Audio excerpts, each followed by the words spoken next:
Welcome, everybody, to our all-day Tuesday, August 15th work session and final budget discussion. We'll call this meeting to order. Just a couple of housekeeping items. Anybody here for aid to organizations, that will begin promptly at 1 o'clock. So you don't have to sit here all morning. That's when our budget meeting starts. So if you're going to speak to anything on that, that's when you would speak.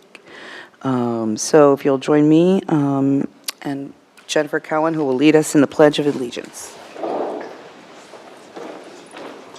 I pledge allegiance to the flag of the United States of America and to the republic for which it stands, one nation, under God, indivisible, with liberty and justice for all. Thank you, Jennifer. All right. There are no presentations this morning. There is citizen input on any item that is not already on the agenda. If you'd like to come forward, give us your name and address, and you'll be given 3 minutes.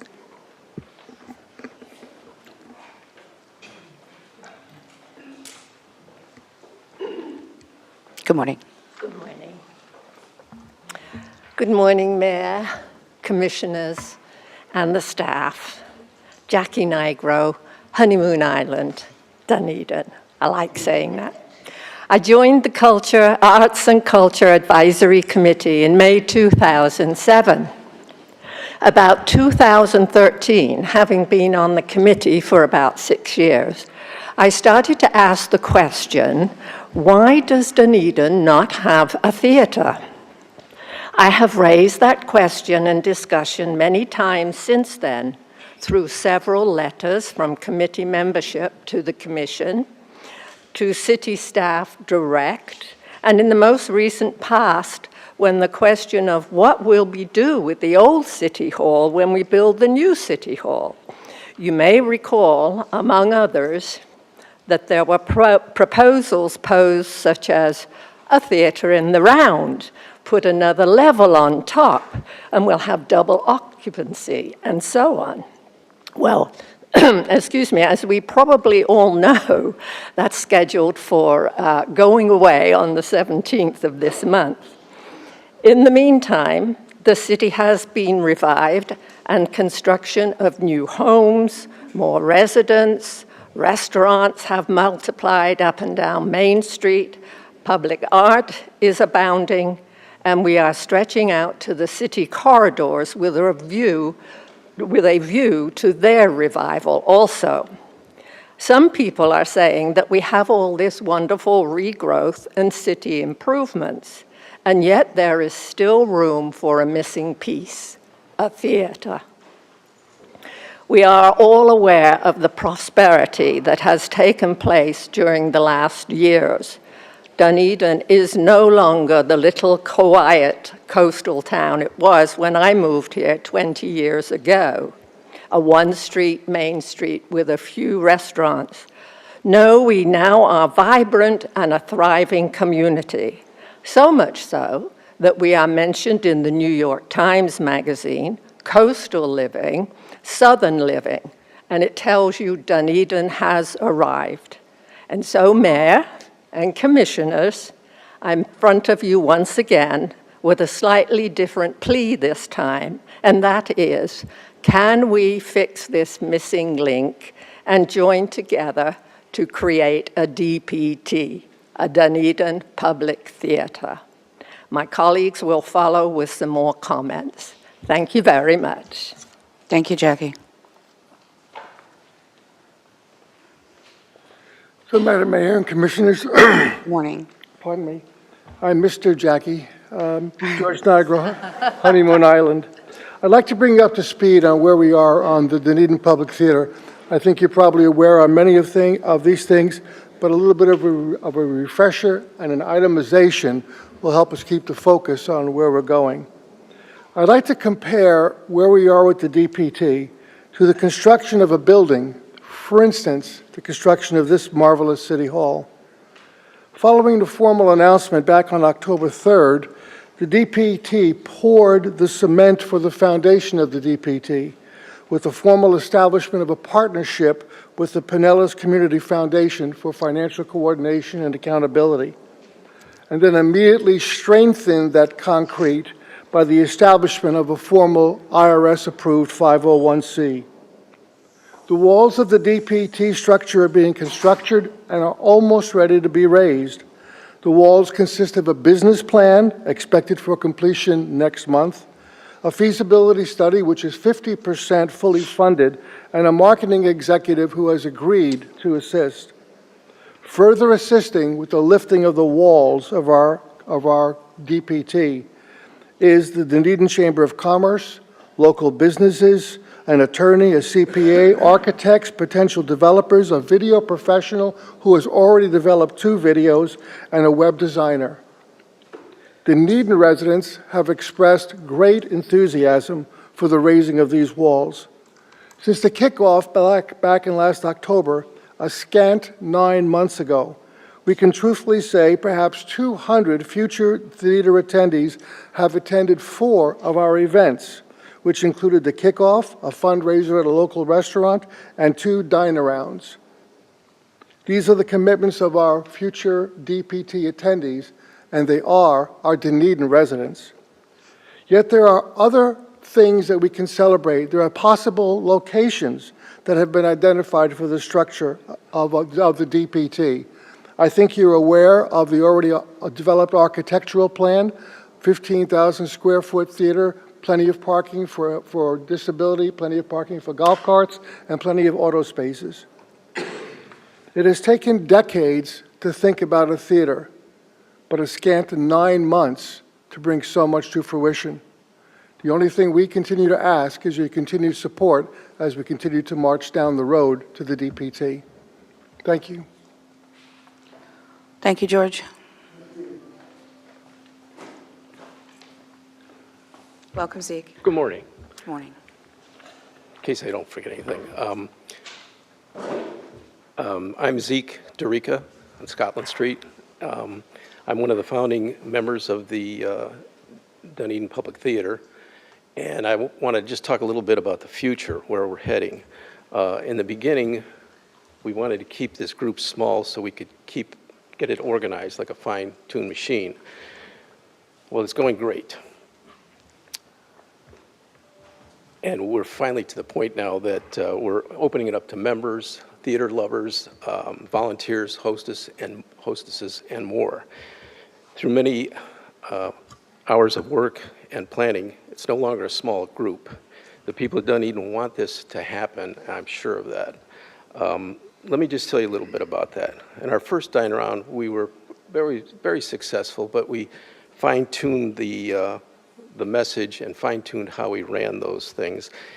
So now we're at a point that we're much more organized. We got a nonprofit partnering with the Pinellas Community Foundation.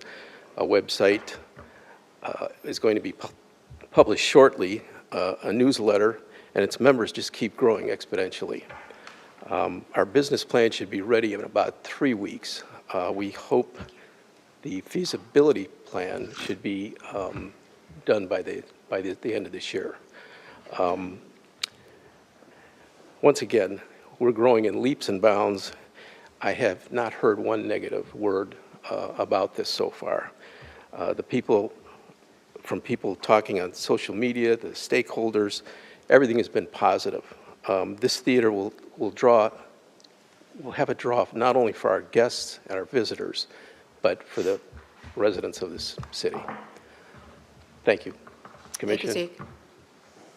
Mayor, Vice Mayor, City Manager. Thank you. Thanks, Zeke.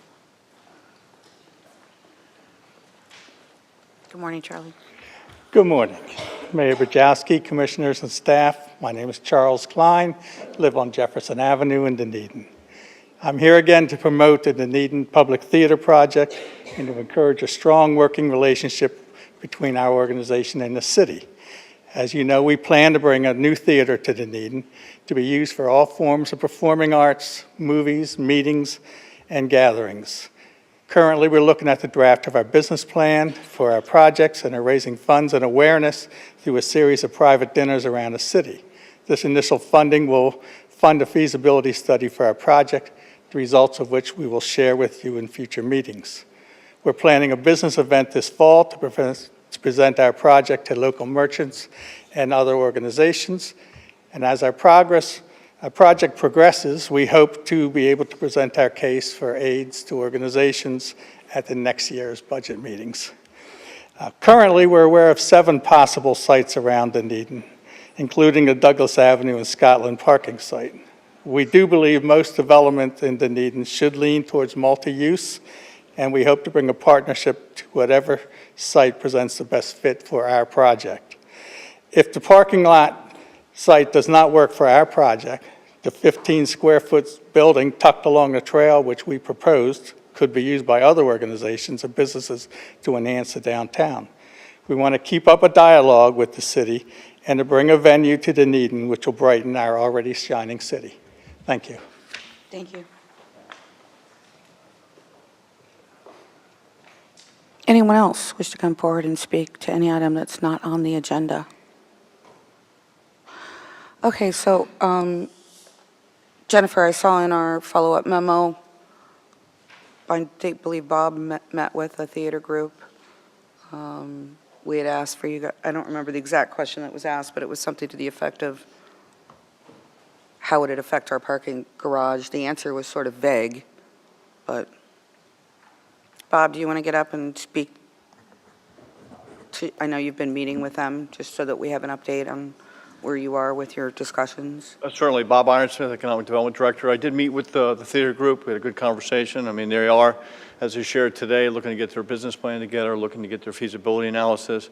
We talked a little bit about the recent property that the city purchased for the proposed parking garage and whether there could be some way of fitting both in. They had some conceptual that was done by architect Rod Coleman.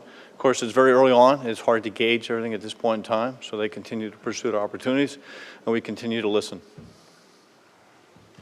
Okay, we Mayor- recently got the request for termination of the development agreement at Gateway, so that's going to be a new property opportunity, I think, as well. Mayor, if I may, I really haven't had an opportunity to sit down with the theater group and go over the plans and talk about the feasibility study that's underway and talk about the method of financing.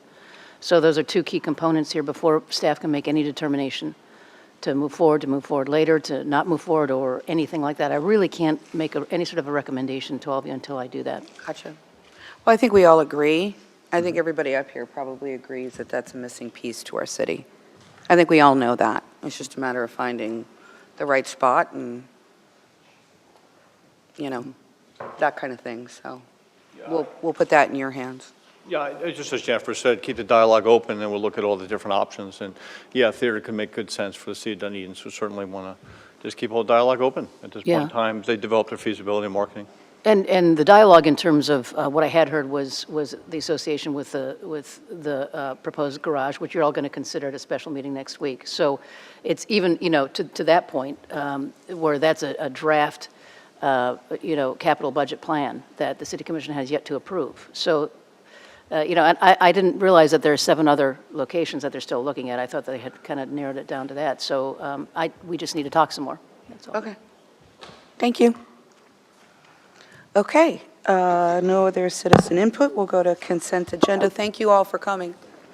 We'll go to consent agenda, which is the approval for the minutes of 7/11 and 7/25, the board and committee appointments to Committee on Aging, Parks and Recreation, Stormwater Advisory, the Department of State Division of Historical Resources Small Matching Grant Agreement, the Department of State Division of Historical Resources Survey Phase 3 Agreement, the Virginia Street Emergency Water main repair. And so, can I have a motion to approve the... So move. Okay, sorry, I should have asked that. What do you want to pull? July 11th minutes. Okay, anything else? All right. Commissioner Gao, and is there a second? Second. Commissioner Franny, all in favor? Sorry, is there any public input on any of these consent items? Seeing or hearing none, all in favor signify by saying aye. Aye. Any opposed? Motion passes unanimously. And the July 11th minutes. So, on the July 11th minutes, I didn't notice that you guys excused my absence. If you recall, that's the day my mom had emergency surgery, so at the last minute I couldn't be here. And I just wanted to make sure I'm excused. So, Can I have a motion to excuse Commissioner Franny? So moved. All in favor signify by saying aye. Aye. Any opposed? Motion passes unanimously. great. And I don't know if that'll reflect in July 11th minutes, or it'd be great for it to reference back to July 11th, so thank you. Okey doke. So can I have a motion to approve the July 11th minutes? So moved. Commissioner Franny Second. and Commissioner Walker. All in favor signify by saying aye. Aye. Any opposed? Motion passes unanimously. Thank you. Sorry about that. It's all good. Okay, action items. We have the Resolution 23-16, supporting the designation of a portion of alternate US 19 and Bay Shore in Pinellas County as the SPC Zachary L. Shannon Memorial Highway. Jennifer, would you please read Resolution 23-16 by title only? Yes, Resolution 23-16, a resolution of the City Commission of the City of Dunedin, Florida, supporting the state of Florida's honorary designation of alternate U.S. Highway 19 Bayshore Boulevard between Orange Street and Michigan Boulevard as SPC Zachary L. Shannon Memorial Highway, and providing for an effective date. That was Resolution 23-16, read by title only. Thank you. Can I have a motion to approve? So moved. Second. Commissioner Franny and Commissioner Walker, thank you. Nicole, welcome. Good morning, Mayor, Vice Mayor, and Commissioners. Nicole Delfino, Assistant to the City Manager here, bringing this item before you. This has been a collaborative effort, as you can see by the guests here. It was brought by Representative Adam Anderson before the Florida House, which then passed and was signed by the governor in May. Then the county also passed a resolution last month. So I just wanted to say a few thank yous to Chris Carson from the Florida Department of Transportation, Gina Harvey and Commissioner Agers from the county, Representative Anderson, whose staff is here, Corey, and then obviously Rob Cozen in the VFW representation. And Rob, I'll have you say probably a few words as well. And then, of course, Zach's parents and his mother here, Kim, Shannon, Allison. So, Rob, if you'd like to say a few words. Welcome. Good morning. I'm Commander Rachel Hughes of Specialist Zachary L. Shannon, Post 2550. Mayor, Vice Mayor, Commissioners, I'd like to say it's an awesome, awesome relationship that we have with you, the Commission, the community, the businesses, and the people. And we look forward to cultivating that to more. And that is evident in what you just did, how we've worked with your staff and with the state, and what you've done to just put a little bit of peace and to keep Specialist Zachary L. Shannon out in front. And I want to say on behalf of our post, thank you very much. We really appreciate you. And I hope to continue cultivating that. Thank you. Thank you very much. So we also have here a sample of what the signage will look like. And of course, we'd like to have everybody come up and do some photos with you, if that's okay. Sure. All right. Well, let's hang on to that. We'll do that right after we discuss it. Okay. Anybody else here like to come up and speak? Zach's parents? Come up and say something?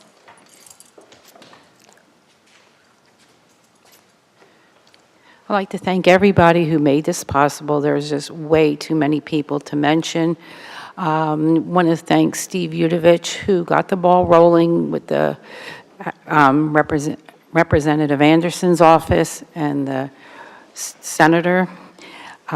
Without him, none of this probably would have gotten started, but thank you to everybody.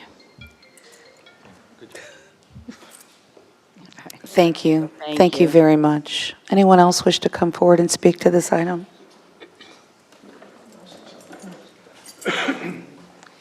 I wasn't planning to speak, but I think it's important to know that if there ever was going to be an event that would elicit the total gamut of emotions. It's going to be the dedication of this highway. Happiness, sadness, pride, patriotic feelings. It is a great thing, not only for the family of Zach Shannon, but for the entire town of Dunedin. Several years ago, when I was doing a fundraiser for another American Legion post, and I was asking for a lot of money, somebody stood up and said, before you can ask for money from somebody else, you have to have skin in the game. The dedication of this highway and that 1.25 mile stretch between Alt 9 and on Alt 19, Zach Shannon, son of Dunedin, that is our skin in the game. So it is going to be a proud moment for the city of Dunedin when we dedicate that highway. And thanks to all of you, thanks to Corey, thanks to everybody that made this happen. Thank you. Thank you very much. Anyone else? Okay, any questions? Or we'll just do questions or final comments. I just had one question. Sure. So the signage will, like, that'll be the size of the signage, and it'll go, where will it go? Yeah, there's two locations, one going southbound near the Dunedin Youth Guild Park is where it starts, kind of right by that overpass. And then the other location is down closer to the start of the route, basically. So the sign facing both ways, both directions. Right. Actually, I like the look of it. I didn't know if I would, but thank you. Anybody else, questions? Okay, so any final comments, Commissioner Frainie? Well, I mean, obviously, I think this is where rubber meets the road, right? In your own community where someone's given their life. And you know, our veterans have been champions of this, but nothing can take away the pain that you have as his parents. But I think keeping his memory alive, knowing that it's their hometown boy, it makes us all remember the sacrifices that people have given in the military. So I'm very proud to be part of this. So fully supportive. Commissioner Walker. So as this is just an absolute amazing example of what makes Dunedin so great. The veteran community stepping up to honor Zachary Shannon, who is a hometown hero to us. And the way that this was done between the government and the VFW, the veterans, you know, I don't think there are words that could describe how, and I speak for my colleagues, how we collectively feel about this. And so I know there were a lot of people involved, but man, it was just an amazing rally to something that was long overdue. So thank you. Thank you. Vice Mayor? Thank you, Mayor. Rather than take a lot of time, I'm going to just say everything that was said. And additionally, of course, everyone would know my position sitting here. I'm a Vietnam vet. I'm a lifetime member of the VFW and American Legion. And of course, I'm on the board for Honor Flight. So salute. Thank you. Commissioner Gao. Thank you, Mayor. If you look up the definition of community, you will certainly find several different definitions. But this actually has to be at the top of that. And the way Dunedin, the history of Dunedin and the involvement of veterans and the role that they've played in building this community, and the fact that we had the opportunity to turn around and honor them and honor a specific veteran who gave their life is really just speaks volumes to who we are as a community, and I'm so proud to be part of it. Thank you, Commissioner. I will never forget when we learned of Zachary's sacrifice, ever. I will never forget that. And I will also never forget how the city of Dunedin responded. For such a sad event, it was a memorable day when he came home. And you and your family have continued to play a huge role in our community We see you guys everywhere. You're certainly a strong supporter of our local veterans organizations, and it's just a little something that we can do for you and your family and his sacrifice. A fellow, Jeff and I are both fellow Falcons, like Zachary, so it means just a little bit more because of that. So happy to support it, and thank you guys. I know you guys have to relive this all the time. But you're very strong people, and I appreciate you, and I appreciate you being a part of Dunedin. So thank you. Thank you. Okay, let's do a roll call vote, please. Commissioner Begau, Aye. Vice Mayor Twonga, Commissioner Walker, Aye. Commissioner Franny, and Mayor Bajowski. Aye, that motion passes unanimously, and then I guess we'll do some pictures. October 23rd, too, is October 23rd, right? October 23rd is the dedication. The dedication? Yeah, Okay. we'll get into the details, but yes, October. Okay. Do you want us to? Okay. We do the shuffle? Yeah, I guess so. They'll tell us where to go. Literally? You're good. Yeah, you can get in there. Just trying to find everything. Okay, there we go. 1, 2. One more. Perfect. Thank you.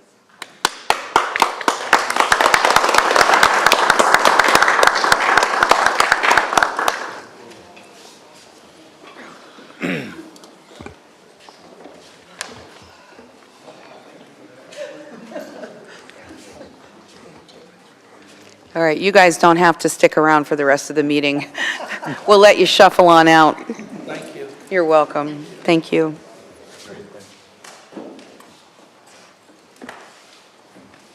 Okay, so we have the Resolution 23-19 authorizing a state revolving fund construction loan agreement for additional funds with the Florida Department of Environmental Protection. Jen, would you please read Resolution 23-19 by title only? Resolution 23-19, a resolution of the City of Dunedin, Florida, relating to the state revolving loan fund program, making findings, authorizing the loan application, authorizing the loan agreement, establishing pledged revenues, designating authorized representatives, providing assurances, providing for conflict, severability, and an effective date.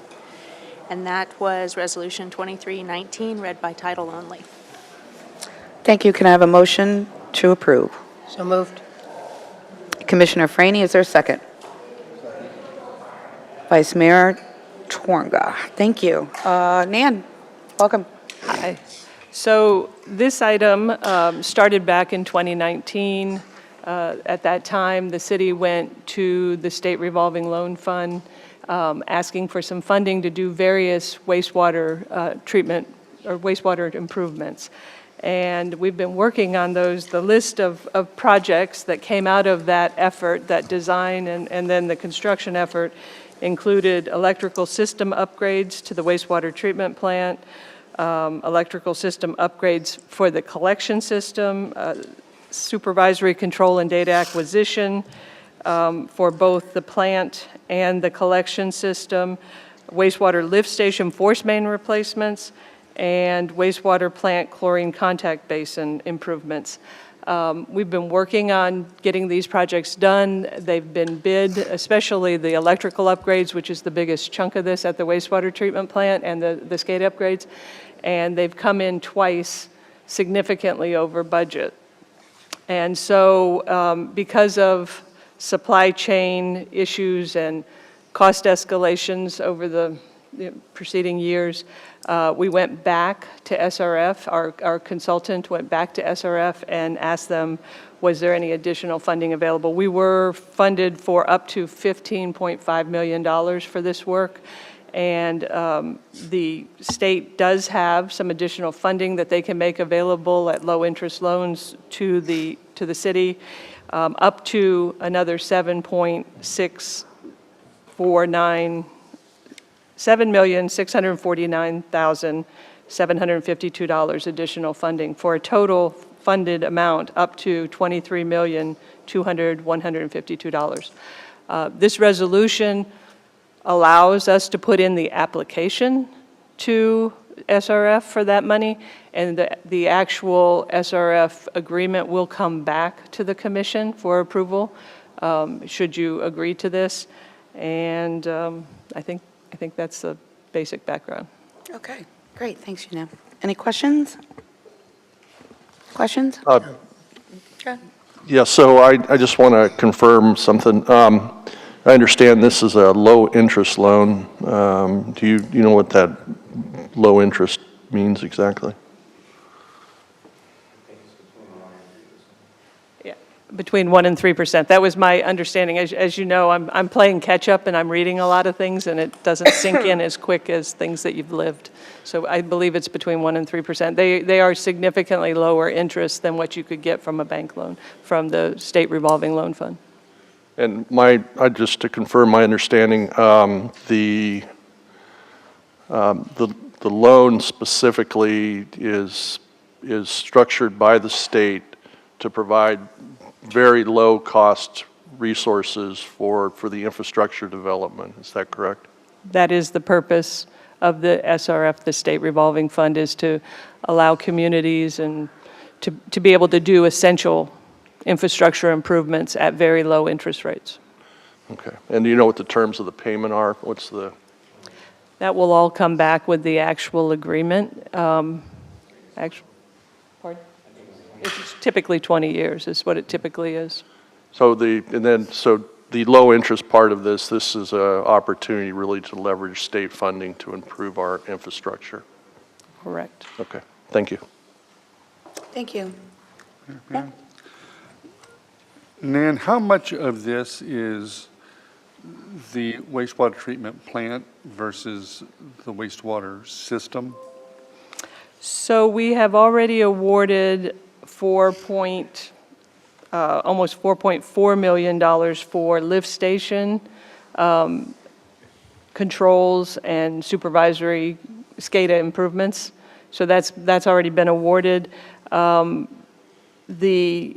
electrical improvements at the wastewater plant are the bulk of the remaining. The force main project was taken out of this. It was funded with cash from the city reserves and the utility water and sewer fund. We had an opportunity to get that work done under an existing contract, and so we opted to go with a lower price and fund it in-house. So the money, this particular SRF fund will not be used for the force main portion. So I would say everything except the $4.4 million would be in the plant proper. Okay. And the total of the loan right now, we're looking at just over $23 million, which gets us fumes away from the cost of the new city hall. And so I brought it up before, and it's just a hard topic to talk about, but it's the hardening of the wastewater treatment plant and concerns over what happened in Fort Myers. Is it going to happen? Will it happen? And we've talked about, well, we need to wait till next penny possibly to spend any real money. And for $23 million, less $4 million for lift stations, all this money is being spent in one location that right now is extremely vulnerable to sea level rise and hurricanes. And so I'm wondering, while there haven't been any decisions about what's going to happen at the wastewater treatment plant as far as hardening, moving, what that looks like, for the amount of money we're spending and the fact that we can have a hurricane in 2 months that wipes it all out is a great concern for me. But is any of this portable? If we decide that the long-term vision of the wastewater treatment center is it's not the best location, it needs to be moved, not saying that that is the decision, but we're spending the equivalent of a city hall on infrastructure that can be wiped out in a matter of hours. And has that been thought through? Are there alternatives? Can you just talk about my concern? Okay, the money we're spending is to update infrastructure, electrical infrastructure that was installed in 1991 and had been in good operating condition since then, but it is very much obsolete. A lot of the PLCs, the programmable logic controllers and everything that we have, the motor control centers. The electrical storm yesterday wreaked havoc on the plant, and we're doing repairs for the electrical damage, the lightning damage right now. And it's very difficult to repair these obsolete systems because the parts aren't even available. It's essential to do this work to keep the plant reliable to treat wastewater. If we were to choose, as a community, to relocate our wastewater somewhere further inland or less vulnerable, it would not be something we did quickly or for $23 million. It would take the better part of 10 years from the day we started till the day we started operating in a new location. It just, because you have to maintain those services while you're doing something else, and the wastewater is all trying to flow downhill to that location, we would have to maintain some kind of like a master lift station or something, and then move the treatment processes somewhere else. None of this money would be portable. It will all be invested in this site, but it is all essential for us to continue to have a reliable wastewater treatment system. It's not really optional work that we're talking about, and it's not hardening of the buildings. This is electrical work within the plant, and it is very expensive, but that is the cost of treating wastewater. I don't think we have a choice to not treat wastewater. What are you thinking? Are you thinking? I think I mean, I hear what you're saying. Yeah, totally. and that's what I'm saying. That's a whole lot of money that could be gone in 2 months, right? We're at the heat or at the peak of coming into the peak of hurricane season, and it's not just this year; it's every year. And what are we doing? This is a lot of money. But I can't sit here today and go, yeah, I don't think we should spend it. Apparently, we need to spend it. So I guess what I'm thinking is can we have bigger discussions on what we're going to do to harden our facilities so that at least we feel that there's a plan going forward? I'm not saying today, No, I right? understand. You know. Yeah. We have Mark Brewer with Angie Brewer and Associates, who's actually for the next item, but Yeah, we've done the work on the water, and we're not on the wastewater, but that's an absolute concern in every community where you have older facilities. There's actually a resilient grant program. It will fund an analysis to determine sea level rise and the impacts of that, and set you up for implementation dollars, which would be to actually do the physical hardening or the items that, I'm not an engineer, but as they go through the process of identifying not just one facility, but your community, because it's not the only facility that's at risk from those kind of factors. But there is a grant program that the city has the option to look into, and it's called the Resilient Grant Program, and it's a combination of federal and state funding that's being routed to that because of the more recent issues. Unfortunately, Fort Myers and Fort Myers Beach are clients of ours, and they've had pretty significant issues, but they're working through that process as well, because FEMA just never gets it all done. But there are options to look into, and I thought that might be helpful for your question. Thank you. And to dovetail into that, I've been in conversations with Michelle Monteclaro, and she is putting in to the Resilient Florida program a grant application to look at update the vulnerability assessment for the entire city. So that is currently in the works. So we are taking advantage of those offers. Okay. But again, none of this infrastructure we're building is transportable. So we're going to spend the $23 million and then have to start over again. And I don't know. Right. If we don't do this, well, right, and right, it's like that, right? Failure isn't an option. But how much longer do we have? What's our system? 4 years, 5 years? yesterday's lightning made it very clear that this was imminent, and that, I mean, we were running some of the systems of the plant manually last night while we were trying to fix things that got taken out by lightning, and they're hard replacements because the equipment is antiquated and there are not replacement parts. Thank you. Wastewater comes every single day. It just keeps coming at us, and we've got to treat it, so. Yeah, thank you. Thank you, Mayor. Anything, Vice Mayor? Yes, I'd just like to make a comment. Nan, I appreciate what you just said, because I really don't have to add very much now. We had talked about this just recently during the budget cycle of what are we doing about the hardening and what are we doing about the sea level rise, and we're putting something in now, and I appreciate the commissioner's concern about what we're doing now, and obviously to create a whole new, I mean, wow. But it would be very interesting to know what can we do for the hardening of our existing plant, and I think that's where you're heading with this study. So I really look forward to that, because that's a major concern that I have. Stormwater is a major concern that I have. So thank you for making that comment. Any questions? No, I don't have any questions. I mean, I know exactly, I understand what you're saying, Commissioner Guy. I mean, I think, you know, I've had that conversation with the city manager, where our wastewater plant is not in a great spot for storm, and some of our lift stations aren't. It's a valid, bigger picture discussion. Pretty heavy lift, but if you never talk about it, you know, you never get there. Is that a pun, a heavy lift? Yeah, exactly. There we go.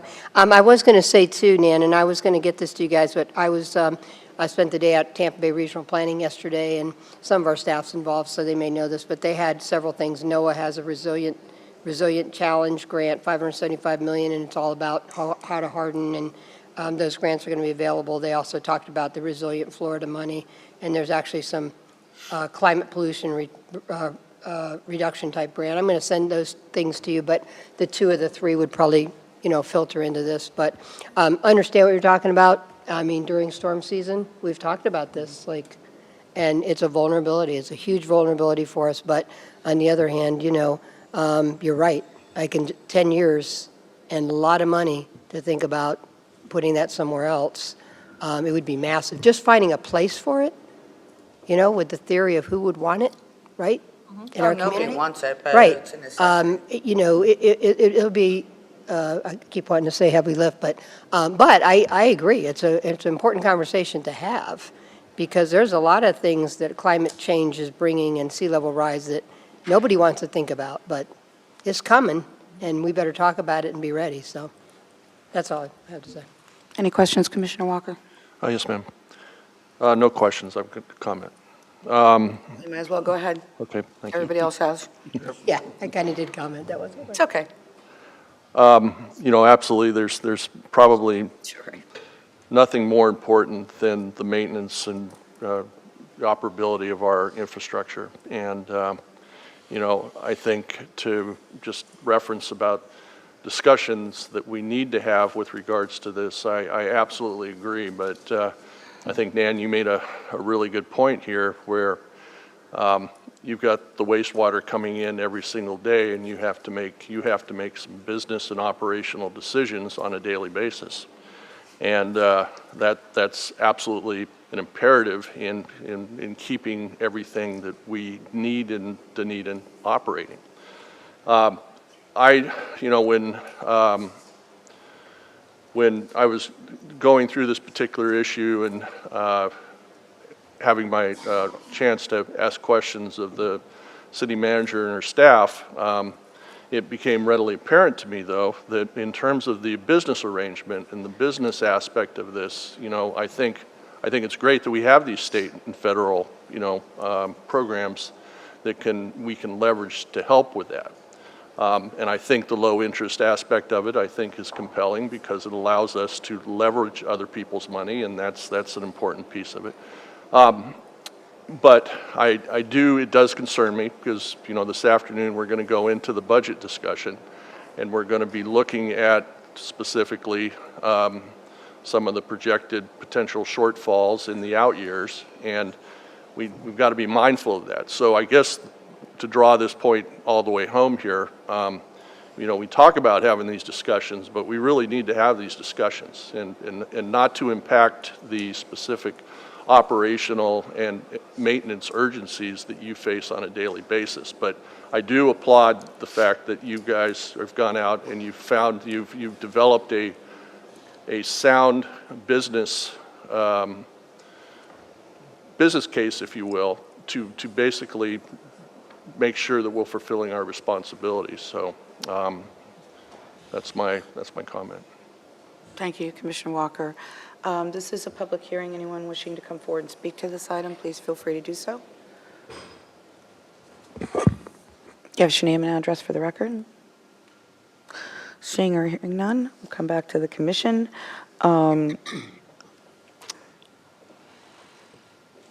My question, I do have a question, and I'm guessing the next item as the asset management plan is where we would talk about any future hardening plans and those kinds of things, right? That's for water. Sorry. That's all right. Okay. Well, then. But it's the same It's the same, subject, it's the right. same subject. And I sat here with former Mayor Dave Eggers, who, I want to say it was in 2010, maybe, where he brought up the fact that we needed a master plan for the revitalization of our water treatment plant, which then led us to start looking at our wastewater plant. And I would just say, not that we're making any decisions here, but I would just say that we probably need to go down that road again and relook at that. And it might mean these grants. I mean, there's a whole lot of study on sea level rise. I don't know that there's a whole lot more needed to be done, but I'm sure as a part of that process, they require some of that. But I would say that we absolutely need to start preparing over the next few years an extreme study, really, as to is there property available to do that, and what would that look like, or is there hardening steps that we can take to protect? I don't think any of us know that. I mean, I can think of a very large piece of property on Belcher that has one tiny little house on it, and I know who lives there. Right next to one of our water tanks, I think. Not sure that that's big enough, but it kind of puts everything up at the higher end of the city. I think we need to look at all those things. And, I mean, like when we did the water plant, master plan, I mean, I think that took 3 or 4 years, really, to kind of get to a point, wouldn't you say, Jorge?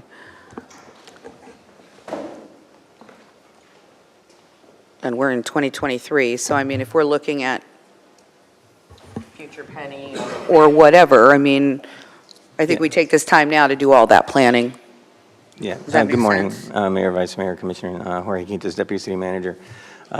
Yes, with respect to the master plan that was done back before King Engineering became Ardura, it actually addressed both the water and wastewater plants. Right. So these projects that Nan's been indicating that are part of the SRF loan were all identified in Right. the master plan. We're not just willy-nilly picking these Of projects course. to do them. So they were all recommendations in order to maintain and improve both our water production and distribution system as well as the wastewater plant.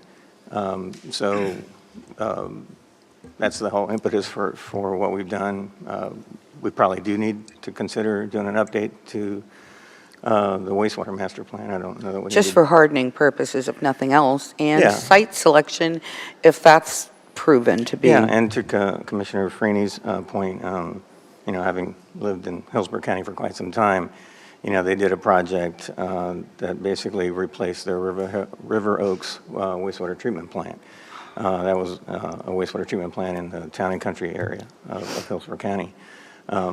The advantage there is they had quite a bit of land available up in northwest Hillsborough County. So they actually, as Nan says, the sewage keeps coming, right? There's no stopping it. So you have to build a new facility while you operate the existing facility. Right. And then what they ended up doing was turning that former wastewater treatment plant into a high-service pump station, which is a gigantic lift station, heavy lift. To Commissioner Freeney's point, a really heavy lift. And they since had a failure here earlier this summer that our staff helped with. but they ended up having to then pipe that entire capacity that was going to that wastewater treatment plant up to the northwest portion of the county. So the selection took quite some time. The availability of the land and the public meetings that were associated with the neighborhoods that would then have a wastewater treatment plant built in their backyard. You know, it goes to the nobody wants it in their backyard kind of a situation. But the advantage there was they had available land. I don't know our options related to available land. That parcel that you mentioned off of Belcher, I don't know that that would be sufficient in size compared to what we'd actually need. Probably not, but I mean, But, it's the only big piece I know of. But you know, we can look at, you know, are there things that we can do to harden the existing location? I mean, typically wastewater treatment plants historically are at the low end of town, right? In this case, it's on the shoreline. But we would need to, it would be a substantial cost. One, to locate a parcel, and then two, to pump uphill to get it to a new location so that it wouldn't be vulnerable to sea level rise or those type of things. But those are all things that we can consider. We can look at updating. Again, I don't think it's necessary to update the water treatment plant master plan because No. we've reconstructed it. We've done that. But we can look at wastewater and what we can do for resiliency there. Mayor, may I? Yes, ma'am. So I very much appreciate Commissioner Gao bringing this up, because he and I have had discussions for a year now, whenever the wastewater treatment plant subject comes up. And what I'd like to do, you know, we talk about how this is going to be a heavy lift, and this is going to take a long time. Yeah, it is. Did I create the words of the day? Yeah, You did. Everybody's going to say that now. Thanks, Well Mo. done. I know. It is, though, across all of our essential services and our infrastructure, probably the best thing that we could do for the future of the city. So and you know, I prefer an approach that's comprehensive and organized. Yes. And so what I'd like to do is to sit with staff, talk about what grants are out there, talk about what work efforts we've already committed to or undertaken, and then talk about an approach as a business plan initiative and a long-term business plan initiative too, in terms of hardening what we have, what we need to assess, and the resources available to us to address, in particular, this issue. First of all, the wastewater treatment plant, which I think is foremost on all of our minds, and then any other assets that we have, infrastructure that we have that may be at risk, and just put it, you know, package it under a resiliency initiative moving forward, you know, with a 10, 15-year time frame. I mean, none of us will be here at that point, but I think it's, like I said, the best thing that we could do for the future. Are you sure about that? It's possible we could be here. Well, I'm looking Can't looking out here and I'm thinking no. But anyway, maybe Nicole. But anyway, so yeah, I mean, you know, instead of saying, you know, where we could put a plant right now, I mean, I'd much prefer something that's much longer term, you know. Yeah, that's not to start throwing out locations right now. Right. Hey, I one question. Some communities have done a formal vulnerability assessment. Have we done a formal vulnerability assessment based on climate change and sea level rise? Is that No. something that we've done? Not comprehensive, no. It Because doesn't I know meet some communities have done current it. standards. I'd heard that we hadn't done it, and I'm just wondering why we hadn't done it. I'm going to tell you what I've been told. I don't know this Okay. from firsthand knowledge, but that we had recently done a very similar stormwater master plan, and we looked at vulnerability, but it does not meet all of the criteria for current resiliency funding or even for everything that the community rating system might want in a vulnerability assessment. And that's where Public Works is looking at updating that. It's not a very old document. I believe it's 5 or so years old, but this whole field of resiliency is moving much faster. Right. There was a lot of years where it wasn't getting a lot of traction, but it has gotten a lot of traction recently and is developing. And so that's why Michelle was putting together a grant application. Yeah, because I think one of these grants, you have to have had the vulnerability assessment done. So I'm just curious, and so that may be something to look at and make sure. I mean, I don't know, maybe. Well, I think that's part of that comprehensive approach. Yeah, You know, and first of all, we need to know, you know, what drives it is how much it costs all the time. Well, I So- had somebody at the county literally tell me like, oh, you know, you guys haven't done it. I wish you guys would do it. So I don't know why, you know, I always, you know, I never judge, because there can be some things that aren't worth racing towards, but it's an interesting question if grants are going to start being contingent upon it, too. Very. Right. And so, Mayor, if I may, I just want to clarify, when I said in 10 years people won't be here, I didn't mean on Earth. I meant sitting up here. You said So- 15 years, too, by the way. 15. It wasn't 10, just so you know. I hope We'll I'm be on still around in Earth, okay? 15 years. Yeah, well, I hope I am, too, Jesus. Mayor, may I ask? Yes, one more thing? yes, sir. Thank you. Just since we're talking about this, and I know that every other community in the county is talking about this in the region, if also part of that conversation can include partnering, where developed, every community is going to be looking at land and what we can do, and there's going to be a lot of redundancy if everybody's building the same thing, 24 cities throughout the county. Is there that opportunity? Something North County, something the entire county, something, just throw it out there. You don't want a partner, Jeff, come on. No, just kidding. Okay. Rebecca, did I open it up for public comment? Yes. You did? Oh, I did. Okay. All right, everybody's had their comments. How about roll call vote? Commissioner Walker, Aye. Commissioner Gao, Aye. Vice Mayor Torga, Aye. Commissioner Franny, Aye. Mayor Burzowski. Aye, and that motion passes unanimously. Now we have Resolution 23-20, adopting the Dunedin Water Treatment Plant Assessment Management Plan. Jennifer, can you please read Resolution 23-20 by title only? Resolution number 23-20, a resolution of the City Commission of the City of Dunedin, Florida, relating to the Florida Department of Environmental Protection State Revolving Loan Program, adopting the Dunedin Water Treatment Plant Assessment Management Plan, and providing an effective date. And that was Resolution 23-20, read by title only. Thank you, Jennifer. Can I have a motion to approve? So moved. Second. Thank you, Commissioner Franny and Vice Mayor Torga. Nan? Hi, I'm Nan Bennett, Utilities and Engineering Director. Sorry for missing that last time. This is on the water system as opposed to the last item, and it's also on the closeout end of the state revolving fund loans. We have a state revolving fund loan that was used to do the water treatment plant refurbishment project, and as one of the closeout requirements, we are required to have and adopt and implement an asset management plan for the investment that the state and the city made at the water treatment plant. And this asset management plan includes an asset inventory to identify all of the assets in the system, their age, condition, and useful life, the current value of the assets, a capital improvement plan for renewal and replacement of the assets, an analysis of the population growth and drinking water use projections as applicable, and an analysis of the funding needs and establishment of adequate rate funding structure. So that's what this document has addressed in fulfillment of our conditions of our SRF funding. And we have with us today Mark Brewer with Angie Brewer and Associates, our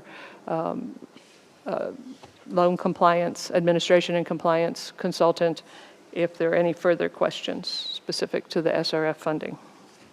Okay, any questions? Questions?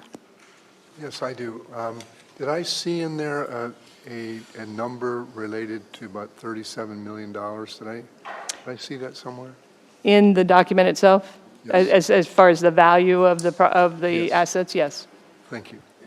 I do have one question. Our water system has the capacity to handle how many people or residents?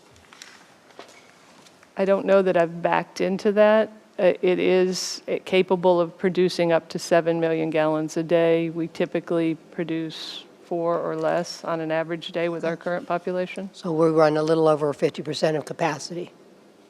Correct. Sound right? But it's very complicated with a water system because you've got storage and stuff, and so you're not producing instantaneously and providing it, but we could easily accommodate almost twice of what we have. Okay. No, that question comes up sometimes. I mean, I'm definitely not for that kind of growth, but I just thought I'd ask, because sometimes it comes up even when, a little bit of population's added, so I thought I'd ask it. One question? Mayor, I have a follow-up to that, Sure. if I may. Is there a difference between the capability of the system and its ability to pump water versus how much actual water we have underground, and is there a way to measure that? We have the ability to pump up to 7 million, or whatever the figure was, but do we know what the capacity is where we're pumping from? And could we do more wells, you're saying? Well, do we need more wells? Is there any concern or threat that our wells could dry up? That's your water use permit determines what your safe yield is out of the existing, if you're using underground. And it's not just, SwiftMud doesn't just look at what the city of Dunedin needs, it looks at the whole region and the impact on the aquifer. Right. That's- And the wells in Dunedin, are they just Dunedin wells, or do other municipalities have access to that same water? They're dedicated to our system, but the aquifer underneath the city is a resource for the entire state of, it's a state of Florida resource. And we get a permit to draw out what we need to treat for our public water system. Okay. And that is just to piggyback Commissioner Freeney's comments, because that's what the residents ask us, but I think my question is what they're really concerned about. They aren't concerned about our ability, how much can we pump out of the ground, it's how much is in the ground. And so, thank you very much. Okay, this is a public hearing. Anybody wishing to come forward and speak to this item, please feel free to do so. Seeing or hearing none, we'll come back to the commission. Commissioner Franey, any final comments? Yeah, I mean, I think, again, I thought this was really fascinating to see the asset list and the document. Again, water, wastewater, sanitation, some of the most important things we do. I'm dating myself, but I was here in the 90s when the new facilities were built for wastewater and water, and as a staffer, and it was a crisis. They were both a crisis, and we never want that crisis. So when I hear you say, even at the wastewater plant about the electrical, we don't want those crises, because been there, done that, and I'm proud to say Dunedin fixed the problem and has tried to stay ahead of the problem. And again, it's good that we're going to talk further about the vulnerabilities of the systems, but this is important stuff, and it's the number one reason I think government exists, to try to make sure these basic infrastructure projects are kept up and done well. Thank you. Any final comments, Commissioner or Vice Mayor Tornga? Both the subjects are very important, of course, and I appreciate, and Dan, I'm glad that you're here on top of that, working that whole situation for us. And I really appreciate understanding the value of that facility, and then also going forward, some of the things that you're implying that we need to work on, and we plan to. So I'm very pleased about that. Thank you. Anything? No, ma'am. Anything else? Nothing that hasn't already been said. Thank you. Yeah, I think Commissioner Franey summed it up. Oh, I know this is Mark Brewer with Angie Brewer and Associates again. One of the things that you had asked, and I think is always out there, is how the subsidy works for SRF and what the value of that is to the community. By definition, it's a 40% discount against the 20-year Thompson Bond Buyers Index, and then there's matching funds and there's other things. By utilizing specifically, there's a fiscal management plan or asset management plan. The fiscal management plan is a much less onerous, much less complete document, but as a result of implementing this asset management plan, you get a 0.1% discount to the interest rate for the life of the loan. And so even though it takes a little bit of effort by consultants and folks like that, and we didn't do it, but there is a cost to doing that up front, but the long-term benefit of having that plan, and that plan actually ties into all the discussions that you had before about looking at the future and making sure that you know what your inventories are. You put that together with vulnerability assessments, master plans, facilities plans, all that starts to shape the future and look out instead of the day-to-day. Nobody wants to Band-Aid something over and over again. And so, but specifically the benefit of this reduces the rate. The rate on this loan at around $28 million is 1.03%. thank you. Can I ask him a question? Sure. Mark, come on back up. Mark, we're talking about a subject that's associated with pay-as-you-go or generational funding.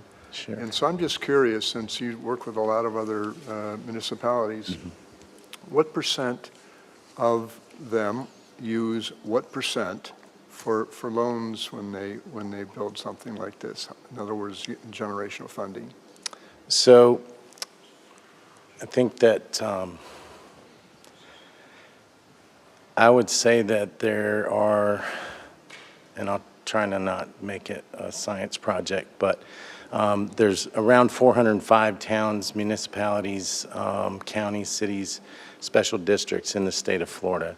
I would say upwards of 80% of them have used some form of outside funding. Honestly, some communities prefer the bond route because they say we don't have all those nasty requirements we have to do, like, making sure people are paid properly and things like that.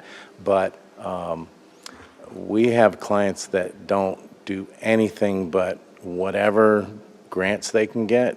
If they can't get the whole project funded, they utilize SRF against going to other solutions. And so I would say, by and large, very few communities have the ability to upfront fund projects that create benefit over time. And so the generational funding component, it's almost, you can pay as you go. We have communities that spend, they budget $500,000 each year to do, say, line repairs. Actually, I can give you a great example. City of Bellevue, they had budgeted $50,000 a year to replace replace all of their antiquated water meters with automated meters. And we helped them do the math, and by the time they would have replaced any of the, probably about a third of them, or between a third and two-thirds of them, they would already have ones coming out of useful life before they replace the ones that still hadn't been replaced. But Does a that make majority sense? are doing some kind of financing. What's that? The end result of the question he The end asked. result was A they- majority are using some Yes. sort of financing. Yeah, probably Thank you. 80% or higher. Yeah. Thank you. Thank you. Okay. Happy we're moving forward with this. I know it was the more complicated document, but I also think that shows our more intelligent approach to how to do this to save money. So thank you for that. Roll call vote, please. Thank you, Mayor. Commissioner Gao? Aye. Commissioner Walker? Aye. Vice Mayor Tornga? Aye. Commissioner Franny? Aye. Mayor Brzezowski? Aye, and that motion passes unanimously. Thank you, Nan. Okay, now we have the change of our health insurance provider. I will look to you, Teresa.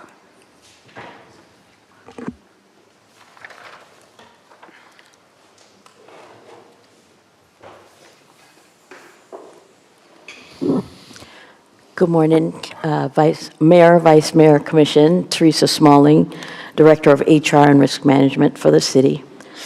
I'm here to talk to you about our change in health care provider.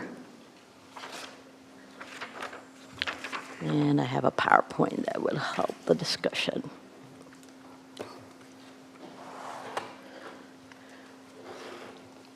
You may remember back in February of this year, Humana made the announcement that they would no longer be providing services to employer-paid plans, whether self-insured or fully insured. And as you know, Humana is the city's current provider for our employee benefits, our medical, dental, vision, employee assistance program, as well as our administrator for our self-insurance. So in order to try to be proactive, staff spoke with our benefits consultant, the Gehring Group, about testing the market to see if we could be a little early instead of waiting until October 1st of next year, when Humana would no longer provide the benefit. So our Garing Group did a request for a proposal. And let me try to get caught up with my, okay, here we go. So, moving right along.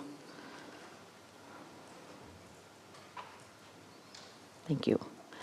So the Garing Group did an RFP, and there were 5 medical responses, 9 dental, and 8 vision responses. They met with staff to go over the responses, and your Exhibit A is the evaluation booklet that was sent as part of the package. Based on the cost and the benefits that were being offered, Cigna is the recommended provider for renewals starting this October 1st. The staff is recommending Cigna for our benefits, and this would include our medical, dental, vision, employee assistance program, as well as the administrator for our stop loss and our reinsurance.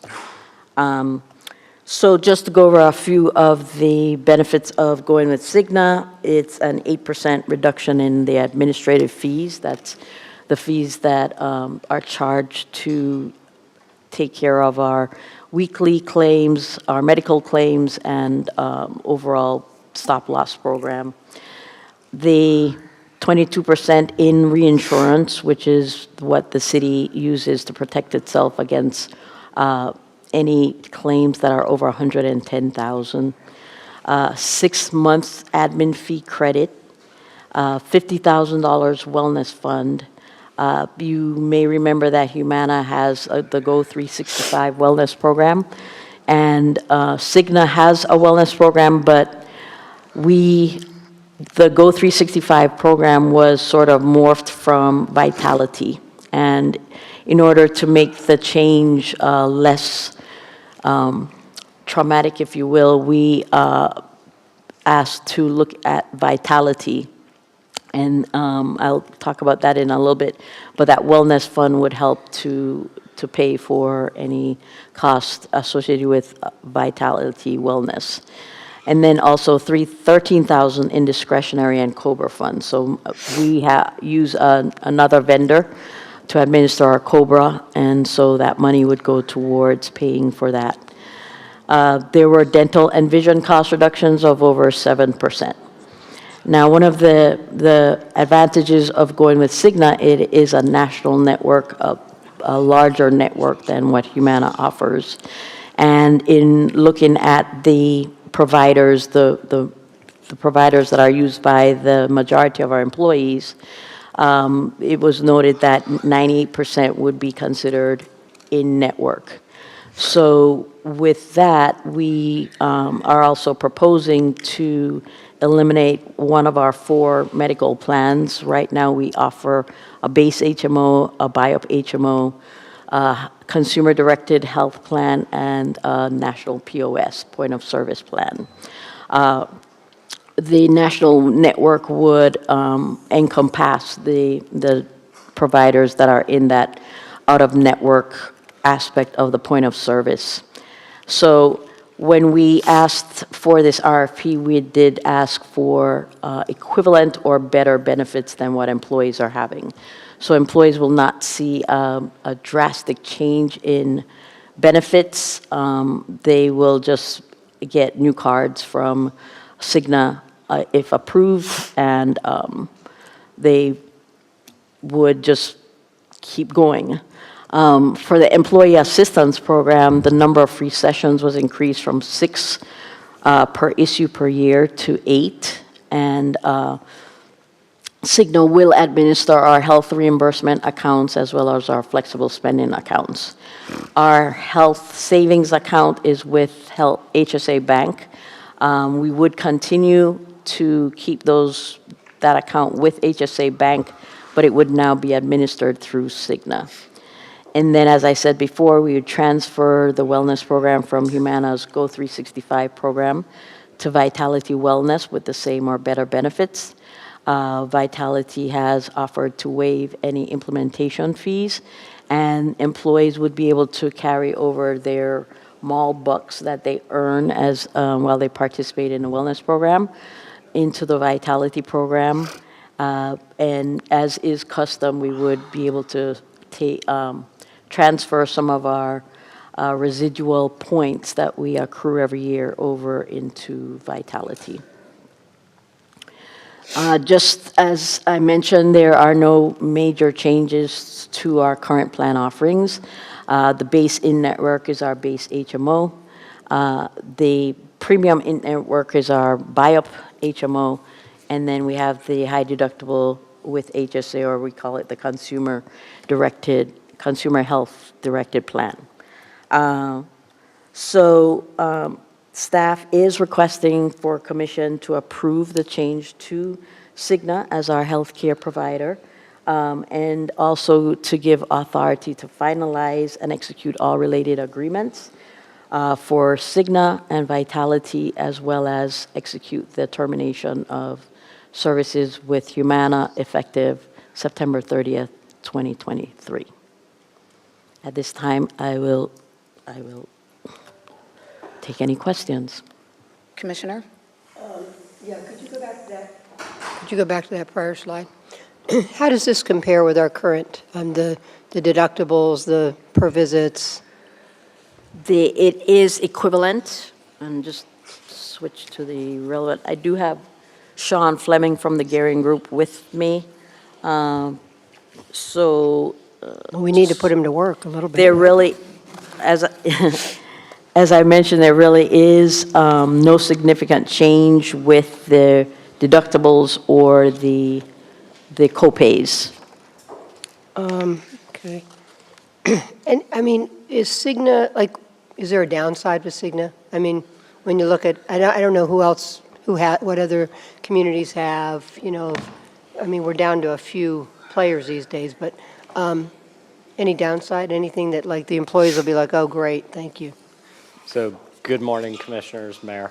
Sean Fleming, Senior Benefits Consultant with the Gehring Group. So, to the first part of your question, Commissioner, overall, what I would say is the high-level schedule of benefits is pretty much exactly the same, meaning deductibles, co-insurance, out-of-pocket, some of those things. There'll be a few things, probably lesser-used benefits, where it might have been, there's really not much, but as an example, an improvement, retail pharmacy, if you get a 90-day supply, is a 2 times copay. With Cigna, it was 2.5 with Humana. There's a few things, home health care could be a little bit different. One has the deductible and co-insurance, but ultimately, all the main benefits that the employees are used to and use on a daily basis, the copays are matching, the deductibles are matching. So essentially, as close as we can get to a perfect match, on the back end, they could administer one benefit different or something along those lines. But basically, as close as we can get to exactly the same to minimize the disruption on the employees. So the second part of that, who else has Cigna in the area? As an example, City of Clearwater, Pinellas Transit has Cigna. Just going through, there's a number of others throughout the area. They have, I believe Pinellas County is Cigna, if I'm correct. So I'm not sure on Pinellas County. I was thinking they had United Healthcare, but I could be wrong. Yeah, I know there was some change in some bids a couple of years ago. So really, we're down to 4 carriers in the market. Unfortunately, it's Florida Blue, United, Aetna, and Cigna, with Humana dropping out. But overall, Cigna has a pretty big presence in the area. Our clients, nobody's ever 100% happy with health insurance, but we don't have any negative reviews on Cigna or anyone that wants to leave them, as an example. So that's probably the best endorsement I can give in that regard. And one other question I had. So the 6 to 8 visits for AP, which I think is great, I think, and, we live in an age of people want to reach out and get some help when they go through trauma.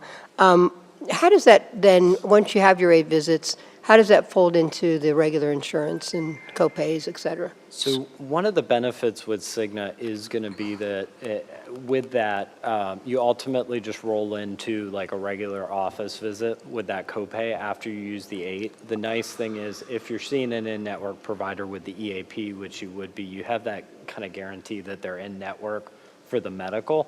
So you don't have this situation where you potentially have to change providers. Okay. And just as an example of added benefits on the dental side, one of the things that's been added in is the availability of implants, which we did not have before. So that kind of jumped out at me. That's good. No, that is good. And you're saying the 98.7% number, that's basically the docs we know that our people go to, or there's not going to be any dramatic change in who they have to change to, so that's all good. I mean, no, that's always the biggest. Yeah, I don't have any other questions. Thank you. Commissioner Walker, anything? Any questions? No questions, ma'am. Vice Mayor? I have nothing. Commissioner Dow? Thank you, Mayor. Just with, I guess I'll do my best to ask it, and you can do your best to answer. With where we are with our homeowners insurance, and now Humana is leading on the healthcare side, can you, I don't know who the last big dog in healthcare left the state, but can you just speak to the health of our health insurance industry and where we're going? Definitely. So that's certainly a loaded question with a lot of angles. So to the first part of your question, to simplify it a little bit, what you see with Humana exiting the market, I don't know that I would necessarily correlate that 100% to what you see in the property market, right? Where property market, we have these costs that are rising exorbitantly, and you have a catastrophic event that comes. I think when you look at Humana, and I don't know their reasons, there's a lot of speculation out there. Are they trying to sell, the rest of the business to one of the other carriers on the Medicare side because they're staying in that space? So I don't think I would draw that correlation between the property market and Humana's exit. I think there's other things at play there. Now, to the more broad question about state of the market as a whole, the biggest thing that we see right now that I think is driving a lot of costs and is our biggest area of concern is pharmaceuticals. So when we look at a lot of just medical claims experience for all our groups as a whole, we see year-over-year medical costs are up incrementally, even in a lot of cases less than CPI or inflation, 2, 3, 4% year over year on medical. We did have a backlog from COVID that kind of hit everybody, and that's starting to level out. But what we're seeing on the pharmaceutical side with a lot of groups is 20 to 30% year over year increases in the cost of pharmaceuticals. It's driven by cancer treatments, some. The bigger thing driving it right now is the diabetes space and kind of this, I'll lump in weight loss space that's getting thrown in with that. If you've heard of like the Ozempics, the Mounjaros, you've seen these commercials.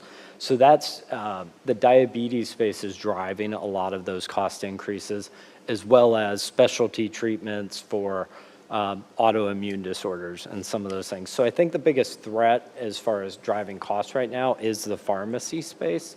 The medical market overall seems to be in a little bit more stable spot where those increases are more controlled. It's just pharmacies going up year over year. It's something that's being watched very heavily as to how to address that in the future. Unfortunately, with everything, I think things lag a little bit behind, right? The medications come out, we figure out that there's a problem, and then people start building the mechanisms to control those costs. I think that's where we're at in the cycle right now. When you say these are being watched, who is it that's watching them? So it's a combination. There's some new legislation coming out from the state of Florida that passed for July 1st. A lot of that will be effective January 1st. I don't know if that's going to help or hurt yet, candidly. It could drive costs up as much as in other areas it will reduce costs. And then the insurance companies really look at that and watch that. So as an example, I'll use some of these new drugs that are are drugs designed to treat diabetes, but they're being used in the weight loss space. So your administrator, Cigna in this case, Humana currently, they will look at all the protocols along with the FDA at those drugs that are, some of them are $2,000 a month, and they will look at medical necessity and do some of those things to contain costs as much as possible. So they take that responsibility of trying to manage that and contain those costs. Okay. So,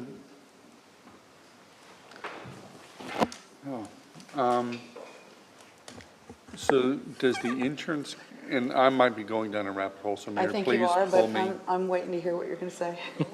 I'm trying to find out where the problem is and just trying to solve it within the city of Dunedin. But does the pharmaceutical industry care about these increasing costs? Because we just have everybody that's got any type of money just throwing all kinds of money at our state legislators. And I'm not trying to make this really political, but the pharmaceutical people are throwing money to get what they want. The insurance is, who's helping anybody? I mean, So I'll try and give you and that's where I'll stop, Mayor. I won't go. the best answer I can give to this, and I think if you look, even go back to the Affordable Care Act and all these things, as is many of the problems that you all deal with, there's probably 10 to 15 contributors, maybe more, to kind of this problem that we face. And I think, unfortunately, what happens is every solution that someone tries to come out with only addresses one of those 15. And ultimately, I think for things to change, you're going to have to see a little bit broader approach to where we start tackling multiple areas of the problems at the same time. And until that happens, I don't know. On the pharmaceutical side, do they throw a lot of money around? Yes. The flip side of that, though, is there's a new gene therapy that cures hemophilia. So if you know anything about hemophilia, basically you can't stop bleeding. You can cut your leg in the yard and end up in the hospital for 2 months right now. So there's a new gene therapy that cures that. It's $3 million. But if you're somebody that lives every day afraid that you could, have that happen to you, you'd want to do anything you can to take that. So it's a balancing act between we're curing things that we've never been able to cure, but it comes with an incredible price tag. And figuring out some of those solutions are probably way above my pay grade, or maybe they need to ask me more. I don't know which one, but I'll leave it at that. All right, thank you. Thank you, Mayor. Thank you. Okay, so Teresa, you're happy with this program? You wouldn't be recommending it, I'm guessing, if you weren't? Yes, Mayor.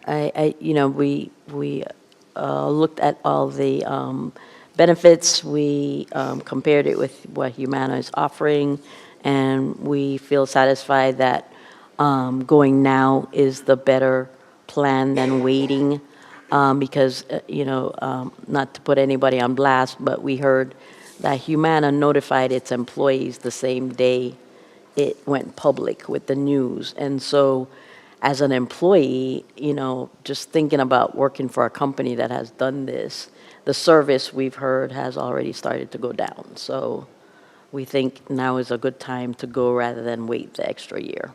Okay. I'm sorry, Commissioner? No, I had one more burning question because it comes from, I think, Commissioner Gao's comment. It seems to me, other than obviously, being educated and understanding how to, at the state level and national level, to put our feedback in, that for us, right here, the way we help our own self is our wellness, right? I mean, we try to create the best wellness incentives we can with our employees. And so you feel good about this changeover. I mean, we feel like we're doing as much as we can to incentivize good wellness behaviors, because let's face it, some of the drugs are directly related to bad behaviors. I mean, not everybody, and I don't want to judge that. It's not a blanket, but a lot of it's related to bad behaviors. So you feel good about how we're incentivizing good wellness behaviors in our employee base? Yes, I mean, right now we have a 72% participation in the wellness program. And, when we do our annual meetings with Humana, we do see the benefits where people are taking ownership. If they have a chronic condition, they're making sure they get it treated. It's always hard to measure prevention because you don't know how many heart issues, chronic heart issues, or diabetes, or anything that you've been able to avert. There's really no way to tell, but we do think that our wellness program is a significant factor in our employees understanding the importance of, taking care of themselves. At every open enrollment, annually, our presenter talks about, the importance of being proactive rather than waiting until you get something. So I think our employees are on the good side, if you will, of our health plans because we've been able to keep down our costs significantly over the last 4 years, even with rising, claims. We've seen where our pharmacy claims have actually been even twice our medical claims sometimes. Thank you. Okay, anybody from the public wish to come and speak to this item? Seeing or hearing none, may I have a motion to approve? So moved. Second. Okay, Commissioner Walker and Commissioner Gao. Any final comments? Commissioner Walker? No further comments, ma'am. Commissioner Gao? No, ma'am. Vice Mayor? No. Okay. I do not either, thank you. I know that was probably a heavy lift. To the done over the summer, to get this accomplished, so thank you. All in favor signify by saying aye. Aye. Any opposed? Motion passes unanimously. And we have the proposed agenda for September 5th. Thank you, Teresa. Thank you, Sean. We'll have our workshop items, business survey results, and the charter review committee report, so that'll be interesting and probably go on for a while. Any other changes or additions? Seeing or hearing none, okay, can I have a motion to approve? So moved. Second. Okay, Vice Mayor Torga and Commissioner Walker, all in favor signify by saying aye. Aye. Any opposed? Motion passes unanimously. I am going to jump to where we would normally have all our reports because we're only an hour and a half into this meeting and we're going to be done. So, So you're going to informational items? Yep.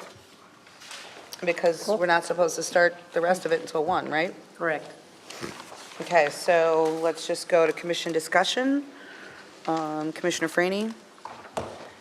We had Yes. 2 items. Actually, I had 3. I emailed you yesterday. That's in- Well, that's- I didn't have any Wi-Fi, Yeah, so sorry. Okay, so yes, I did submit for 3 issues I wanted to talk about. trying to kill us? I'll start with the first one, and it has to do with our cable access, which I saw it popped up on screen there by accident before the healthcare. This has been a discussion I've been having with the city manager for probably the last couple months, and it has to do with our cable access. So when we went from the old city hall to the new city hall, it was a cost to implement the old cable structure into our new city hall. So there's one-time costs, and then there's annual costs for our cable access to our community.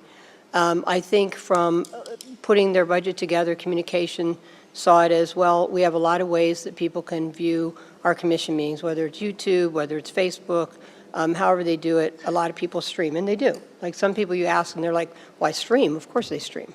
But there's a lot of our community, and they did a survey, and I think it was 10% that still, if they're watching our shows, they still watch it on cable. 10% of our community is 3,500 people. That's, I don't know what the margin of error of how we did the study, but I do know I've gotten this comment from different people. And I think the common comment I'm getting right now is, I turned on the channel, it's just blank. Now, I know we've done everything to communicate that we've changed over, but I just think to not reinstate cable, it's too soon.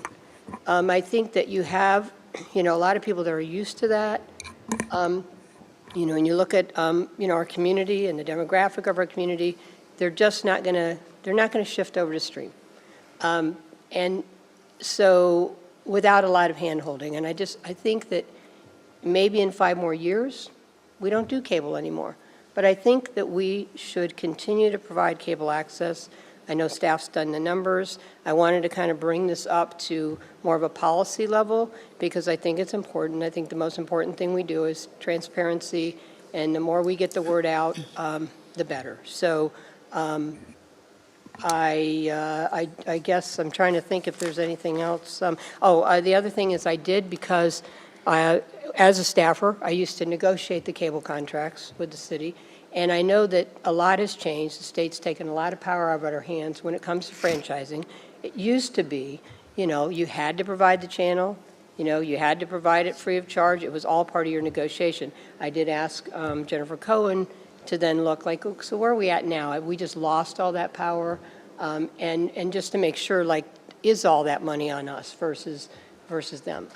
But either way, I think it's important. I've continued to ask people. I asked someone after the last meeting. I said, "Oh, do you usually watch commission meetings?" And their comment to me was, "Yeah, actually, I turned it on tonight and it was a blank screen. I just figured, it's not working right now." So I was walking into City Hall yesterday and I passed Amy and I heard her on the phone call say, "Yeah, it's not on television at this point." And I jumped back to her and I said, "Was that about cable?" And she said, "Yes." And I said, "Have we gotten those kind of calls?" And she said, "That was the only one." However, she said, "I've had people come in and then ask about it." I would just suggest that even if it's 5 people, it's too soon to let that go. It's the main thing we do is to make sure we're providing to every demographic group, the best way to get the information out. So, and again, Sue's doing her job. I respect that. I just think it's too soon, and I think we should continue to have cable access, the channel 639 or whatever it is, and I think we should do that as quickly as possible. And obviously, if we can get some dollar breaks off of it, I think we should do that. So. Thank you, Commissioner Freeney. I know that Sue and Jennifer are working on bringing a recommendation forward, I believe. At least that's what I thought was happening last time I spoke with Sue about it, at some time probably in September, I think, or October, after you talk with the cable companies and finish with your survey and yada, yada, yada. So where are you at with that, Jennifer? I'm just going to suggest the longer we go, we will get what we want. They won't go to the channel anymore because there is a sense of urgency. So I think at this point, it's time to move. It's time to create a sense of urgency. We've got people they don't understand why it's just blank. So that's my comment to that. This isn't something I think should just drag on, which is why I'm bringing it forward, because everybody's busy, and I get that. But the decision seems to be dragging on, and I think we need to make it, and we should do it. Jennifer? So the survey is complete, and Sue can actually speak to this survey. Also, one of my concerns, as I conveyed to Commissioner Freeney, was we needed to get the pricing in for the cable. I was concerned that it would exceed my delegated authority, and it does, in terms of the month-to-month payment. And so that would be a policy decision. Commissioner Freeney has been very passionate about this. She wants a decision made. And there are folks, they are calling, we were at the Purple Heart event and somebody pulled me over and said, "I need it now," meaning I watch on cable. So I've had several people in my office about it. yeah, so we're putting together the recommendation moving forward. It is unfunded, and so we need to put together the finance plan as well. So, and I'll be happy to do that, but Sue wants to speak. I think she got. I know, but Do if I? I No. may, Well, let them this just is all part of respond. transitioning to a new I building. get it, but so let them just respond. It's not unfunded in my view. Good morning. Sue Burness, Director of Communications. Good morning, Mayor, Vice Mayor, Commission. A couple things. I just want to be very clear that this was not a decision we made. This is a circumstance resulting from the move. Unbeknownst to us, probably right before we moved. We found out through our colleagues at the City of Largo, who had done some investigation as they are preparing to build a new city hall, and they found out that the changes in cable access are now no longer free. They will, especially when you move into a new building, they have to build the infrastructure for the fiber and for the cable access PEG channel. So that was really kind of an eye-opening for all of us in the county, and that came to us at one of the county PIO meetings.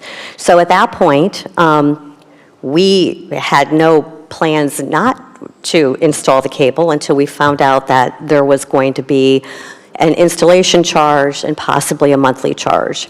So we ended the cable in May because everything from the old City Hall had to be decommissioned and dismantled and brought over here. And we have communicated to the public that our cable channels are dark for right now, while our broadcast system is being built, which it really truly is. It's still not fully finished. During that time, our IT director has been working with our cable providers to find out information on what the costs will be.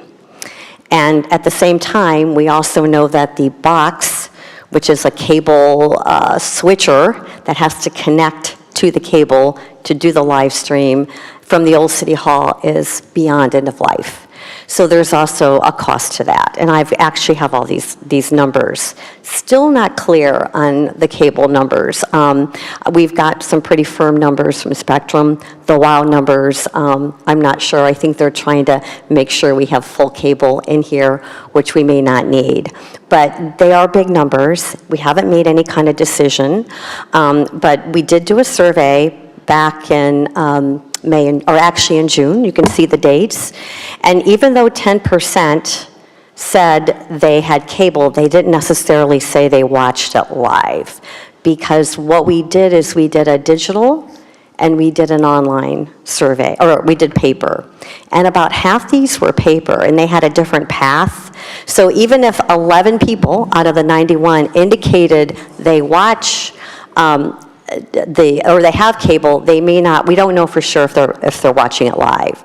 I'm also trying to find out from the cable companies any kind of data that they have. They won't provide us data on viewership, but I'd like to know, are we a full Spectrum community? Are we split WOW and Spectrum? By the way, Frontier no longer offers government cable access, so they're off the chart here.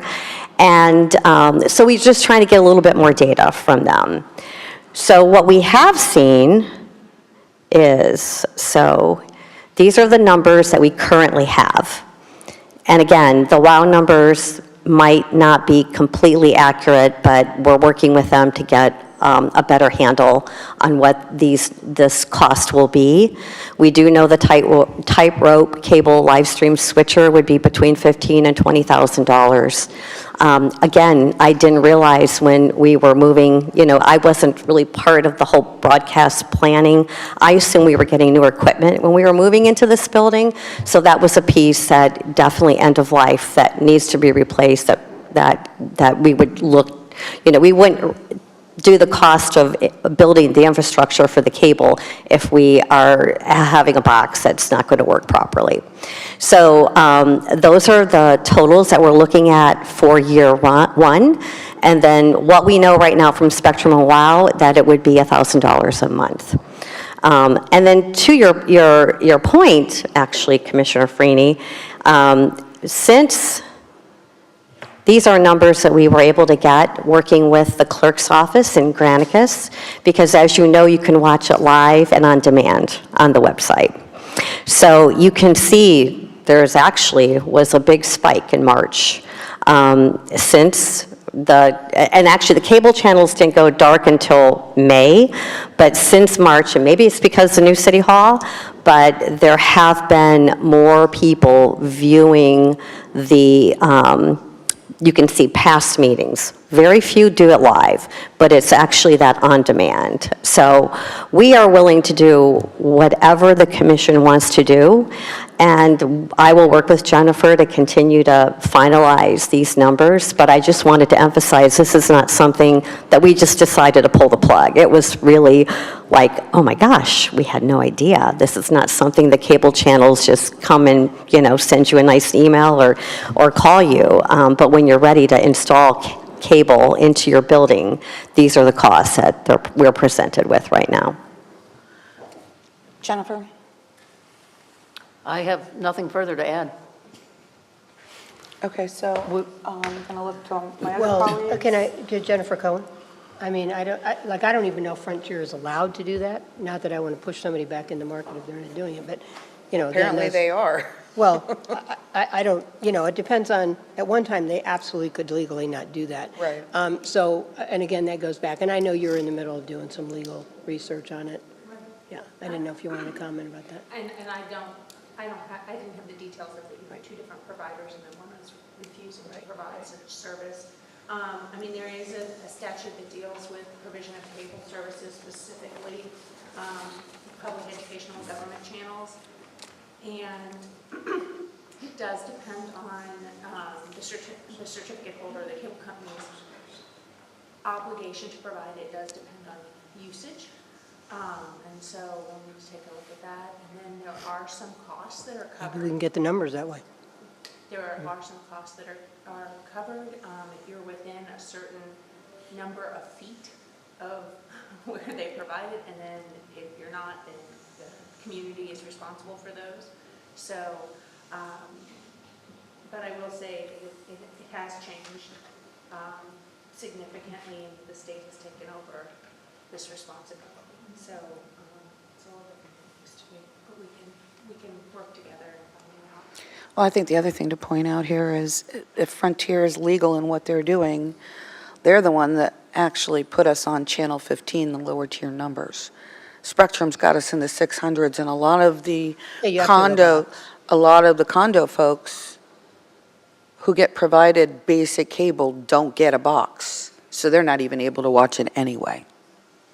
Just saying. Well, and there's some places I know with citizens that don't have great Wi-Fi connectivity, and the only way they're going to do it is through cable. My point is, I think we need to continue it, whether that's for another 5 years as people get, as kind of the people that are used to cable filter off of it. I think it's too soon. Our job, to me, is to grab the most viewers possible, and right now we've got quite a few citizens that are just chopped off from and looking at a blank channel from what they're used to. And in my opinion, some of them they're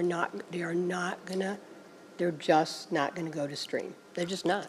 And I think it's our job to reach out to people wherever they are, at this point, and when it's time, we can make that switch. So that's my view, and regardless of whether we can get it cheaper, I think we should do it. I think it should be a priority. I just wanted to put it in front of my colleagues.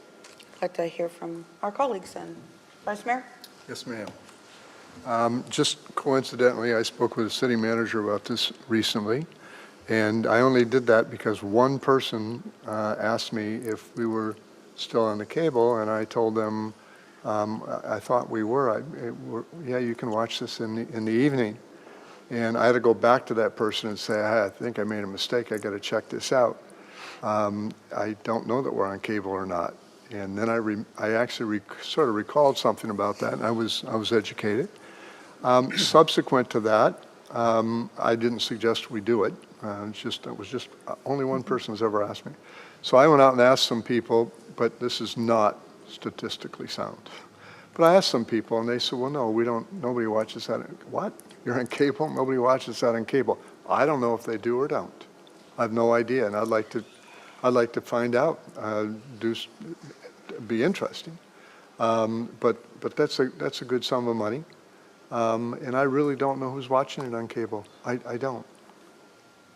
Everybody that I know, the few that I asked, if they watch it, they watch it on their computer. So that's everything I know about it, but I did check. I did ask a little bit. So Thank you, appreciate I'd like that. to ask more. We wish we did too. Again, the cable companies can't give us any data.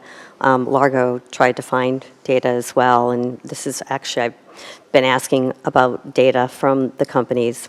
When it's, from what I had been told, if it's under 500 people, and again, even if they have cable, they can't tell you if they're watching the PEG channel. What are the other are the others, I will ask, I'm going to go to a meeting within a week. I'm going to ask some of the other cities, but what are they doing? Are they having any issues about this? I realize we made a switch, I realize that. But how many people, are the other cities all on cable still, or? I think it really is a matter of what we faced with the new building, what Largo is facing, but there is a discussion out there. I know the county has had this discussion as well. Safety Harbor and Oldsmar, they actually got rid of their cable PEG channel in 2016 because they actually put some information out and said, based on the number of people, if we get a lot of inquiries, that people are watching our commission meetings, council meetings on cable, but they had very little response, and when they cut it off, they really haven't had too many complaints. Again, it's more of what people are, the habits. During the pandemic, more people opted for streaming, right? Probably more than ever because we were stuck at home and people were watching more Netflix and Apple TV and whatnot. But again, it is really hard for us to know how many people. We know that there aren't very many people watching live on any of our platforms. More people are watching on demand. And whether that's on demand, if it was cable, if it's YouTube, on the website where you can go and click right onto the agenda item. You don't have to even watch the whole meeting if you don't want to. Or Facebook. Thank you, thank you. Yeah, thank you, Mayor. For me, I don't know that there's a difference whether it's on demand or watching live, if they're still using the cable access to watch it, right? If they had to record it DVR, to me, that would still be kind of cable. And I don't know whether you know. Commissioner Gao. Yeah, just a reminder for everyone. I know I've gotten a couple texts from staff. Just please speak into your microphone. Thank you very much. You're very welcome. That's much better. And I don't know that you can answer this question, but when we talk about streaming versus cable, and streaming that's YouTube or Facebook, do you know, are there any other those app providers, like YouTube TV, that accesses what I would call cable networks? They all do. Okay, and so, like, if I All have of them. if I have YouTube TV, could I access? So for anybody who's cut the cable but now has YouTube TV, can they get the government channels and watch us? If you have YouTube TV, you subscribe to our YouTube channel, and you get a notification when we go live. But I don't need YouTube TV to do that. I can just have YouTube. No, it is just YouTube. Right. Well, Right. there's. And if you have There's also Chromecast, the same thing. If you've got Chrome or Apple TV, YouTube is all those apps are part of that live stream. You have access to all of that. Pardon me? And, or any one of those platforms. YouTube, well, It we doesn't- are on YouTube TV. YouTube is different from YouTube TV. Oh, Michael, why don't you help me? You're the IT director. Yeah. And I just know the social media and I icons. just chose YouTube TV as a platform, I don't have YouTube TV. I'm not promoting YouTube TV. Michael Nagy, Director of IT Services. Your question is, if you have YouTube TV at home, can you get the Dunedin channel? The answer would be no. They're eliminating the public access channels Altogether. For free. So in order to have it, you have to pay for it now. And I don't know the state statute, and I defer to the city attorney to look into that. But my understanding is, even those that are grandfathered in that have it eventually will lose it unless you pay for it, because it's no longer free to the public. Right. But to have if you have YouTube TV, the answer again is you don't have access to that channel. Like if you have YouTube TV, you can see the local news, you can see CNN, Fox News, you will not see Dunedin channel, public access on there. What Sue is referring to is if you're streaming it, we're streaming it to YouTube, you're going to be able to Through see the YouTube channel. TV. Yes. Right. So it's not going to be on your list of channels in YouTube. Okay. Yeah, but you Thank you could add it to your favorites. Yes, Great. yes. I was just trying to see where the crossover was, if there was any for cable, and I'm not an expert in the different platforms and what you can see and why you can see it, so this at least gives me some indication. This is, I don't know, when, And I know that Commissioner Franny is pushing us to make a decision right here and now, but according to our rules and procedures, we can't. It's okay. I'm just pushing that we bring this to a head. Yeah. I mean, I'm just speaking for people that are speaking to me, and I think it's important. I think it's too early to cut it off. But hey, I just want to bring it to a decision.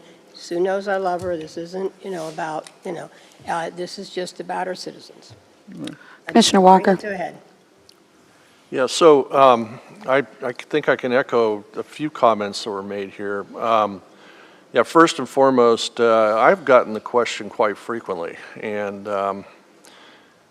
what I'm seeing on the survey is not necessarily reflective of the questions and the comments that I'm getting back. So, and I'm not questioning the statistical significance of the survey. I'm just saying that there's a voice out there that probably did not respond to the survey and is bringing this up, and I think this is absolutely a relevant topic to bring up in the interest of transparency. A few comments related to that. I do believe that a lot of the comments that arise from the cable access to this come from people who have been watching this for a great period of time and subsequently may not be as aligned or tied into some of the social media or the streaming options that are available. And so that would be comment number one. Comment number two would pertain to the fact that it appears, and through no fault of the staff or the city or us, there were some unforeseen circumstances that occurred as a result of our move from the old city hall that basically immediately preempted the cable access. And so what I think, and this goes back to Commissioner Franny's comment, is that I think we've got to give this a little bit of a phase-out period and not just abruptly end it, because, and I appreciate the fact that a lot of people are going on demand and accessing it later, but I think I can say that 100% of the questions and comments that I have gotten are people who are tied into this and absolutely are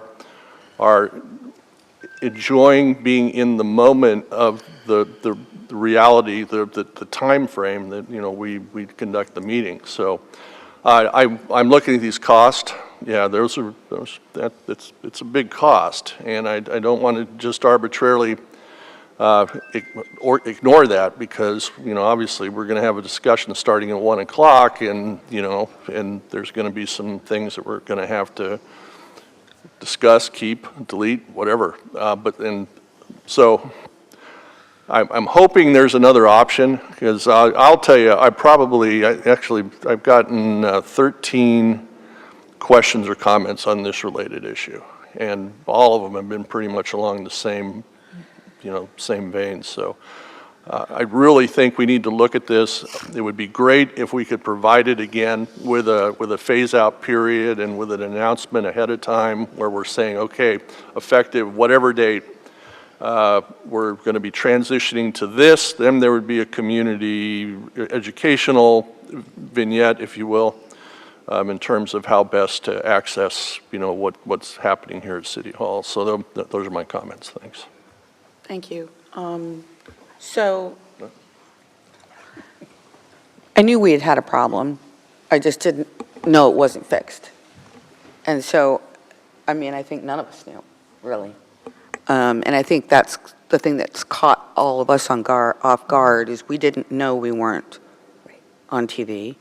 And, I had former Mayor, Kearney County Commissioner Dave Eggers calling me. I had former Mayor and Representative Tom Anderson in my office, and their little groups calling me about it. So I was disappointed to not know that this was still going on. I just didn't know. I knew there was a problem, but Sue gave me all the information. So I could see it either way. I totally understand the need. I totally understand what everyone is saying. I do. And would I prefer a phase out? Absolutely. But we just did. We just phased out. We forcibly phased out, but we just did. So I can go either way, which is because of that. Isn't my preference? No.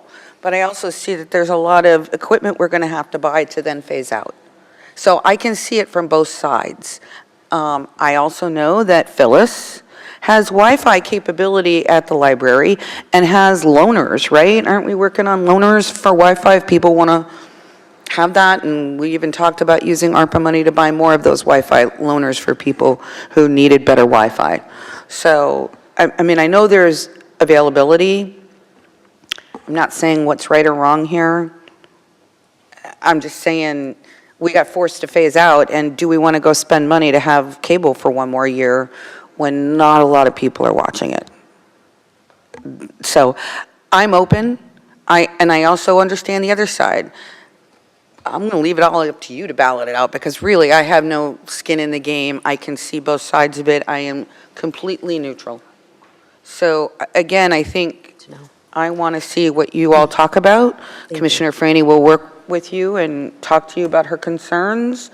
I don't want us to go buy equipment that we're just not going to use. I don't think we're going to need it for 5 years, I can tell you that.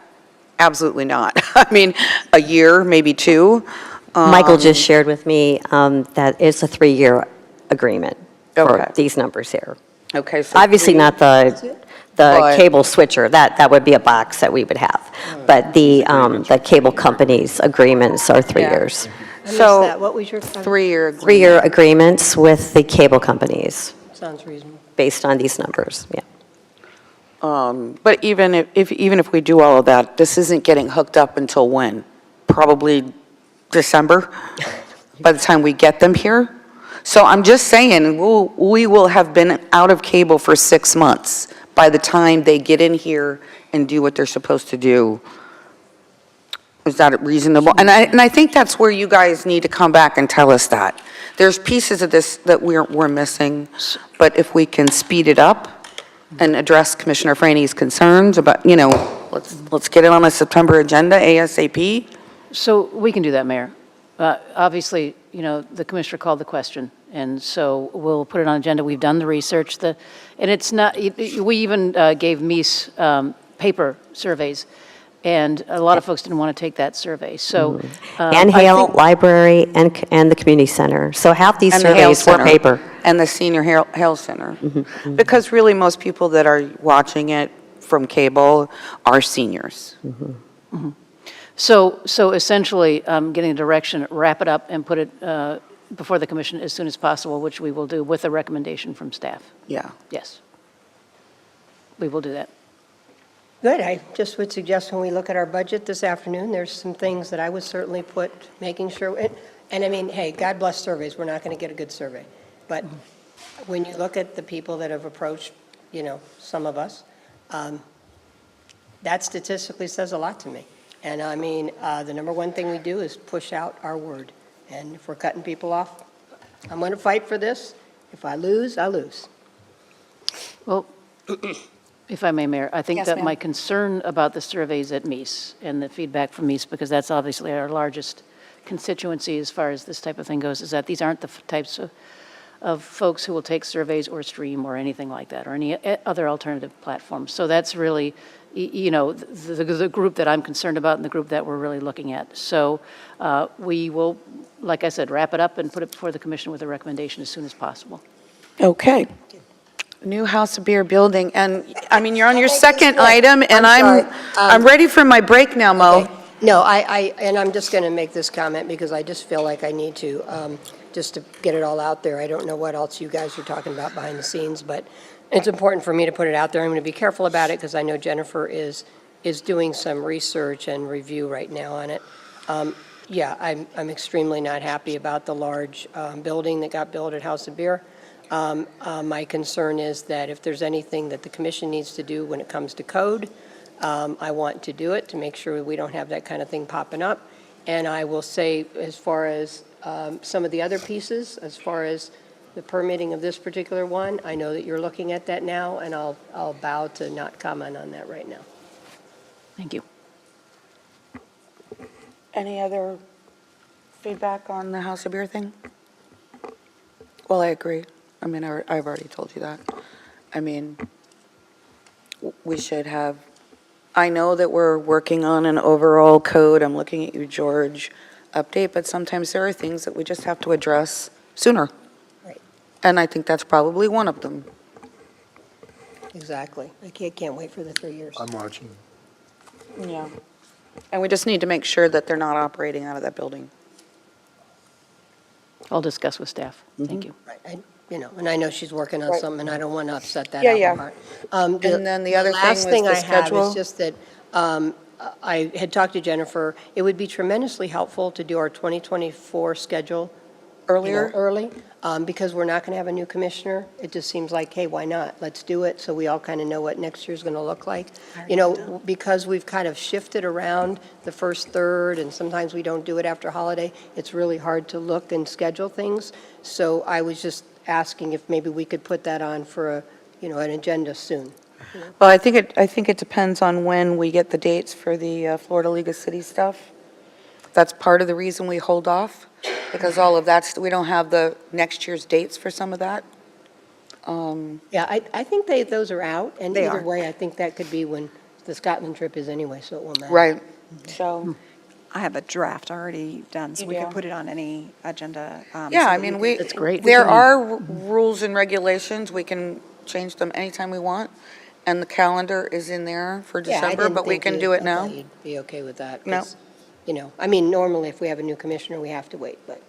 that's No, not but gonna it is helpful for the holidays and planning travel, and I'll get it. so whenever you can get it happen. on. And staff, I think it's helpful Yeah. to staff. That's great, actually. Nail it down. Okay. Okay, and then city clerk's update. Thank you, Mayor. I just had a quick shout out for this evening. We are starting our 9-week Citizens Academy. So tonight is the first of 9, and so each of you obviously will be there attending and welcoming our new 24 citizens in the academy. Thank Okay, you. Thank you. City manager's update? Just one thing very quickly, Mayor. We had scheduled for this Thursday evening a presentation from the Florida League of Cities for our local action award. And unfortunately, the presenter is ill, so we're Okay. not going to be able to do that presentation. We'll schedule it as soon as she's available moving forward. Okey dokey, city attorney's update. No update. All right, commission comments. Vice Mayor, anything from your liaison positions? Yes, I do. Thank you very much, Mayor. I've spoken in general with the city manager about the subject matter, so just because I could, I don't have to worry about any communication issue.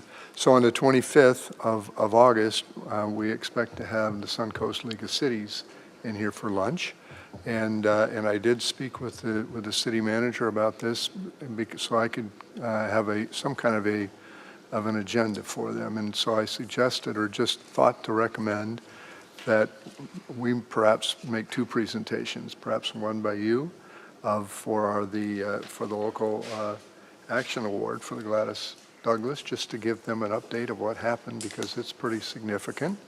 And then perhaps the city manager could organize a presentation about the facility here. And as you know, we usually have a speaker, but I would use those 2 spots for us.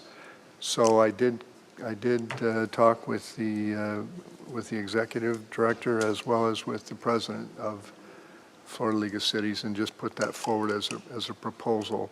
Okay. And they liked it. So And the lunch, is it going to be in here, or is it like tables set up, or how does that work? we talked about eating in here. Yeah. Okay. Yeah. It's going to be about 35 people, so this is really the largest room that we have. Then we also spoke about, suggested for the city manager that maybe we get some of the staff to take out eight or, there'll probably be 30 to 40 people here, so maybe each person takes out 8 and we can just kind of stumble along and have a little bit of fun with it. So if that's agreeable. Yep. Sounds good to me. Anybody else, to everybody? Yeah, if you wanted to have a piper at the luncheon, I know a guy. You know, Throwing that out there. why not? Why not? So Yeah. Dunedin. Very Dunedin. That's cute. There you go. All right, sweet.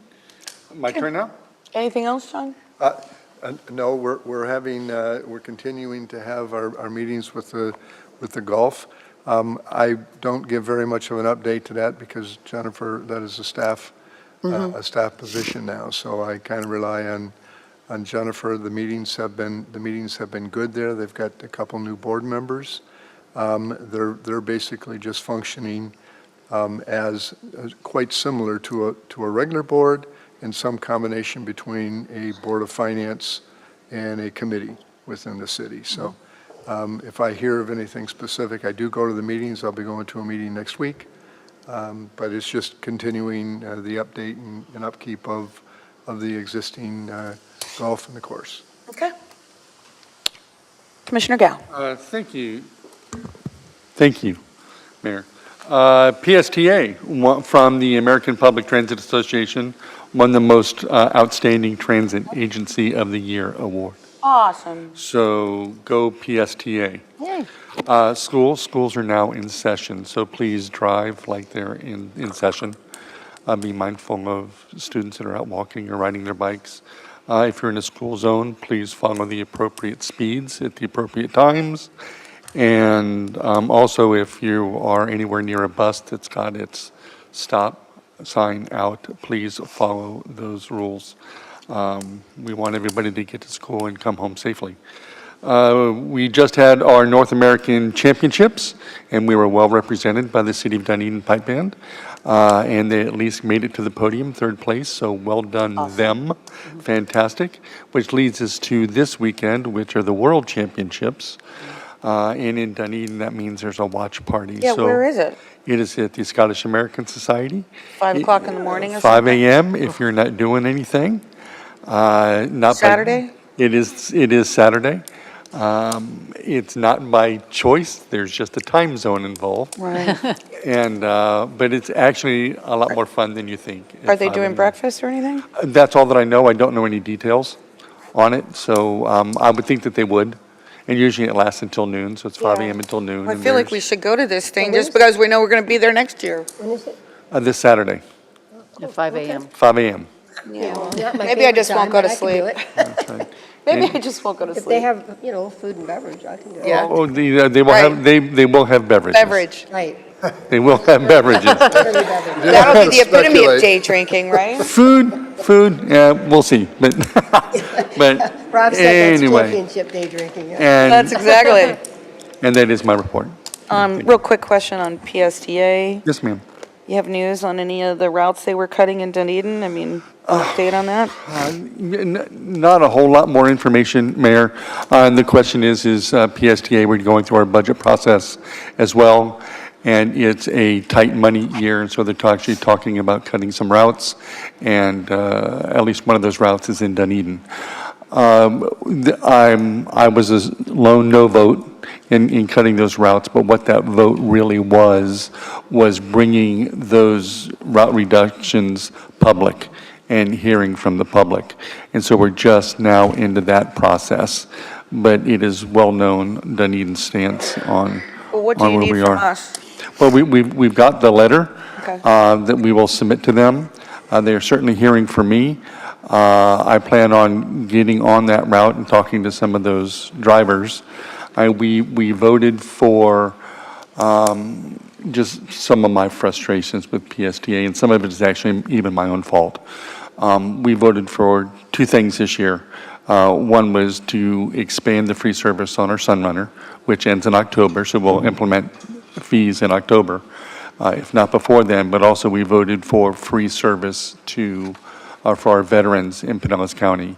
And while PSTA acknowledged this is the loss of revenue, so we knew what we were doing as far as the loss of revenue.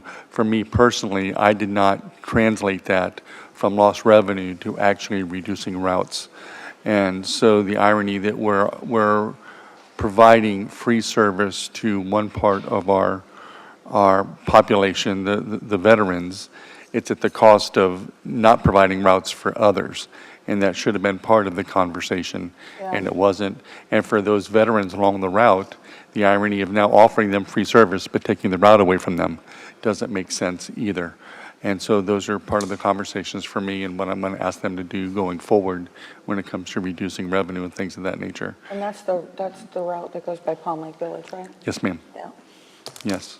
Which is, some of the most vulnerable that need some service Yes. and need to be able to get Right. shopping, because not all of them drive, and they certainly don't walk. We have drafted a letter for Commissioner's review Yes. regarding that route. Okay. Thank you, Joe. Yeah, thank you. I have like 10 things. Liaison? No, I'm just kidding. No, I had spent my day at Tampa Bay Regional Planning yesterday. Obviously, their big tag thing really is the resiliency issue right now, and they're continuing to kind of ratchet up their expertise in that area and bring higher attention to it. And I do have some grants that I will pass on to city manager, grant opportunity type things.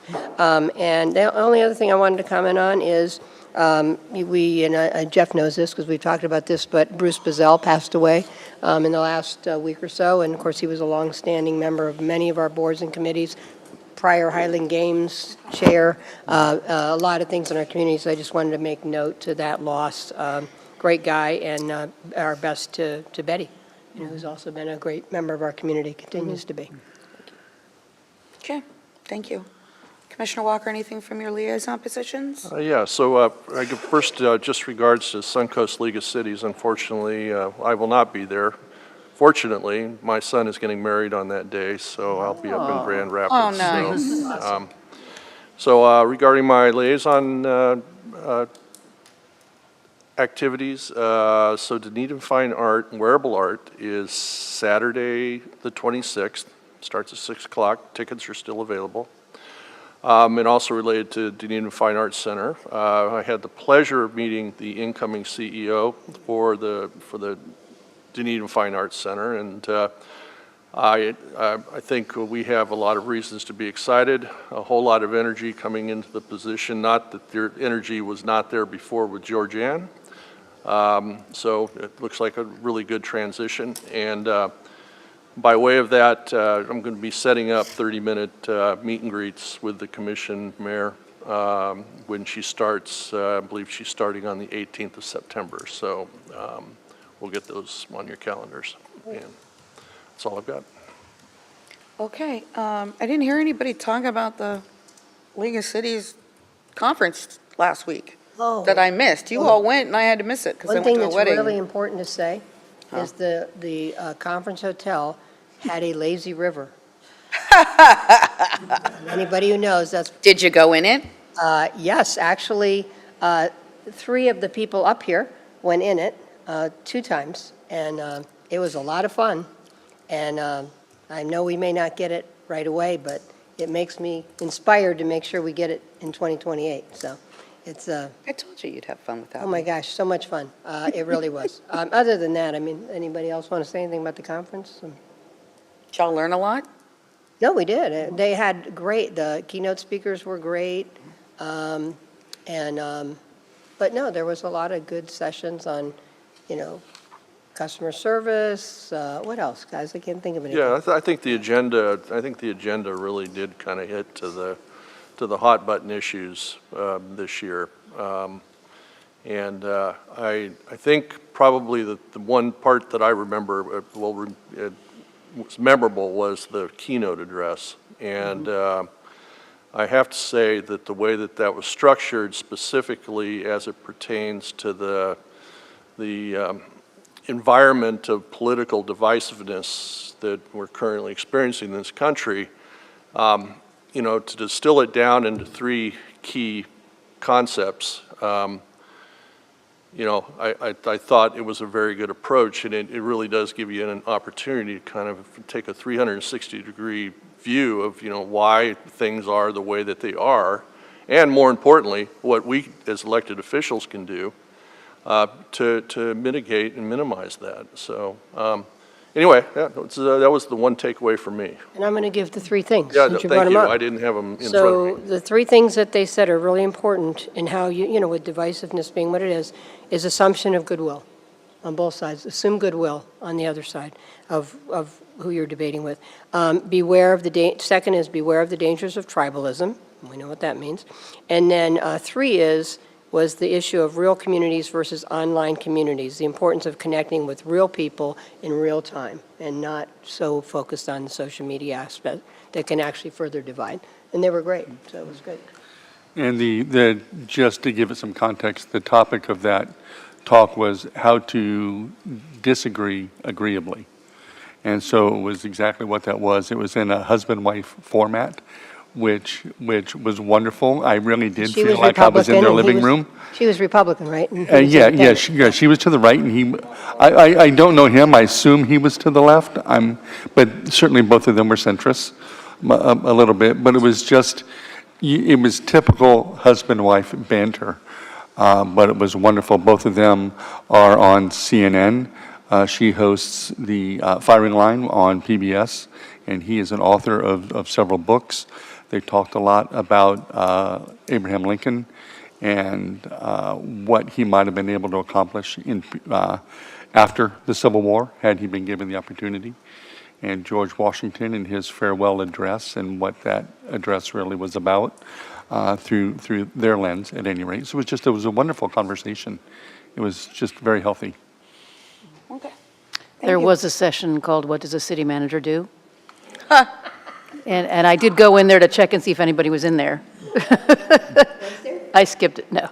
Well, let me None just- of you, So anyway. let me tell you my story about that. Okay, so I was at a family wedding this last week and weekend, and we were staying in Hope Springs, North Carolina, so there's less than 600 people population there, very small town. And the inn that we stayed at, because there are no hotels, okay, that's how small this place is right next to City Hall. And so, I would go for my little morning 1-block walk. There was a sign in City Hall's window, town administrator wanted a part-time position 24 hours a week. Oh. I thought, oh my God. Four, huh? That's Yeah.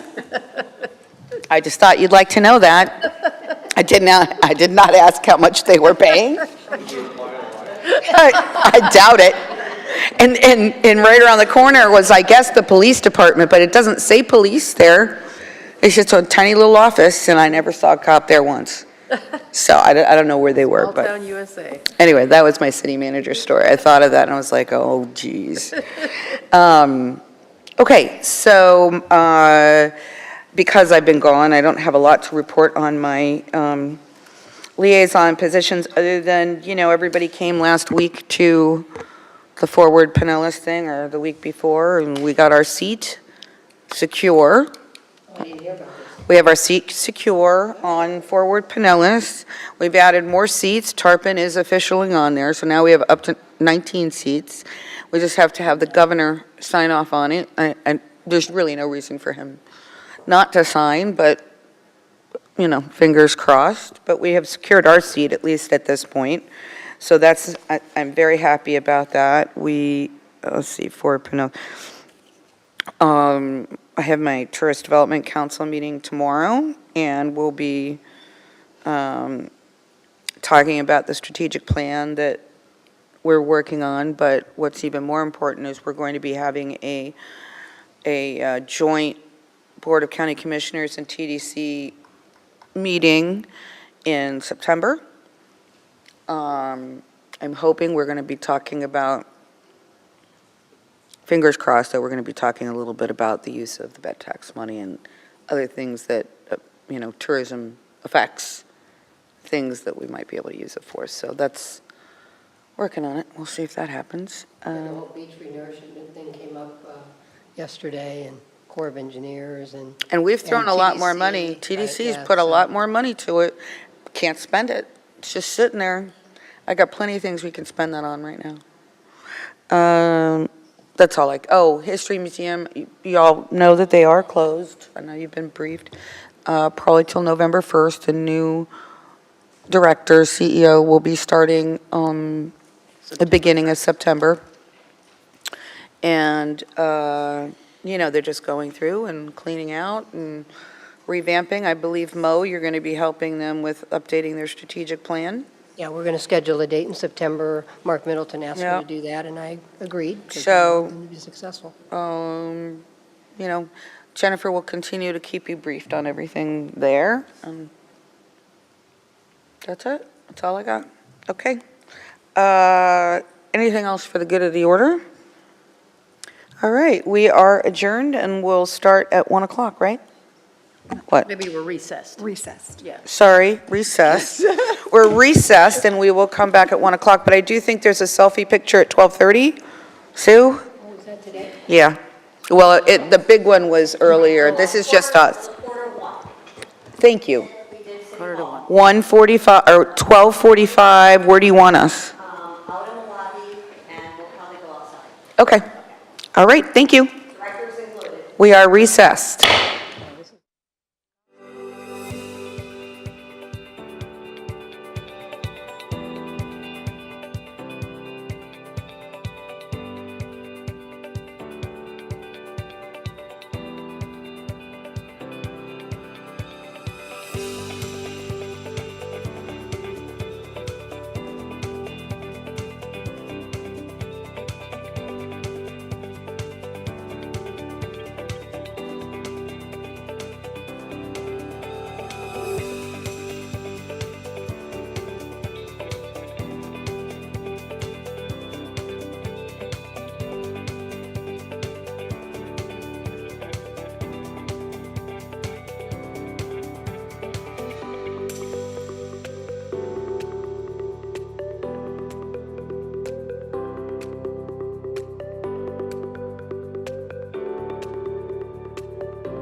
welcome to the budget portion of our August 15th meeting today. Thank you for being here.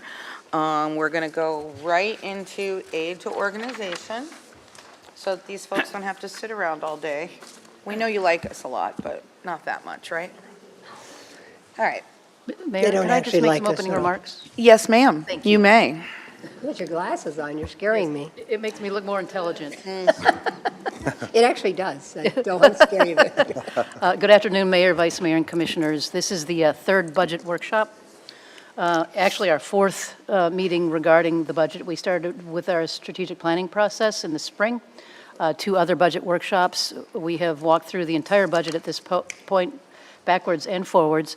Today, we have some critical items on the agenda, though, and we're looking for consensus direction to move forward with some of these items. The first of all is aid to organizations, so that's why the chambers is full right now, and everybody's going to leave as soon as we're done with that. So we have our Board of Finance annual report as well. The follow-up letter from Budget Workshop number 2, which is very comprehensive and quite long, and Finance did a fantastic job of putting that together. So I'm grateful for all the work they did. We have a general fund update, as we always do in every budget workshop. We have a wastewater fund update. And then we have the class and compensation, new pay plan, and the new positions. So that's going to take up a chunk of time for all of you. And notice, if you will, that we fit in here new pay plan. The class and comp study work effort is sunsetting, and it is changing into the new pay plan moving forward. So we're looking for consensus direction to support that new pay plan, and then we will continue to work with the employees on getting the information to them. The large capital projects update, that's an item to be continued. We're scheduling a special meeting for August 22nd. Right now it's in the evening. Maybe we could have a little discussion at the end of this meeting whether or not you're able to do it in the morning, so we have a little more time, up to all of you, but it is on your calendars for the evening. We're going to need that meeting. If there are any loose ends from the meeting today, and there may well be, we can probably take those up on the 22nd, assuming we have enough time in order to do that. There's been a lot of work on our risk fund update, and that's our insurance. And as you know, in Florida, insurance is increasing almost exponentially at this point, unfortunately, but we need to have a good discussion on that as well. And then the City Commission comments and direction, and then we'll go straight into Citizens Academy after that. We are working toward our first budget public hearing on the 6th of September. And so, as I said, anything that we have, any loose ends we have here, we can nail down on the 22nd and move forward to advertising and binding the budget for adoption on September 6th. Thank you very much, Mayor. Jennifer, we have the, and you may have just said that, and I went right over it, but we do have the tentative meeting on the 22nd, right? Yes. And that's for the, are we going to do it, did we decide day or night? Actually, Did Did you just say that and I totally missed it? Yes, ma'am. Sorry. Yeah. I have a lot to look at here. I know you do. We can have that conversation. Perhaps everybody will have some time to consult their calendars, and then we can talk a little bit about that. Sorry. Thank you, Mayor. Okay, so. I so wanted you to mess with you. You gave me a hard time, but. I was working on it, but I bigger couldn't, I wasn't thinking fast enough to. Okay, did you have an opening for aid to org? Yeah, just a few comments. Okay. Les Tyler, the Finance Director. We have before you today the 2024 Civic Partner and Aid Organizations Nonprofit. Les, can you speak up a little bit or Sure. speak in your microphone? Yeah, it's on. Grant proposals. The Aid Organization Subcommittee met on July 19th to discuss the 24 Civic Partners information as well as the Aid Organizations grant submittals. The subcommittee members consist of the city manager, the library director, Phyllis Gorshey, and the finance director, myself. The 2024 total budget proposed for the civic partners and the aid organizational culture organizations total is $168,000. Staff has increased the amount by $20,000 over the prior year, partially due to inflation over the past 3-year period, with no increases in the allocations in total. This includes $35,000 for civic partner Dunedin Fine Arts Center, and $35,000 for civic partner Dunedin Historical Museum.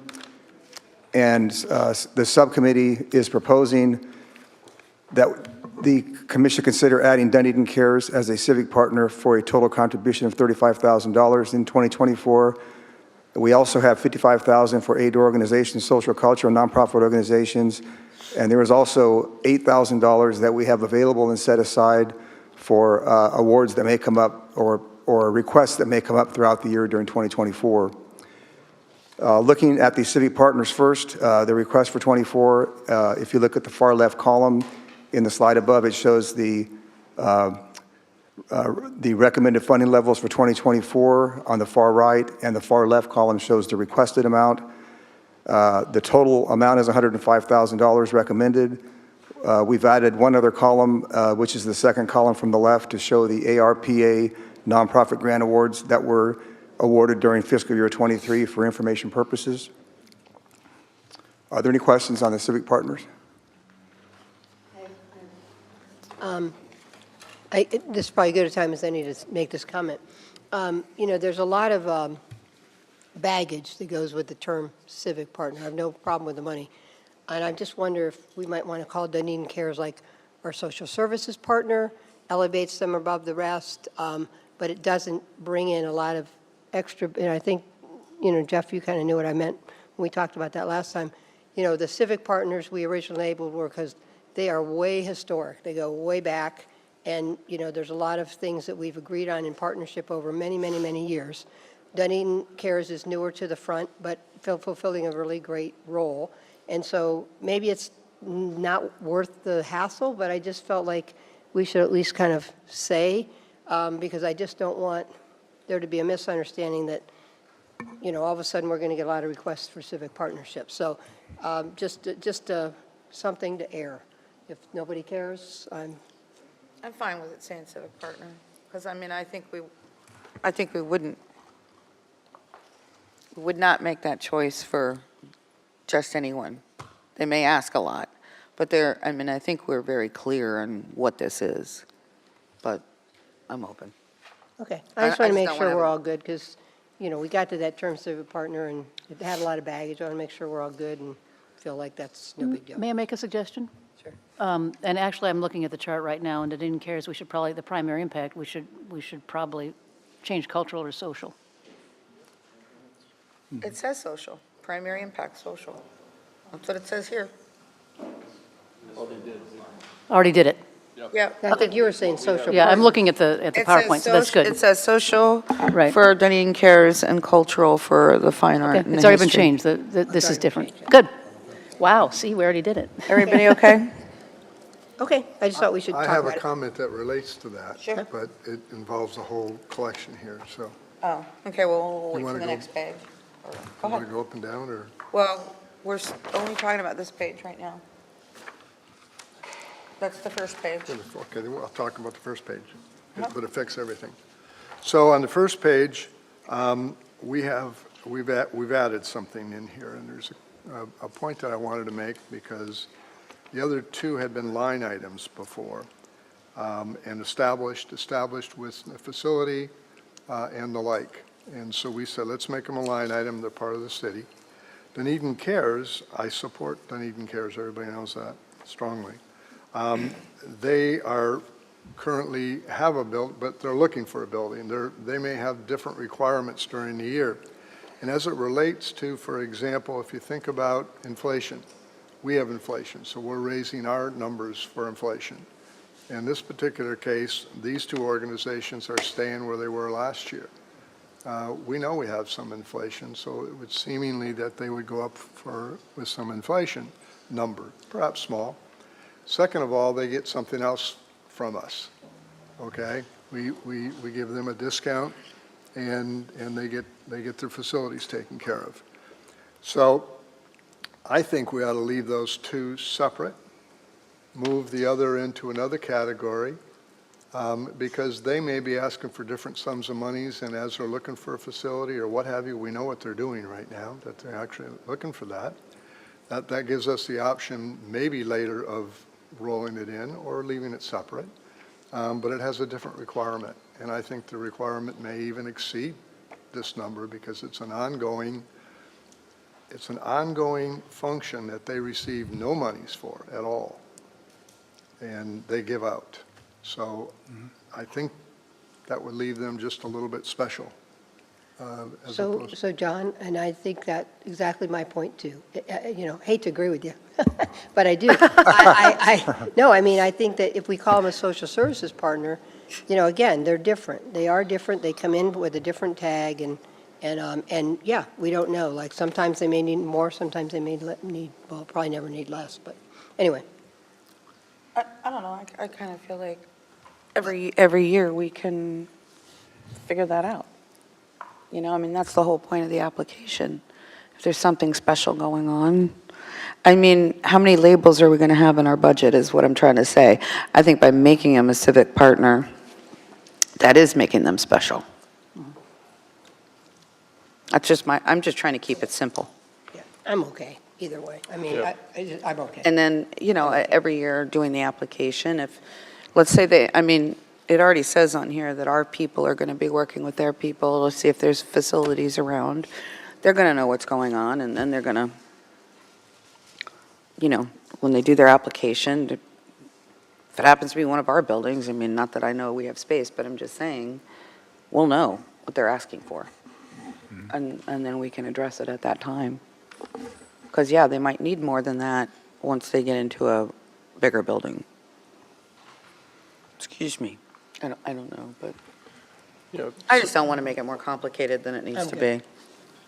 Yeah, so I absolutely agree with you, Mayor. I do appreciate Vice Mayor Tornga's comments about Dunedin Cares and having special requirements, and that is indeed the case. I looked at this, well, first of all, this is a process, and to go back and revise the process at this stage might unnecessarily result in a delay. So at least for the status for this year, I would say this. Dunedin Cares does have special requirements. They are looking for a building. They have fulfilled a very integral role in this community in terms of not just being a food pantry, but also providing social services and getting help for people that need it. I look at this process also as the civic partnership level, if you will, does essentially elevate the focus that we have on these organizations, as well as their responsibilities and their contributions to the community. Because you look, this is a very, very robust list here.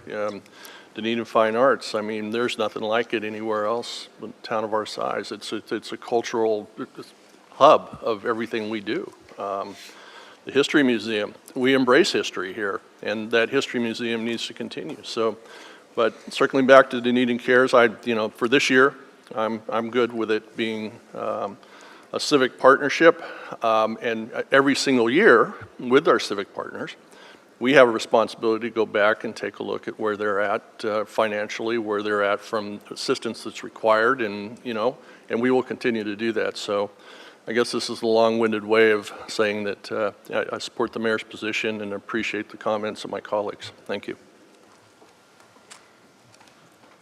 Okay, so before we go on then, I'm going to ask the question, but I think nobody has to get up and speak if they don't want to.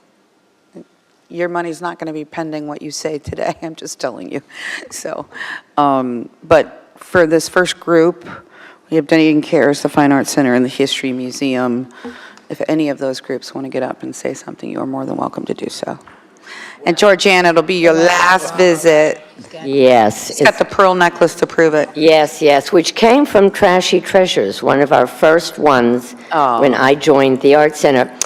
I just want to say to you all, thank you. I have been before this commission 19 years. Because when I leave the Art Center on September 30th, it will be 19 years and 9 months.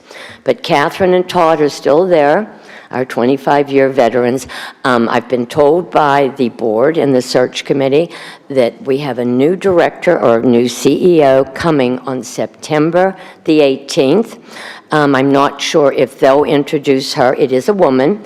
Her name is Miss Niles, N-A-L-L-S, Andrea Niles, and she's coming from the Tampa Bay History Museum. So there really will be a greater marriage between the Art Center and the History Museum. But I want to thank you all over the years. I mean, I know that you've seen and you've helped. I will, for some of you who weren't on the commission, and Jennifer was not our city manager, the city of Dunedin did give the Art Center $500,000.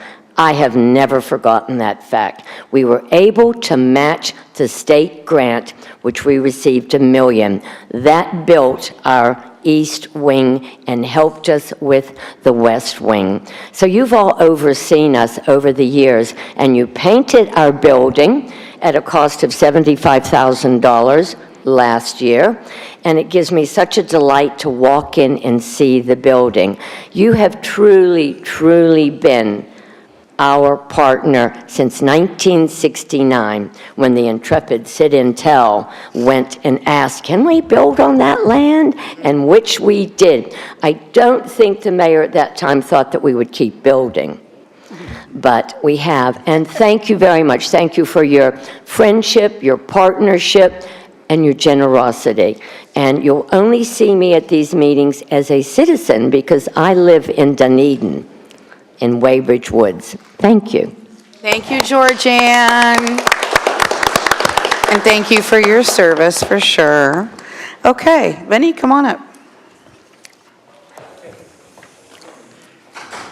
Mayor, Commissioners, really just want to say a few simple words. First of all, as Georgianne said, the city has been an integral part in the growth and the history of the Dunedin History Museum.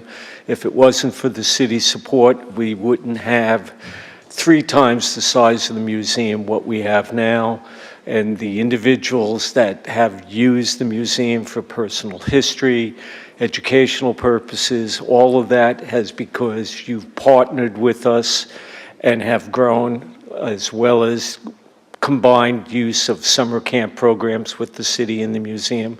So on behalf of the museum, I just want to thank you for being a long-term partner and being a supportive entity of what the museum stands for. And just finally, just wanted to tell you that the state grants are coming up, and it means a lot when the state grant panel looks at museums for additional funding when they see that the city supports their cultural entity. Without city support, they question why would they give money as well. So on that reason, I just want to thank the city for helping the museum. Thank you. Thank you, Vinny. We'll see you back here Thursday.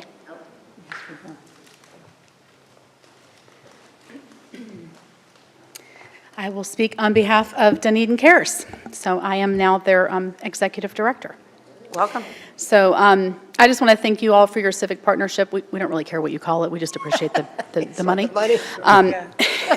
It's going to alleviate a lot of pressure for our pantry. And without your support, we actually would not be able to provide food for a lot of people and grow our services. So it is our goal to be able to have a lot more programs, and we definitely do need a bigger building. So we appreciate your support very much. Thank you. Thank you, Christina. Okay. Want to go over the next group? Yeah, the next group, Aid to Social Culture and Nonprofit Organizations, the recommended funding levels for 2024. The far left column is the grant request for fiscal year 24, and on the right column, titled Subcommittee Recommendation, is the proposed recommendation by the Aid to Organization Committee. The total is $55,000 being recommended. And we also have the second column on the left to show the ARPA nonprofit grant award during 2023.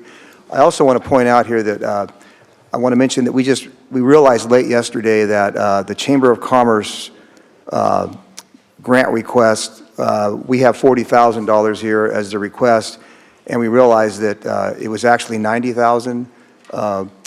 They had reached out to us, and they had 2 letters on the Chamber's, Dunedin's letterhead with one request.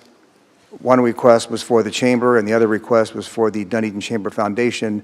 And the subcommittee read it as one request, and we were a little bit confused by them both being on letterhead. So anyway, I want to point out that their actual request was $40,000 for the Chamber and 50,000 for the Chamber of Commerce. So, make that. Well, I think we need to also acknowledge that while it's not shown here, it's still the chamber, they're still here today, so we need to acknowledge the hub request.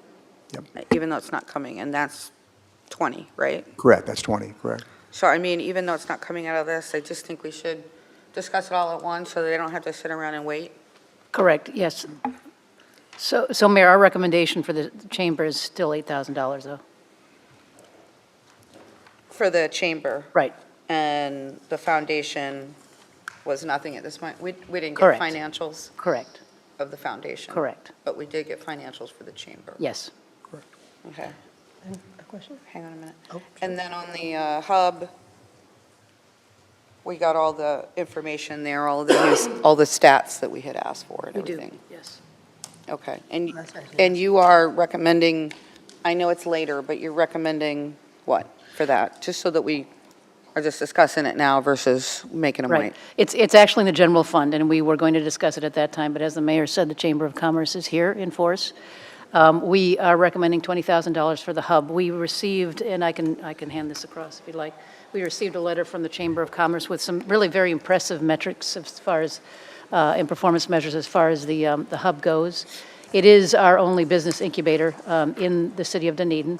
So last year, we rolled the FBI money, FBI2 money into the hub, and so we'd like to repeat that this year and keep a good thing going. Could you say what FBI meant? Florida Business Federal Bureau of Investigation. I I'm just just heard the kidding. public says Florida FBI. Business Incubator. Just make- Florida Business Incubator, Mayor. Thank you. Okay. Go ahead. Les, keep, while everybody's looking at this. Those are your comments? those are my Okay, comments, and we yeah. see what has been recommended. And you said you raised our total budget, right, Jennifer? To 160. Yeah, raised by 20,000, yeah. Okay. Okay, anybody have any questions or? Well, I have a question, and I'm looking for it. What, the $8,000 for the chamber, what's it going to be used for? To serve and promote the city of Dunedin. That's what it says. We already give them 10 for the visitor Right, for the center. visitor center. I was just clarifying. Yeah, okay, you just answered me. Yeah, and then I was the looking hub for at exactly 20. what it was, so it's just for promoting. Just for promoting, yeah. Marketing, promotion, and community outreach. And let me just also bring forward an issue. So we all know that the History Museum is closed until maybe November or later, I don't know, until they revamp all their programs with their new director. And it was kind of brought to my attention that the visitor center could be busier because of that. History Museum is sort of a defuncto visitor center. If the chamber is closed and vice versa, people go to both places. And so if there is any money left, I think we should at least up that a little bit to help them with their visitor center portion. That doesn't come from here. So we normally leave $8,000 for you to allocate during the year, should So we could throw an a emergency couple come up, right? thousand their way for that if it was available at the end of this discussion. And I Yes. can speak a little to that. You know, we do recognize that we are the busiest visitor center in Pinellas County. In the county. Recognized by Visit St. Pete Clearwater. And I actually have been exchanging emails with our new representative from Visit, Oliver, to sit down with him and find out also if there is additional monies. They do give us money for the visitor center, to find out if there are any additional monies left on the table. And also to have a discussion with them on modernizing a little bit, maybe doing some digital work in the visitor center. So we are paying attention to that. We do know that it is critical that at least we are open on Friday evenings through Sundays, because that is the busiest time downtown. Currently, the monies that are given to us each year were intended for, back when Lynn Wargo requested them, was for weekend hours or Sunday hours during season only. And so that's kind of where those funds are earmarked, to offset those costs to keep the visitor center open. But again, if there were more funds available, we do realize the importance of keeping our visitor center open. We do see an increase in revenue already because we are starting to promote the Dunedin brand a little bit more through merchandise as well. All right, so let's get to maybe to the end of this, and then we can decide if we're going to do anything with that extra 8 that we have. Yeah, I just wanted to ask, what are the hours of the visitor center? During off-season, 11 to 4, Monday through Friday. And during on-season? On season, we open at 10 and we're open until 5, and that includes Saturdays. That's great. Well, and you guys do a great job with it. Thank No you. doubt about it. So you're not open on Saturdays today? No. I do think that's got to be relooked at, given the fact that the History Museum's closed. Yeah, I will bring that to our board. But I mean, I think we can talk about a little funding as well. You help with the money, then we'll find some money. How much do you get from It fluctuates. There are different, we get one bit of money for the visitor center, and then one is just directly for marketing that has to be used for marketing efforts only, and then a report has to be sent back to Visit to show them where those marketing dollars are spent. So typically, when you look at like the past history of last year, we marketed in Allegiant publication on Allegiant, which is our biggest carrier to this area. Spectrum, we did a campaign, and some monies were used as far back as, you know, when we did everything during COVID, we did an intensive marketing campaign, videos and different things like that. And then we send that information and those metrics of that marketing back to Visit St. Pete Clearwater. But how much do you get for the for being a visitor center? The visitor center, you know what, I don't know. I can tell you on the marketing side, I think it was 24 this year. Yeah, that sounds. Kevin knows. 10. Oh, 10. Okay, so you're getting 8 from us and 10 from them. Yeah. Okay. All right, that tells us something. Okay. And if you would indulge me? Sure. I'll go ahead and just speak on behalf of the chamber, and then that way you're done with me for the day. There you go. Good morning, Mayor, Commissioners, City Manager. Good afternoon. And staff of the City of Dunedin. I'm here today as the chairperson of the Chamber of Commerce, representing our Board of Directors. We are one of the organizations before you that represent a vibrant and thriving business community, which is bolstered by the dedicated efforts of our Chamber of Commerce.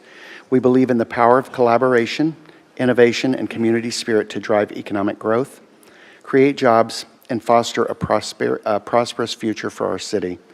The hub under the Chamber of Commerce serves as the backbone of the business ecosystem, offering essential support to local businesses, fostering networking opportunities, and advocating for policies that empower economic development as well as creating opportunity for people of all diversities. Our initiatives not only benefit businesses, but also contribute to the overall well-being of our citizens by creating a strong foundation for prosperity. We consider that the hub is the visitor center for the business community. So what you see in our visitor center that embraces our tourists and our locals, the same is true upstairs in the hub as far as being a business center for our business community. We are in partnership with DDMA, Visit Dunedin, as part of the alliance as well as the city itself. We collaborate with our partners on branding, marketing, events, and other city and community initiatives. Most recently, those partnerships have successfully gotten a signature event back on board and highlighted the strength of those partnerships. However, as we aspire to even greater heights, we thank you for all of the continued support and investment that you give to the Chamber. Both in terms of financial assistance and the endorsement of our mission, your partnership with the Chamber of Commerce will directly impact the growth of our city, boost entrepreneurship, and enhance the quality of life for all residents, and further work with our partners. Together we can work towards a Dunedin where businesses thrive, job opportunities abound, and our community flourishes. We believe that by joining forces, we can achieve remarkable progress that will benefit current and future generations. Thank you again for providing financial assistance to the Chamber of Commerce. Your contribution will be an investment in the success and prosperity of our city, and we are committed to utilizing these funds responsibly to further our shared goals. Thank you for your time, your dedication to our city's future, and your consideration of our request. We eagerly await the opportunity to collaborate with the city for the betterment of our community. Thank you very much, and good luck in the ending of the budget Thank you, Greg. process. Have a good day. Okay. Why don't we go through it all, and then we can deliberate on any changes or whatever at the end. Okay. Dunedin Music Society.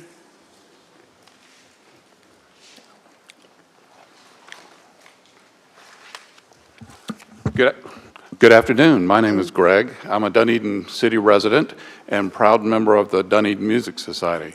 I'm a performer on saxophone, flute, and clarinet with the concert band and the Rhythm Kings Jazz Orchestra, which I also lead. And it's my colleague, Mary Ann Craig. Thank you. And I'm also a member of the Dunedin Music Society. I've been there for 3 years now. I am a performer on clarinet with the Dunedin Concert Band, the Clarinet Choir, the Pinellas Community Band, and I'm also serve on the executive board as the library executive, among some other duties. But first, on behalf of all of Dunedin Music Society members, performers, volunteers, and audiences, I wish to thank the City of Dunedin Commission for providing aid last year. As a result, we were able to produce a new promotional video based on the Dunedin Concert Band's concert in April. And we use that for marketing to let the underserved population know that we're out there. Come join us as a musician, be a part of the audience, be a volunteer. Just be a part of it. It's a great organization. As well, we were able to launch 2 new ensembles. We like to continue to grow and make opportunities for other musicians to perform that maybe can't get into the concert band. We created a Winter Strings, so we're starting to kind of get out there and get an orchestra going maybe. Based on interest, and then also a percussion ensemble, which is performing tonight at the Dunedin Community Center. So that's their first performance. So due to the growth and the desire to practice within this community, we began utilizing space in downtown Dunedin at the United Methodist Church, and the First United Methodist Church, with the community band, the clarinet choir, and also the strings. And there are some nights, and we practice on Thursday nights, that we may take it outside and utilize one of the little gazebos out there or Freedom Park or something and practice and perform for those walking by. So I'll let you take over for next year. With all of that behind us, we are very excited about the future. As some of you may know, our the Dunedin Music Society founding director, Stephen Brown, stepped aside this year to pursue other business interests. You probably also know music doesn't pay very well, and we all have other jobs. And we are pleased to have had Stephen with us and help create this wonderful organization. Our new artistic director is a Dr. Martin Zagelka, and when you meet him, he will tell you how to pronounce his name correctly. Martin has a doctorate in musical arts from Eastman School of Music, which is one of the premier conducting and wind band schools in the world. We're really excited to have him come in, and he has some really big ideas. We're known for our big ideas. As Commissioner Gall asked me earlier, I said, are you going to continue with the big ideas? Here's one Martin has put before us. He would like to do a cinematic concert, and that's where a movie or clips from a series of movies plays in the background while the band plays the music from the movie. I can't tell you which movie franchise it'll be just yet. I mean, we know, but he's asked to keep it quiet. I can tell you it's going to be really exciting, and we hope to do this performance at least 3 times, 2 in Dunedin and 1 outside of Dunedin as part of our regular concert band schedule. We would also like to bring the Rhythm Kings Jazz Orchestra into downtown Dunedin for a dance night. There's a very active swing band, ballroom dance scene in the community. Mary Ann's part of that, and we would like to host an event in downtown Dunedin with a swing band night. I'd like to conclude by saying thank you for your past support. We love seeing you in the audience. I've seen several commissioners in the audience on the front row. As a performer, getting that feedback from people in your community makes you want to keep doing it. So thank you very much for your financial support and your presence at our events. On behalf of the 65 or so people in the Dunedin Concert Band and the hundreds of volunteers and other people who help support this organization, thanks for everything you do for us. Thank you. Okay, the Dunedin Scottish Arts Foundation. Okay, the House of Mercy and Encouragement. Neighborly Cares.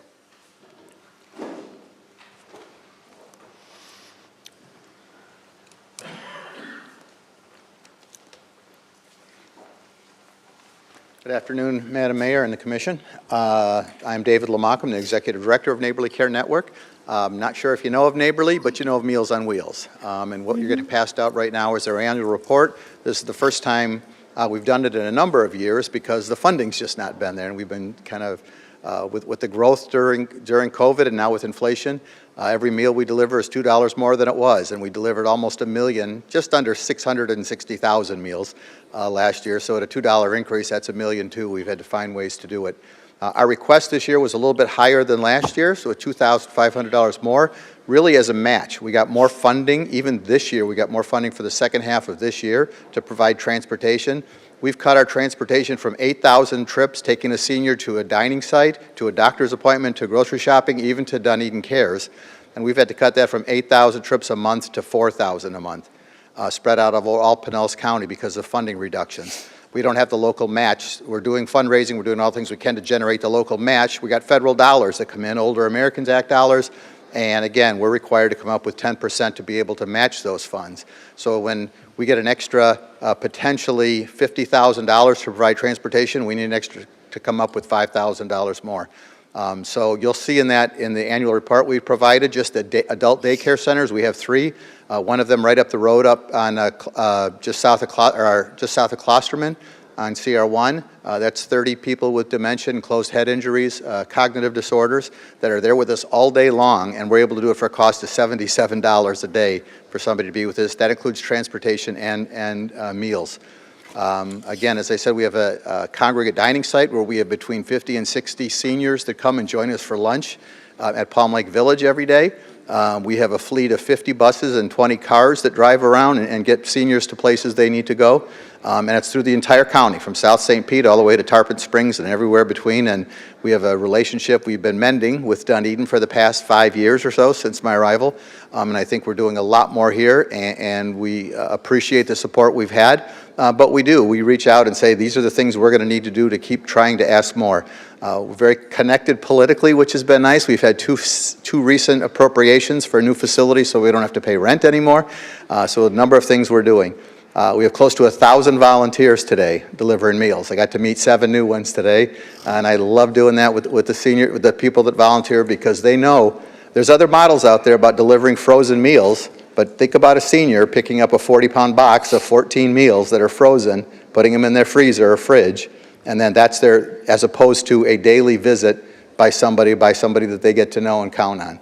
So that's just a quick, you all know that, I'm not telling you anything you don't know, but I really just wanted to again say thank you for the support we have. We look forward to doing more with you if there's opportunities to do more. We enjoy our relationship with Dunedin Cares as well. We'll take our buses with seniors there, help them load up as much as they can, and we'll help them carry them inside the house too, because they can get, seniors coming to Dunedin Cares is a little bit more of a challenge for some of them. So we're happy to have that relationship, and that actually spurned from coming here a few years ago. We did the introduction. So I want to thank you again, and we look forward to working with you more this coming year. Okay, thank you, David. Thanks, Julie. Random acts of flowers. Scottish American Society.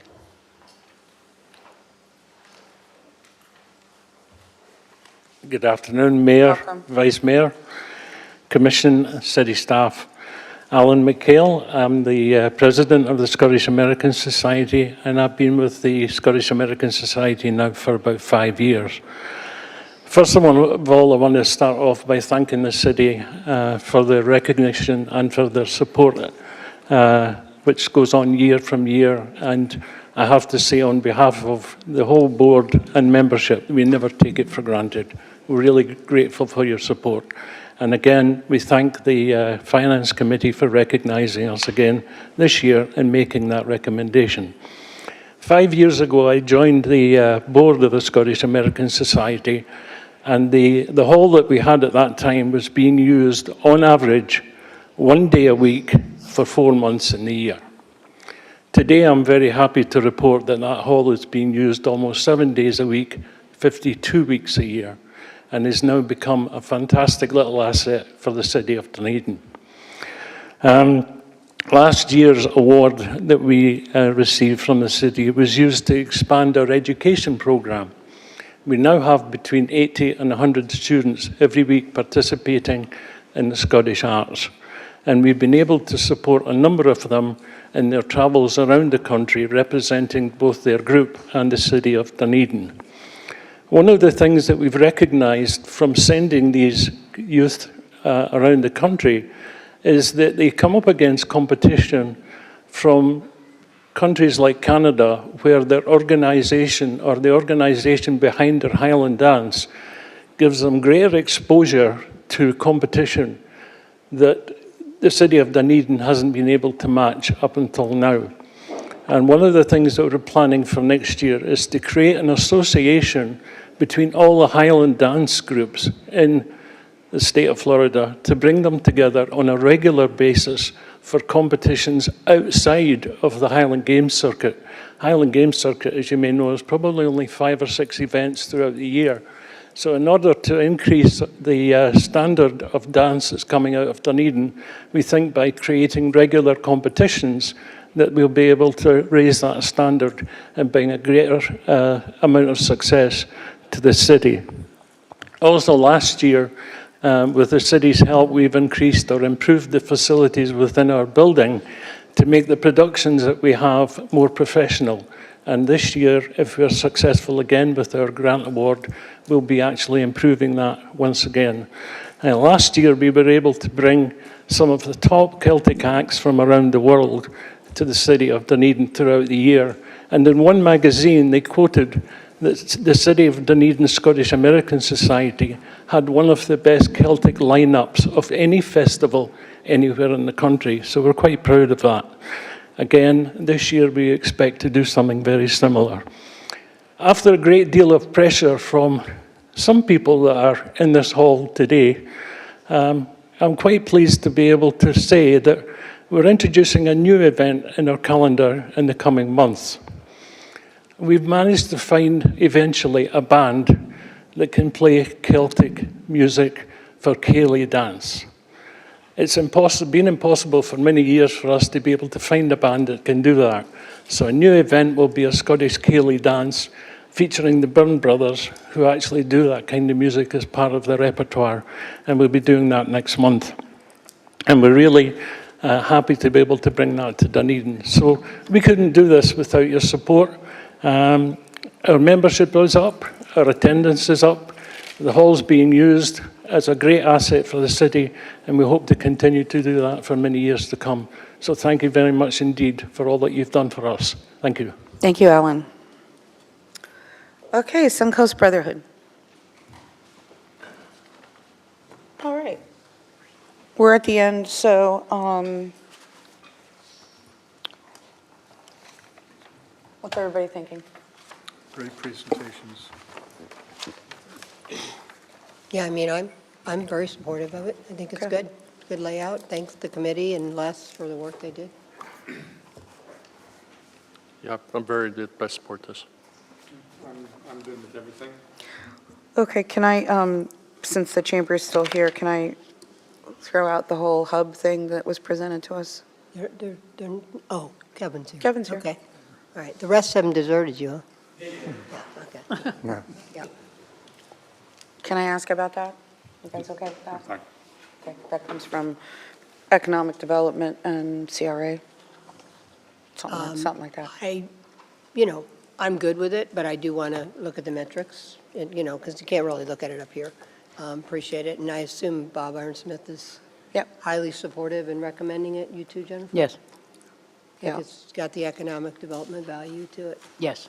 I mean, it seems good to me, so I'm not. Well, and the piece of it that's interesting too is, I mean, you remember, I think we were supporting the FBI at a level of $35,000 or $38,000 annually, and we had like a 3-year agreement. We don't have that kind of agreement right now with the chamber, and what we asked last year by giving what was left from the FBI and canceling and terminating that agreement. And we terminated it because we were not getting any metrics. Okay, and they were taking it a lot outside of Dunedin, which is not what we wanted. So what we said to them last year was give us some metrics on your first year, essentially. And that's what Sarah and Pam did. They gave us the metrics. I think it was pretty good. And this doesn't have to be decided today as far as this next piece I'm going to say, but I do think we should. We had an agreement with the FBI, and I think we should probably have an agreement in the future with the hub, so that it's not this willy-nilly thing, because it's more in writing, if you will. But again, that's not for a decision today. I just think it was the right thing to do. And if you do look at their metrics, it looks like it's been pretty successful. And, that's something to me that Jennifer and Bob and Pam can work through, and Sarah, for next year. But, okay, so what's the will of the commission? You're okay with the hub? You're okay with the hub? You're okay with hub? Oh, absolutely. You're Yeah, okay? no, I'm good. Okay. I'm just saying, Okay. all of a sudden I look at the metrics, I have questions, Right. I don't, but yes, I think the hub has done a lot of good things. Okay, and then the foundation thing, I don't know what to say. And I know the foundation just reestablished itself. We only have $8,000 left. I do think we ought to consider, and I don't want to put a number on it because I don't know what God bless you, I don't know what their summer, I don't know what the cost is to be open on a weekend during the summer, given the fact that the History Museum and shop is not open. But maybe you can look at that and let us know.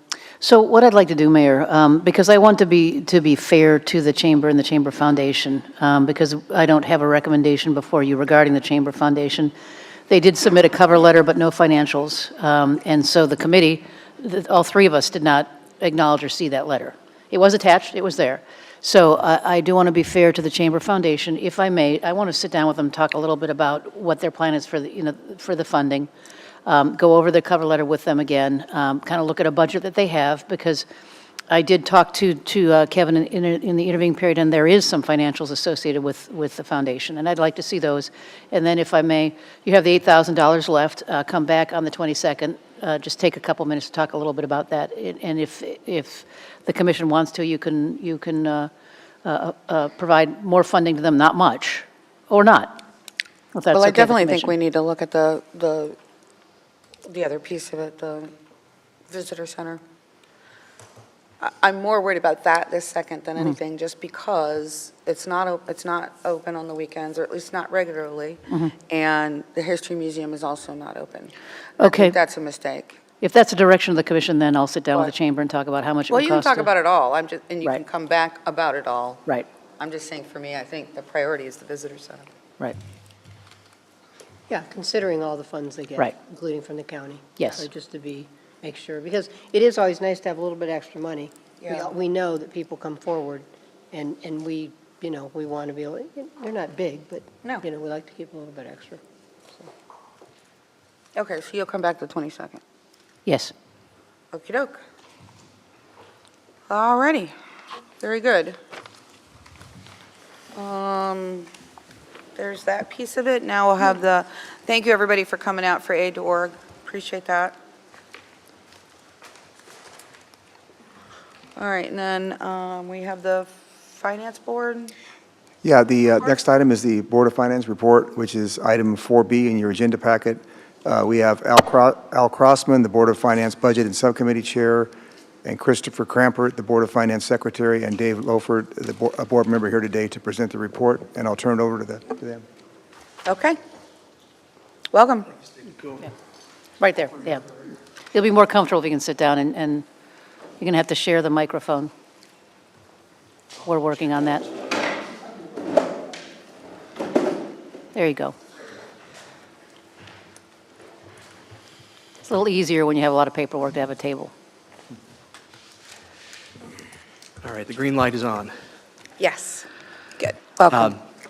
Good afternoon, Madam Mayor, Vice Mayor, members of the Commission, and City Manager Bramley. Chris Crampert, I'm the Vice Chair of the Dunedin Board of Finance. And here, in place of our Chair, Mel Ora, who had a previous engagement. Also with me, I have our Budget Committee Sub-Chair, Al Crossman, and our distinguished past Chairman, Dave Leffert, who's going to be helping deliver this report.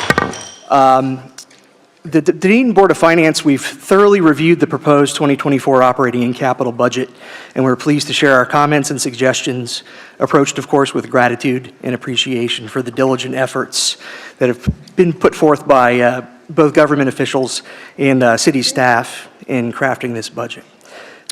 First and foremost, we'd like to extend our heartfelt thanks to, I'm sorry, No, she was asking for something. to Les Tyler and his entire team over in the Finance Department for their exceptional responsiveness. Their willingness to address our numerous questions and provide clarifications has been truly commendable. And I believe every question that has been asked, Les likes to note that we ask good questions. The detailed reports that the finance team generates, they offer valuable insights into the budget process, and their promptness in responding to any inquiries has been exemplary.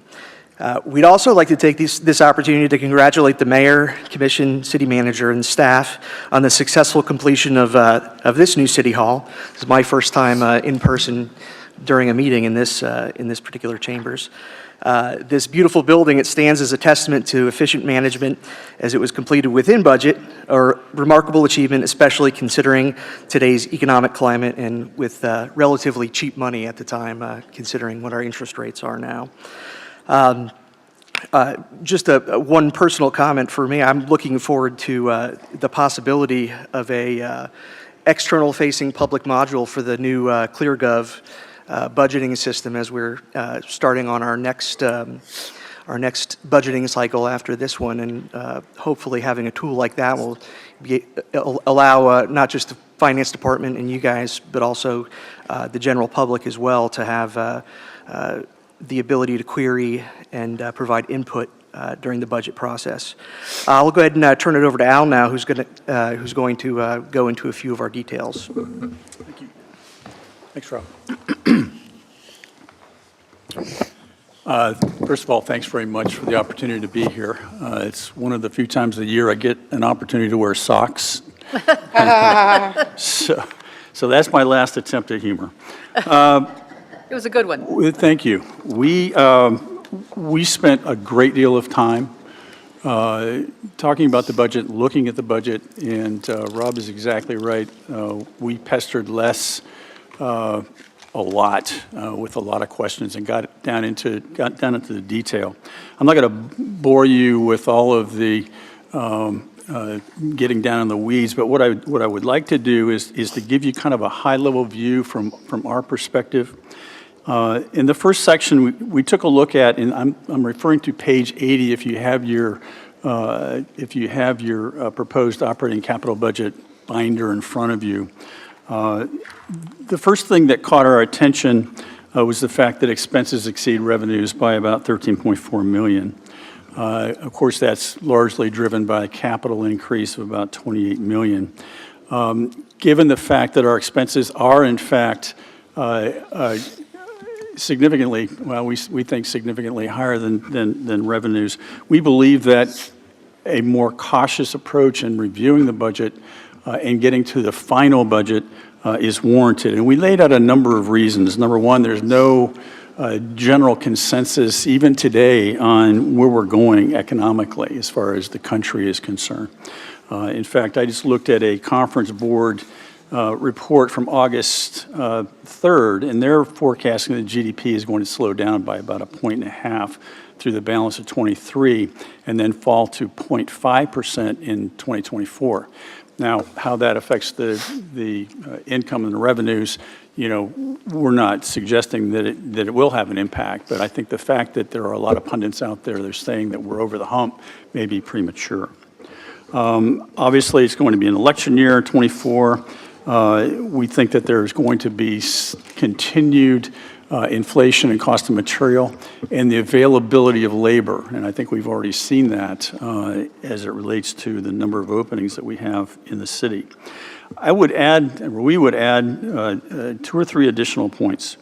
Number one, there are some expenses that are not reflected in the budget, at least as of the last time that we looked at this, one being insurance. And as you all know, our insurance rate is going up by nearly $1 million in 2024. The other thing that concerns us is, and this is kind of a common theme throughout the analysis that we did on the budget, We looked at rate of change, and whether you look at it on a 24 budget versus 22 actual, which is the last actual number that we had, the revenue increase over that time period is 6.8%. The expense rate increase over that same time period is 26.3. So clearly, the expense number as a percentage in terms of growth year over year, whether it's year over year or budget versus budget, is we're basically upside down. And all we're suggesting is that just put that in the back of your mind as you deliberate on finalizing this budget and make sure that we've done everything we can to try to get this thing as close to right as possible.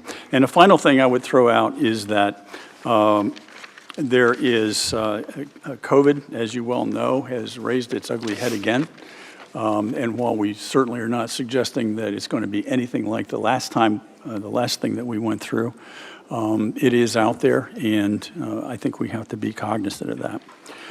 As I mentioned, capital is a concern, and we've asked Dave Leffert to weigh in on it. He's got some fairly strong thoughts about capital and how it's allocated, and I'll turn it over to Dave.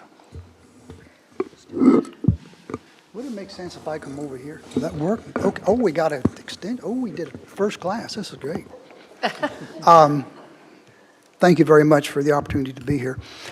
With respect to capital, we have some extraordinary capital projects in the works.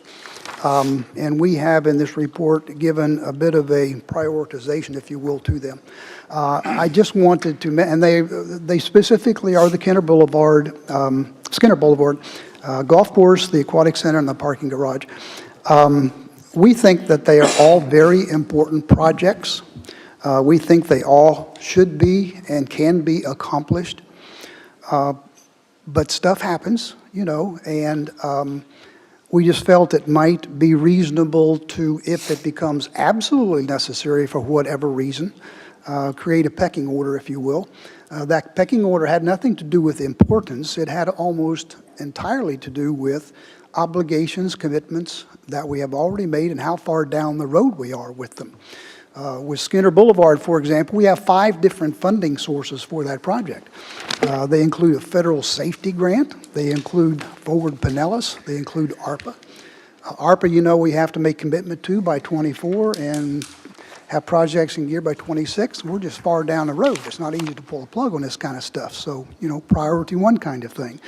Golf course, kind of the same thing. We got not only ARPA money in there, but we've got, as I understand at this point, a historic grant money. Well, you know, you got to move ahead with things like that when you get those kind of commitments. The aquatic center, we've been putting Band-Aids on that swimming pool for how many years, I have no idea. But we have not only ARPA, we've got a pretty significant private donation. So we need to, when we get those opportunities, we need to take them and move ahead. Parking garage, we don't have any obligations out there at this point. That's being funded with Penny and CRA. And not that we don't think it's important, because it is. We think we should move ahead with that.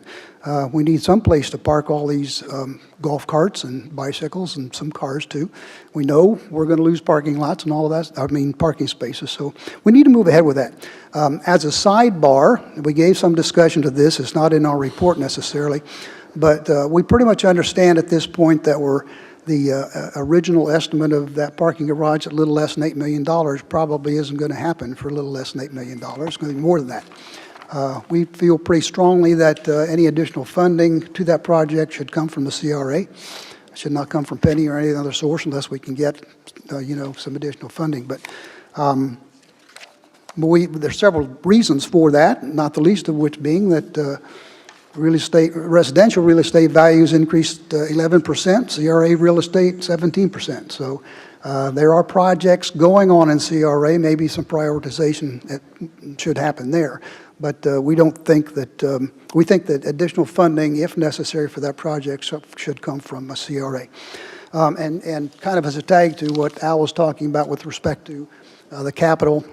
We are giving some discussion or kind of finding it reasonable maybe as we look at budgets and analyze them, which is kind of our role in all of this, to examine, to analyze, and comment on all things financial.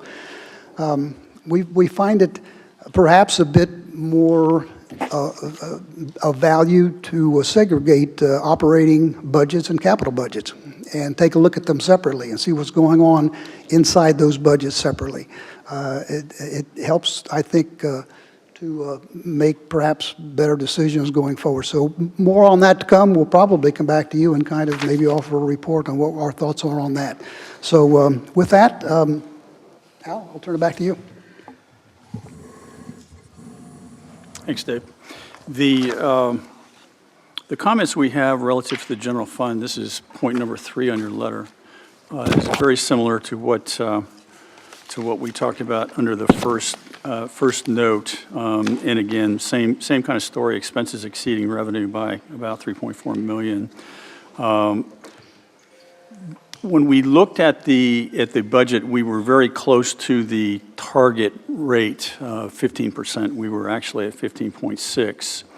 And our concern, obviously, is it doesn't leave us a lot of room for a negative surprise somewhere in the process, whether it's insurance, the insurance issue, cost of labor, the additional staff that we're talking about potentially hiring. Again, we would just urge caution as you deliberate over these issues. Again, we would make the point that the rate of increase in expenses, again, in this particular instance, is double that of, or nearly double that of the rate of increase in revenues, 9.6 versus 5.1. Obviously, it's not going to have a huge impact in any one given year, but over time, we believe that that is unsustainable. Moving on to point 4, as far as we had a good amount of discussion relative to where we're at with the human resources department and what is going on. Teresa's been terrific in terms of coming in and presenting us with their vision and what they're doing, what they're planning. Again, as we have talked about up to this point, we were apprised of the fact that there are, at least this goes back to June 6th, I believe, that there were 46 openings on staff.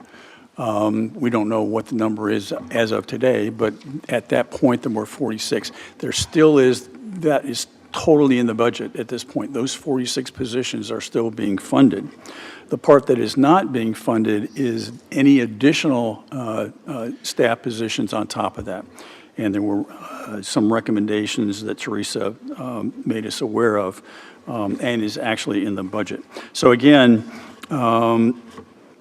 we believe caution is warranted, and we believe that we should give consideration to what we think might happen with regard to the number of additional positions and the impact that that would have in the budget, and try to put some sort of forecast against it before we get to the point of finalizing the budget.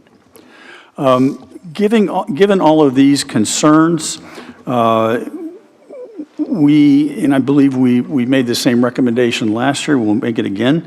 We strongly recommend that we maintain the millage rate this year at 4.1345. Before I get to general comments, I would just ask any questions, any need for clarification, and be happy to entertain any questions. Any questions? Okay. Finally, just a few general comments. As Dave alluded to, we've got commitments in terms of ARPA funding.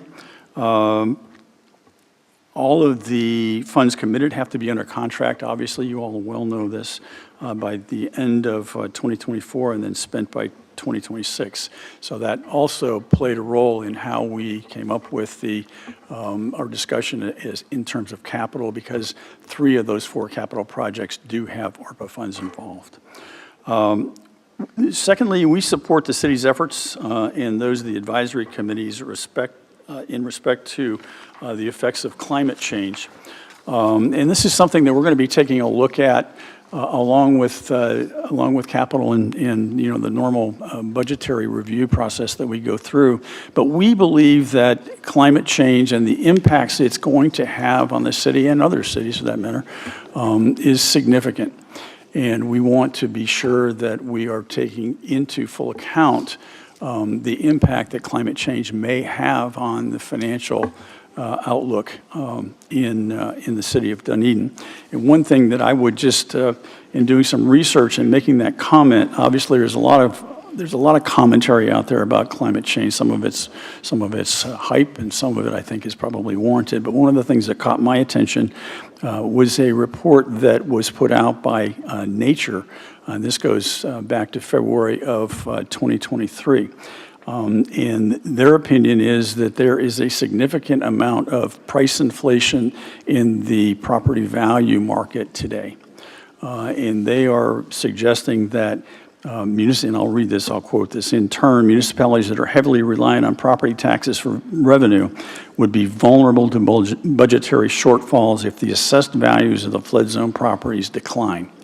So this is an area that we feel warrants some attention and some research, and we are going to meet with Natalie, I believe, tomorrow on the Sustainability Committee, and we're going to kind of drill down into that. If we find anything, obviously, we'll bring it to you.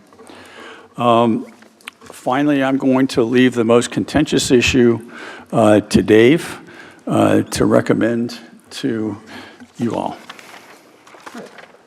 Do you need notes? No contention here.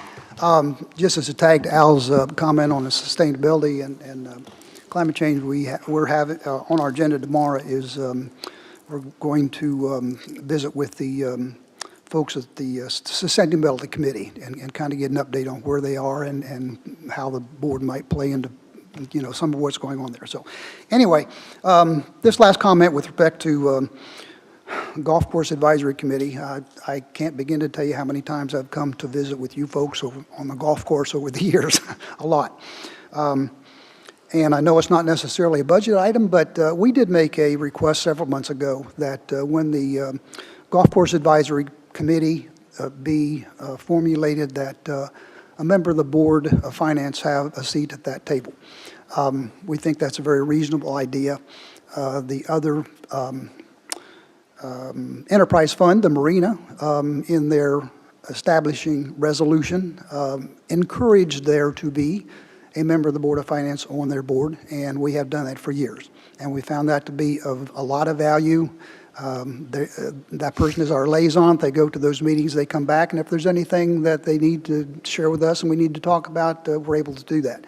We think the highly valued asset that this golf course is, which if we have always acknowledged, is reasonable for a position on their board to be that of a member of the Board of Finance. So I simply made this as a friendly reminder that we have that request out there and we still would like to see that happen, and we think it's reasonable that it should happen. So I'll leave that with you. And just as a tag, I have been on the board, I will have been on the board next year, 9 years, and I term out next year. I was 2 years Budget Subcommittee Chair and 6 years Chair. And I will tell you, I think the current Board of Finance that you have now is the strongest board that I've seen. Excellent people, great backgrounds, relevant backgrounds, and more importantly, they show up at meetings, they come prepared, and they have no resolve about expressing their opinions and getting into the discussion. They're engaged. So I just mention that to you and suggest or encourage you to press them into service with projects or whatever, however they could be of service to you. But I think you have a very strong Board of Finance at this point. I just wanted to let you know that. So any questions of us, discussion points? I'll turn it back over to Chris. Did you have anything else, Chris? I've got nothing else. Okay. Well, first, thank you, gentlemen, and thank the entire committee for always doing such a great job, and appreciated your memo. And, thanks to you all from our finance department working with them. Much improved relationship over the years, and I know we're continued to be happy with that. Jennifer, did you want to address the last issue? Certainly, I'd be happy to. So as we stated during our public meetings, we are going to need to put together a committee for the golf course.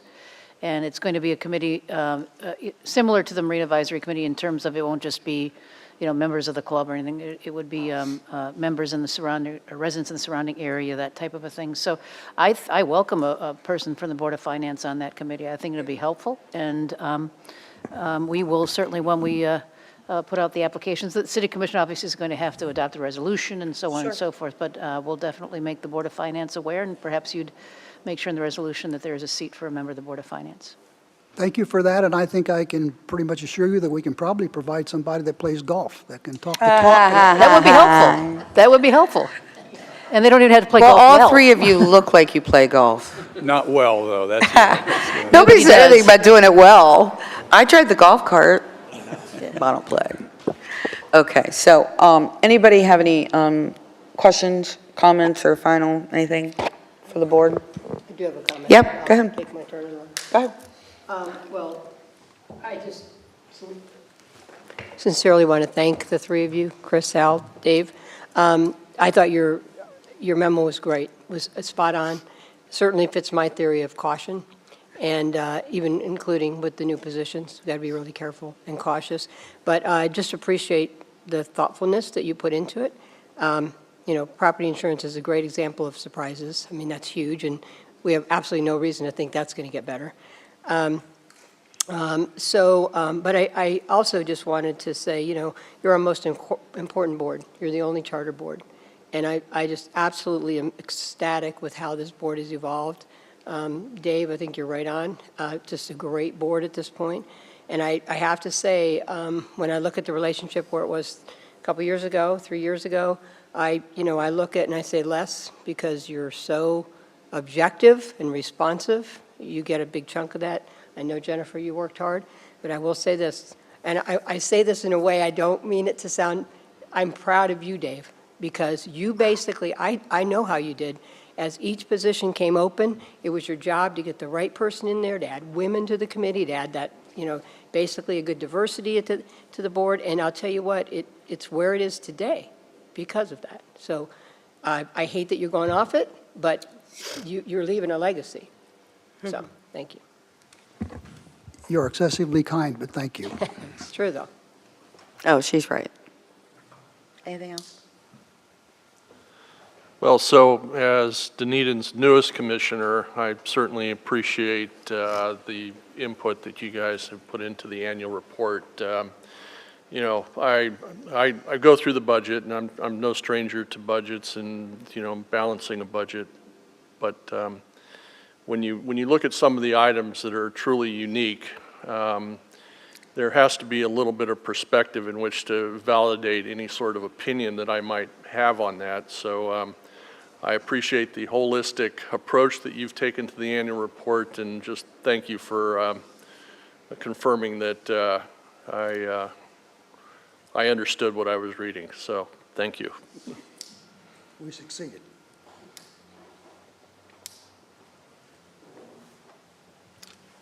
Thank you. As a previous member of the Board of Finance and previous chair of the Board of Finance, you guys have really done a great job. I really appreciate that. I love some of your words that you use through here. I love some of the caution that you present here. I love the use of the word sustainability. I think that has become a very great word for everything that we're doing, including as we look at each one of the elements of this budget. I like your dichotomy and separation and a good hard look at both the expense and at the capital side. So I really appreciate that. I want to thank every one of your members for serving on the board. I've been at a couple of your board member meetings, and you guys really have a great board. So thank you very much. Thanks for the report. Peace. Thank you. Jeff? Thank you, Mayor. I can't thank you enough. I echo a lot of the words from Commissioner Freeney. Thank you. I really felt that you were talking with us and not talking at us. So thank you very much, because we all take our jobs up here seriously. But that is not without the need for guidance, and I think that's what you're providing us. And you're doing your job. I think the Finance Board, y'all the makeup of it, the diversity that was mentioned is very much appreciated.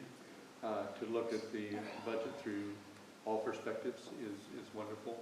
And so thank you all for greatly appreciate it. Thank you. Our pleasure. Okay, I said all of that stuff too. Thank you, gentlemen. Appreciate it. Okay, you did your opening remarks, right? Yes. Okay. All right, so let's do this. We'll do the follow-up budget workshop questions, and then we'll take a break. I know So, I'm about to fall just to asleep. clarify, you, are you, just questions, not item by item? Yeah, no, we're not doing item by item. Okay, just So questions. who's got what questions? Try to go in some kind of order. On the follow-up memo, anybody have anything they want to cover? I'm on number 5. I know I've got something on number 5. I have number 4. Okay, go ahead. 4. Number 4, I just want to make a quick comment. We're talking about the theater group here, correct? Right. Uh-huh. Okay. Theater group. I appreciate the response here.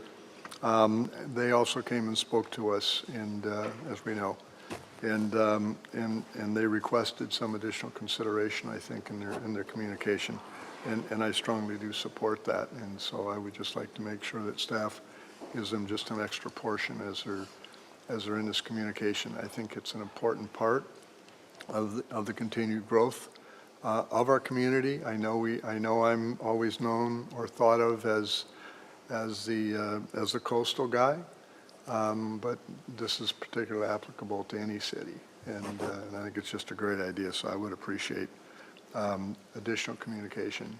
I just wanted to make that point. I just wanted to personally make that point. Okay. And Jennifer, you said you guys were going to meet with them and look at all the other locations and, okay. Okay, so number 5, I'm assuming that on the 22nd, we'll talk about this, but the question is the commission asked the staff to show a comparison of the annual debt payment for the 4 main projects and each fund that is paying the debt service. That's all going to change now, probably, because you've got new numbers. Yeah, some of these numbers are going to change. Yeah, Okay. they are. All right, I'm just Some of them are. confirming that. Yeah, that's correct. Okay, so really, we'll just wait till the 22nd for that. Okay, yeah. Okay, and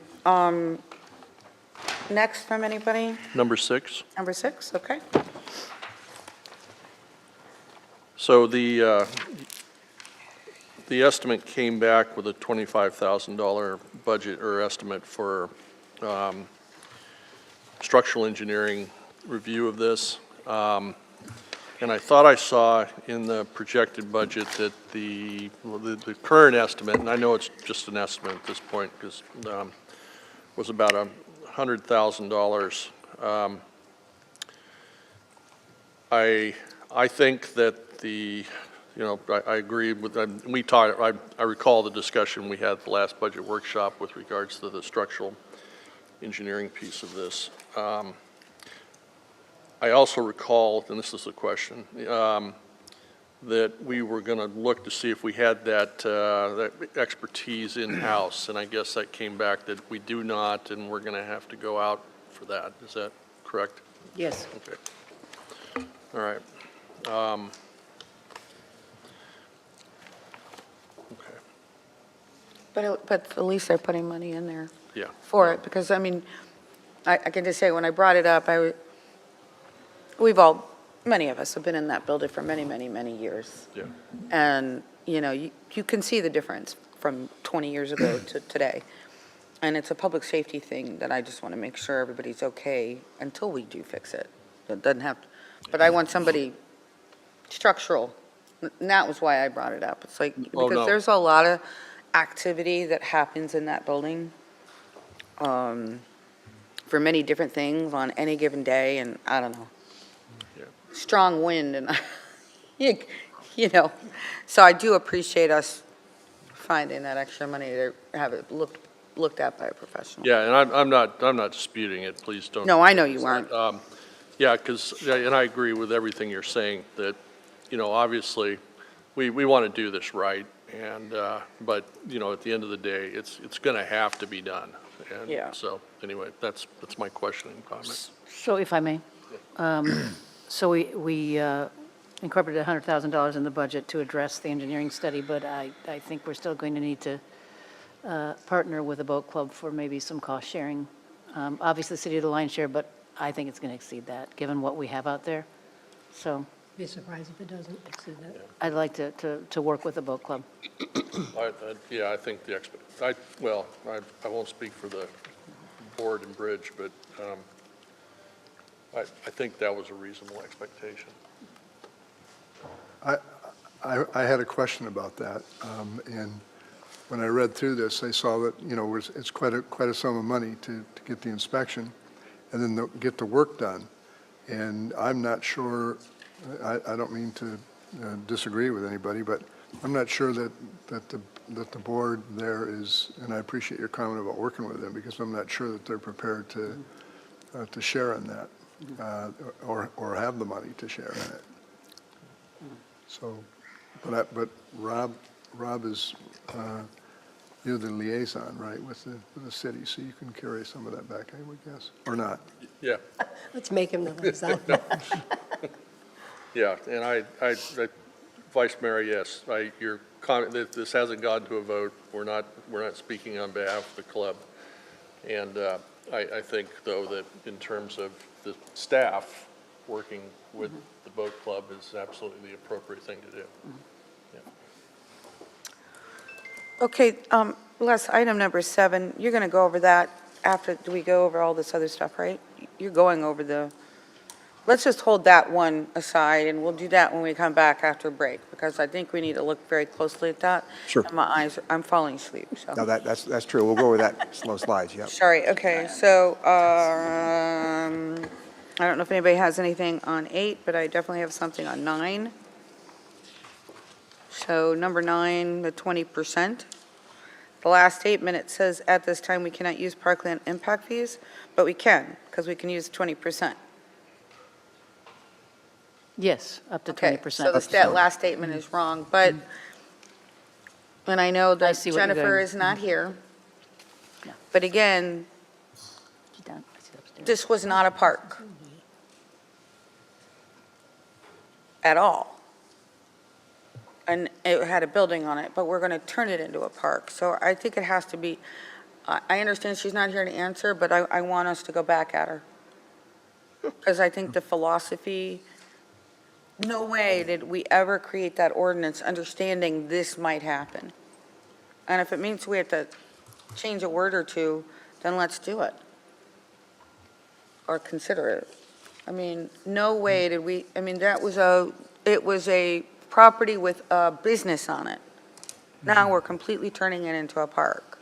So to me, that's just different. Yes, we're not purchasing the land, but it will, here's the other thing, once it turns into a park, it'll have to change its zoning, and it'll have to be under the protection of parkland that we have in our charter. So it's changing completely, which I swear, that's got to have a different consideration. I mean, it just I get your point. I it makes totally no get your point. sense, so, I mean, I want us to go back at that one. She's not here to answer, nor would she be able to probably answer anyway. And I understand, you've got the money reserved in places, but I'm also trying to save you money in places, and that might help with that. I like that. So. Yeah, we'll be happy to talk to Jennifer How much- again. How much is in the? 600,000. Oh, no, Six- no. I was saying for the park. Yeah, for parkland impact, how much is in there? Oh, I don't know. I think it was 450 or 500. About 300,000, Huh? 300,000. Remember, we use park impact fees to buy the Jerry Lake, right? Oh, that's right. Right. Yep. Okay. So it just, I mean, it could save a couple. No, I mean, it's a fair comment. We didn't have to create a green space. No, comment. we didn't. It could have been something completely different. Yeah, I mean, it's fair. Okay, I just wanted to go back to 3. Sorry. Shoot. I promise. You're I don't going have- way back now. Yeah, but I don't, so on 3, the $40,000 for the cargo containers, I talked further to the city manager, and I just wanted to state, even though this particular, we can't use fire impact fees, it would still be one of the things I'd cut, push come to shove. But she feels it's very important to the fire that they have this training. My higher level concern, and this doesn't conflict with it, is just that we have limited land, and we need to be careful as we move forward, because I think we're going to have some tough decisions on, areas that we need to have land to put either storage or whatever. That being said, these $40,000, they're going to be temporary. We can always move them, we can always get rid of them, but if we're right now, it's an important impact, or, in your opinion, important to the firefighters. I wanted to pull that off the table and just kind of make that clear. I just don't want to create permanency on land right now when I think we're going to have some land decisions, and we got to be careful. Oh, I agree. I just wanted to throw that in. Thank you. Okay. Anybody else have any items? I have number 14 that I have a question on, but I don't know if anybody's got anything before that. Okay, number 14. Can you just explain number 14? Because that was another one of those that you read it, the question, you read the answer, and I still don't know the end result. Mayor, we're going to go through the risk fund in detail Okay. So later I'll on hold in this that. agenda. Could we? Yeah, thank you. Okay, I'll hold it Thank you. and take a look at it. It's just, you're really good at making the innocuous statements that don't really give you an answer.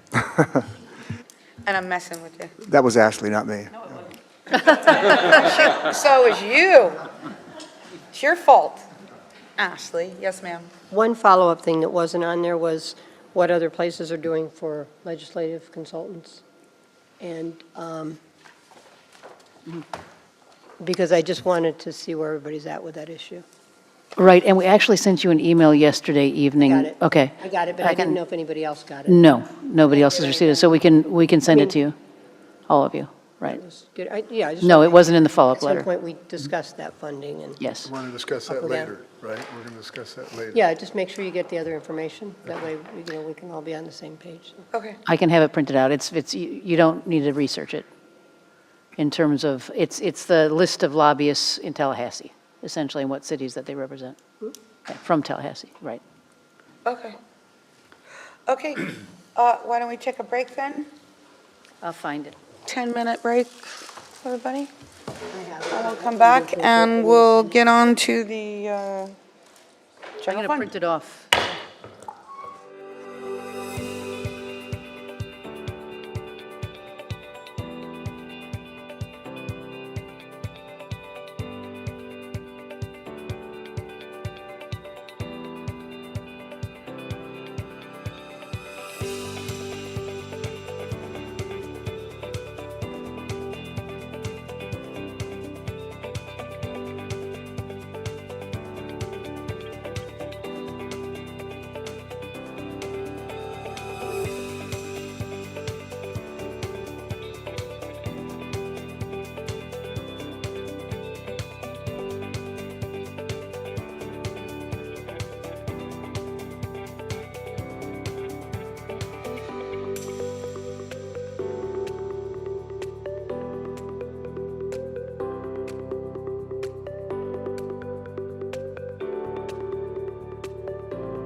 everybody.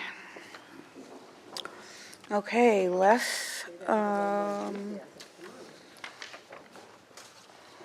I guess the next thing on our item on our agenda is the general fund projection. Is that what I see? Actually, the Exhibit B. next item actually is the penny fund, which is part of that follow-up memo. I'd like to walk through that first. Okay. And this is, what I'd like to do, before you is the penny fund long-range plan, and this is the same information that we have in our proposed fiscal year 24 budget. There's been no changes to the penny fund at all since our workshop 2 on July 18th. And so just want to point out again that in our penny fund, in our current budget, out to 2029, the available fund balance that's uncommitted is $6,075,000. And this is the amount that's uncommitted for other projects or contingencies for projects in the penny fund. We wanted to show 24's budget first, and then the next slide will be our finance scenario, which on our finance scenario is the one that's in the follow-up budget where we had slightly more optimistic revenue projections. Okay. Where we have $6,190,000. Right, and in this scenario, we looked at the revenue streams, and we've increased sales tax growth estimate in 26 and 27. We increased slightly to 3.2% and 3%, and compared to 2.8% and 2.9% in 2024 proposed budget. The impact of this out in fiscal year 2029 would be an increase of $115,000 out the bottom number in the yellow font, and the number is now $6.190 million on the very bottom number out in 2029. I looked at this closely. I looked at the state estimates. I looked at some cities around us, and I really wasn't able to feel real comfortable increasing it a lot more than that. So it's a slight Well, and increase. especially with travel market going up and down, we just don't know. Exactly. Yeah. Right. Because we're looking at our, just so you all know, we're looking at our bed tax collections, and they're leveling out a little bit more, which kind of runs consistent with sales tax. And that's, they kind of go hand in hand. So they are leveling out. I do believe that might just be the summer. And I do believe that what they're seeing is summer travel is lowering as compared to last year, because we're now going back to the normal patterns of 2018 and 19, pre-COVID. And families are able to go to Europe now more easily. So I will tell you that Visit St. Pete Clearwater, they're doing more of an analysis on this kind of thing, because they're trying to understand why Airbnb or vacation rentals are lower occupancy, which generally tells you you've got families or large groups traveling. So it all plays in this revenue projection. So they're going to do some more pretty deep analysis, and once they get that, I'll send it to you. Thank you. Thank you. No, that's very, it's definitely related for sure. Thank you. And next for the CRA fund. I'm sorry, quick question, just so I understand. And I think you said this, but I missed it. 2026, 2027, you've got other tax revenues highlighted in red.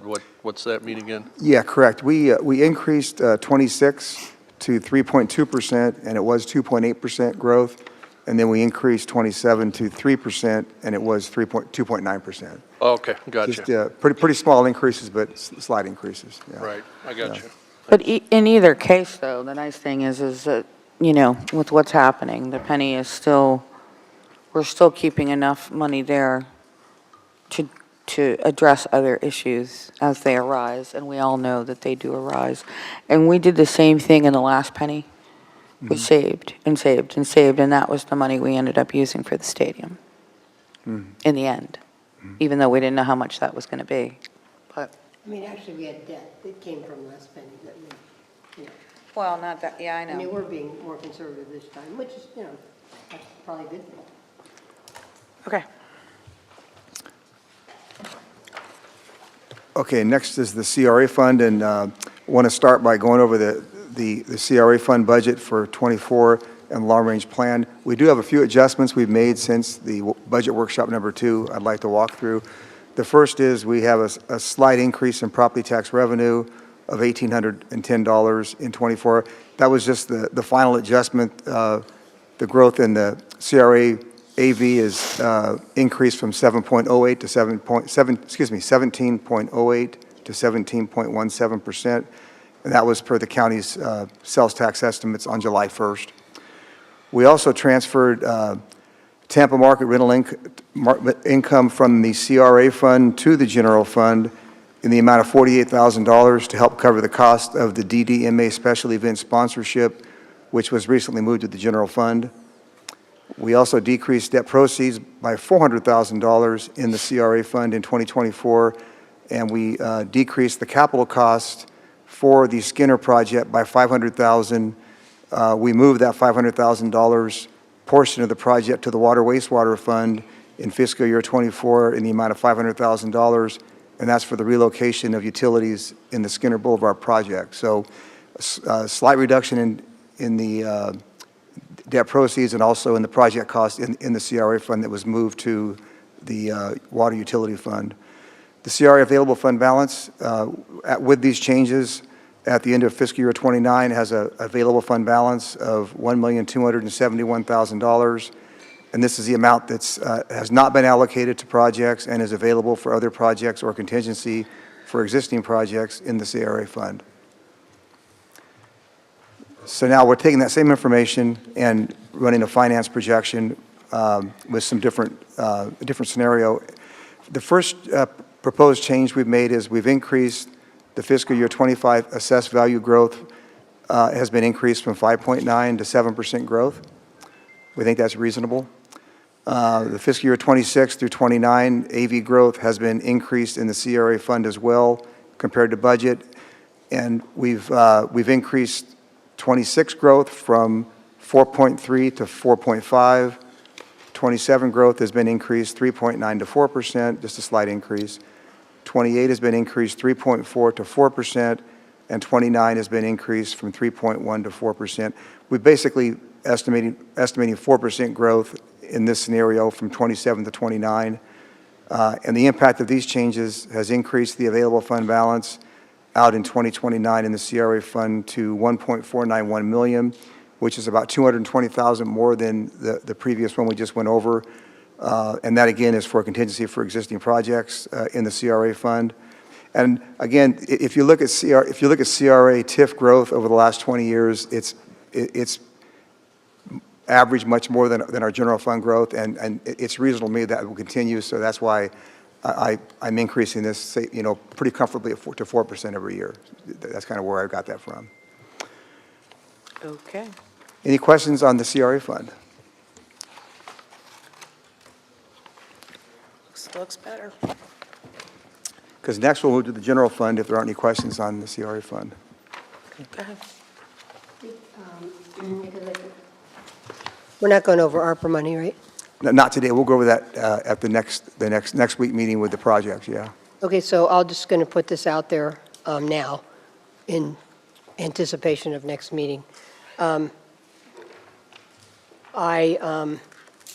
an unashamed proponent of the swimming pool, clearly, even though all 4 of our projects are important, and I hope we can achieve them all. But I made this comment at the last meeting, but I think it comes to fruition at the next meeting, which is we have 4 top projects. There's about, I think, $1.4 million left in broadbanding that's part of ARPA that could go towards a pool to make the slides happen, which I think, again, pulls in the teenagers, and I think that's important. So I just kind of want to put it out there that at the next meeting, unless somebody can tell me we think broadbanding is more important than any of those projects, that we should literally make sure that's understood as a policy. So that's all. Well, I appreciate what you're saying, but I want to see what you're coming back with first before I can make that policy decision. Yeah, that's okay. I just wanted to, I talked to Jennifer a little bit, and we kind of agreed it might be good to just put the wheels turning at this meeting, even though it's next meeting that we'll really talk about it. So I just kind of wanted to put that back on the top burner with you guys and it really becomes part of the fruition of the next meeting, so. So Mayor, just so I have clear direction, at the next meeting, which is the 22nd, we will, at the direction of the City Commission, bring Michael back to talk about that project, to talk about the importance of that project in the context of the other capital items and reallocating that funding if the City Commission desires to do so. Yeah, that's really what I'm asking. Right. Make sure Well, we're, Do we, unless, do we need it? I mean, that's the whole thing. I mean, do we need a presentation from him? If we end up with enough money to do the project, then it's a moot point. Correct. So that's what we don't know. And So- that's why I don't personally want to give direction yet until we Okay. know what the situation is. Well, okay, that's fine. We'll be prepared then at the next meeting. Because I can tell you Right. the broadband in the downtown and for our parking sensors and all of those things, because it's true economic development, is really important to me. Mhm. Really important to me. So we can't have the parking sensors without broadband. That's correct. And that is going to help solve a lot of our issues with that situation by having it. So I'm not prepared. We will be prepared to have the discussion. I'm Let just, me amend you what know- I was yeah, saying. and I'm Right. not saying that's not important. I'm saying in priority ranking, what's more important. So, but that's fine. I just wanted to put it out there to be thinking about it.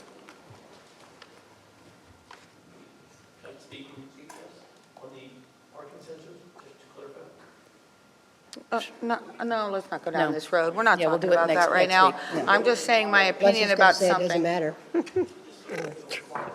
We'll do, okay. Yeah, we'll do it next week. Okay. General fund? Okay, next is general fund, the 24 alarm range plan, and then we'll also, after this, go through the finance projection, more optimistic scenario after this. The general fund budget and alarm range plan has had some changes since our July 18th workshop number 2. This item is item 4C, Exhibit B in the staffing report today. Also, the background section of the staffing today, item 4C in the agenda packet on page 1, has the general fund 24 budget revisions since the workshop number 2 on July 18th outlined in detail.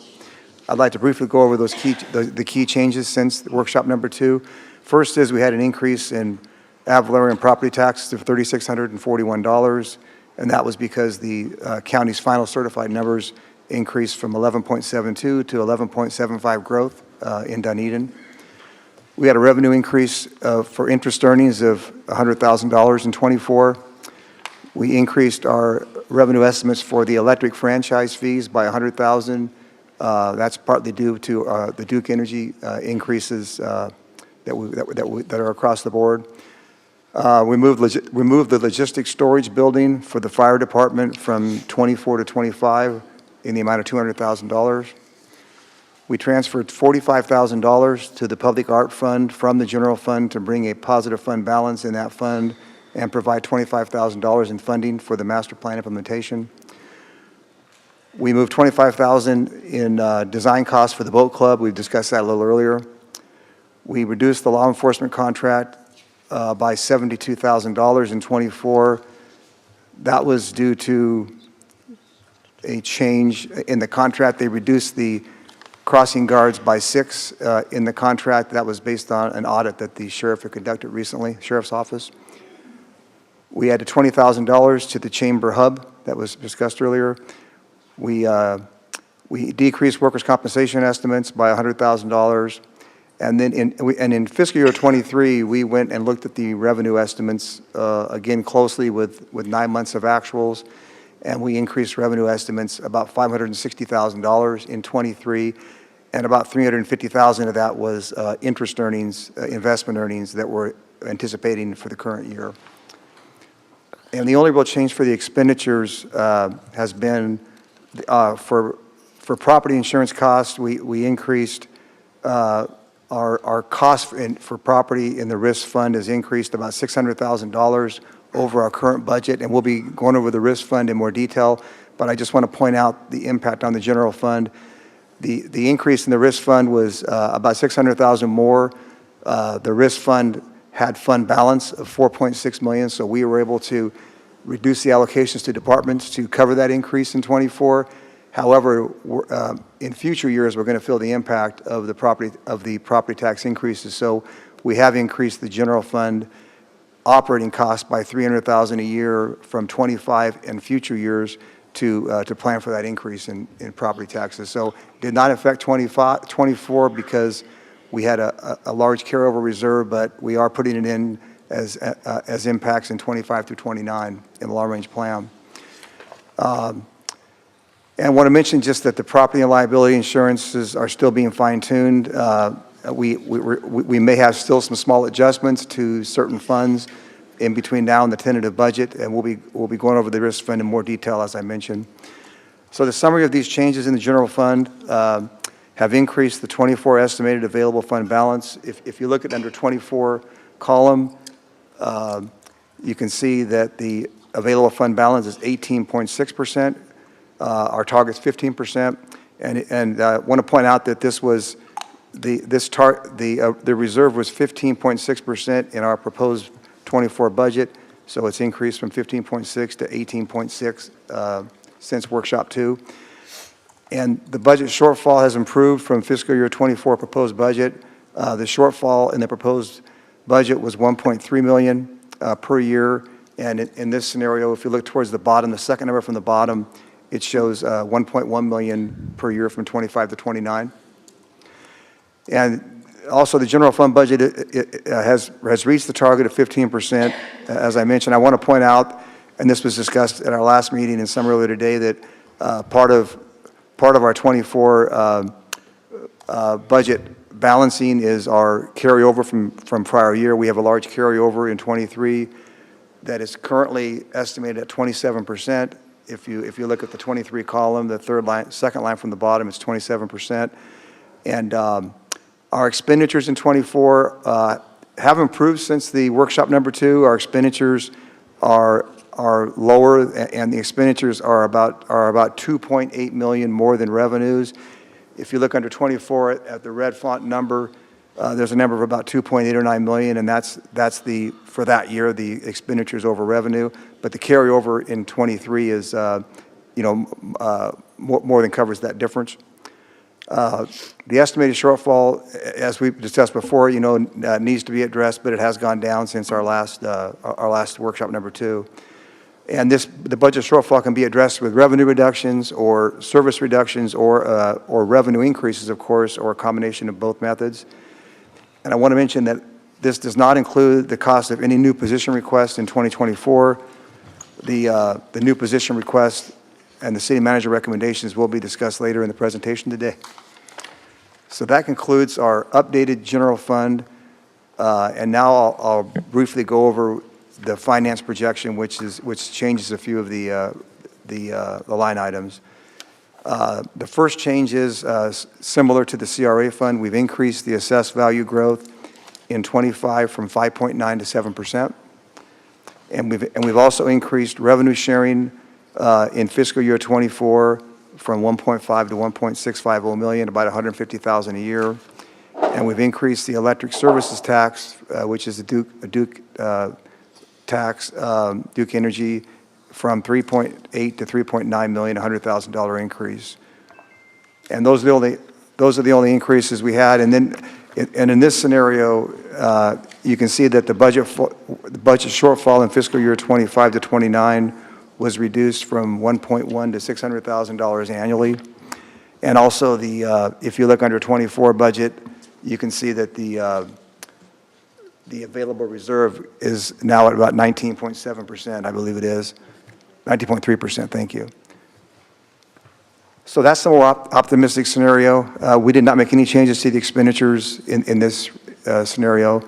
And are there any questions on the general fund update or the finance more optimistic scenario? Okay, so this general fund is what the mayor asked. Rose, your picture? Yes. Correct. And which do you? More realistic, not rosy. Realistic. Okay. Use the wrong R. I'm not sure if I used the wrong R or not, but which one do you feel we should follow?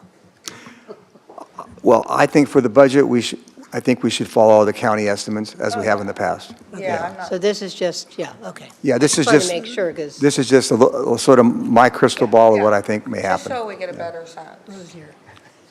Realistic. Okay. good or a bad case? I mean, a good or Yeah, a expected range. case? Range. Yeah. Yeah. Thank you, Rob. You're really helping me today. It's a different arm. That's a different arm. Yeah, The range. very good. Yeah, no. Okay, everybody okay?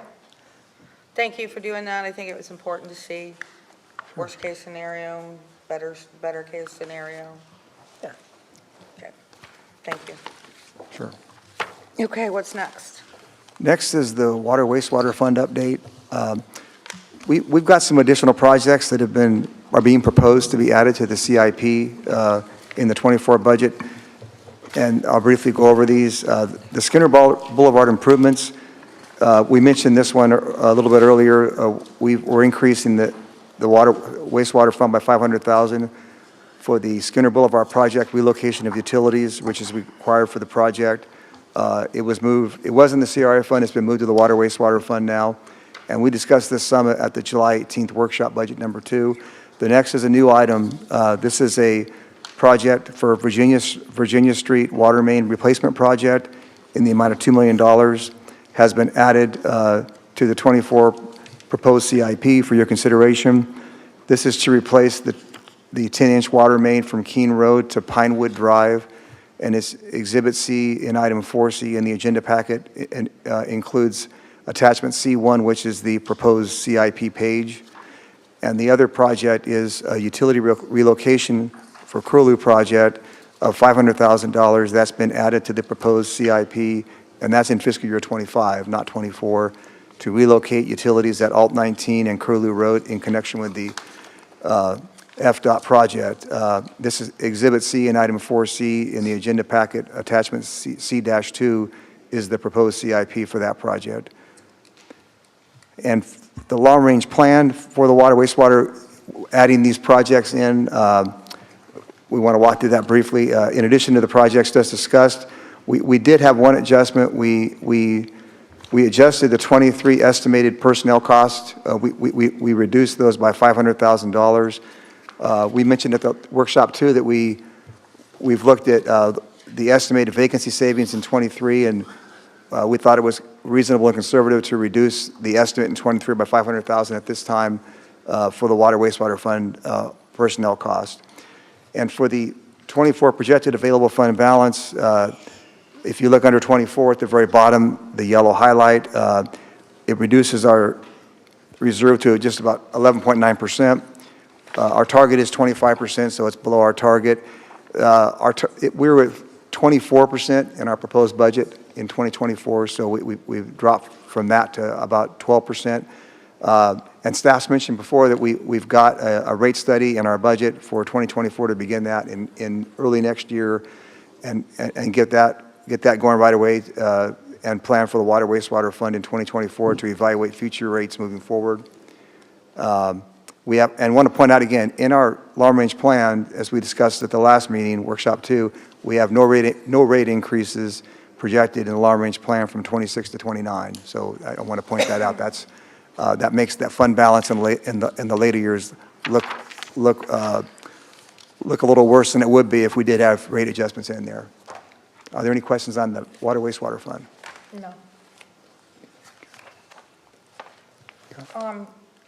Can we, it looks like you have next the class and comp. Mm-hmm. Can we just keep going with the long-range stuff that you're looking at and just finish that out instead? We can, sure. Before we jump to class and comp, that way we can maybe take a 5-minute break in between that, because that's going to be a whole nother thing, and I don't want to jump back to long-term fund health. My brain will be dead. Yeah, we can walk through the risk fund real quick and then the health fund if you'd like. Okay, sure. Uh-huh.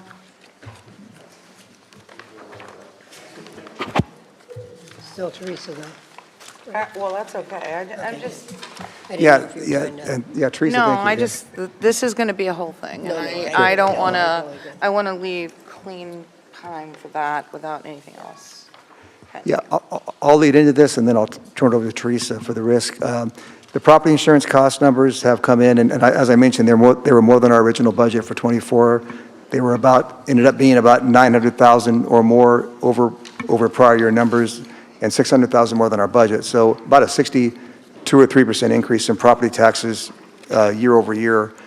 I mentioned in 2024, we were able to use I don't have that document. I don't. I'm looking. I'm digging. Yeah, we don't have that document, but, okay, go ahead. Yeah, we have this, right here. There is one? Go get Yeah, it's right after. Labeled. Oh, Yeah, there you go. there we go. You got, okay. Everybody got it? Okay. Okay. For 2024, we were able to use reserves, we had of $600,000, and we still kept our reserve in 2024 right at $4 million.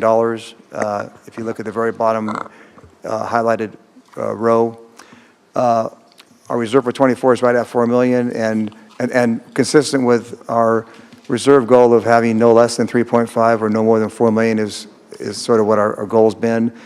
The numbers may be revised again some for some of the funds. Just want to point out for some of the property values, we just recently got the location values by asset, and we may have some small adjustments for the tentative budget, but we don't expect them to be material. The total cost should not change, but some allocations may change. And I'll turn it over to Teresa to make her comments. Good afternoon again, Mayor, Vice Mayor, Commission. Teresa Smalling, Director of HR and Risk Management for the city. As Les has noted on the schedule of insurance premiums, our original estimate of about 24% for property insurance came back at 85%. This is a reduction after the original one came back higher, actually. And this is actually, do we have this is actually the older one. We did have a newer one come in, and we're about 56%, with the property insurance now showing at about 65% renewal amount. The schedule of insurance that you're looking at just basically shows for quite a number of our insurance policies are fully insured policies. As you know, we are self-insured for general liability as well as excess workers' comp. So, you know, as overall, we're looking at about a 56% increase if we keep our all the value that we have, which is just short of $200 million on the schedule of insurance. So we could choose to self-insure some of our assets, and that would reduce our overall property insurance. Okay. Is that what you're saying we should do? Well, we're looking at it. We just got the statement of values earlier this week, so that's an exercise that we'll be looking at to see. The increases that we're looked at have not really made that much of a dent, so we're thinking that we may keep status quo for this year and then look at it again next year. So we would keep the 65%. We would keep our deductible as is, with the first $100,000 out of pocket and 5% or $500,000 for each named storm. Okay. I mean, I think the reason we were looking at all of this too is that I don't know where the one we had last time on risk safety was, but I thought it was well over 4 million. So at one point or another. And that's why we were looking at it, to see if we could use that money somewhere else. Right, it was, Mayor, and that was before we had the premiums. the premiums, the increase in the premiums. Okay. So now we're at 3.9, and our recommendation is we stay there. Okay. Yeah. All right, and you'll let us know when you We know will. what you're going to do for self-insurance. Yes. Okay. Just a quick clarification. Yeah. Did you say the property number was 65%, not 84%? So it's Yes, actually- what was it, the new number? We had another one come in. I apologize. This was this one came in just when the staffing was due. And then we had another one come in that was reduced a little bit to 65%. Okay, do you know what the actual number is? I mean, I can calculate it, but The actual amount? the actual new premium amount for can, property. While she's waiting, what is the total premium? Looks like it's 2,489,000, but 2,400,000. that would change too, so, Yeah, 2.4 million. Yeah. but that would 2.4. change, right, if this is too high?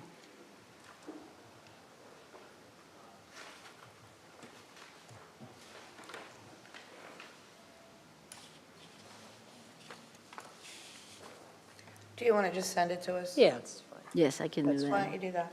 Mhm. Okay.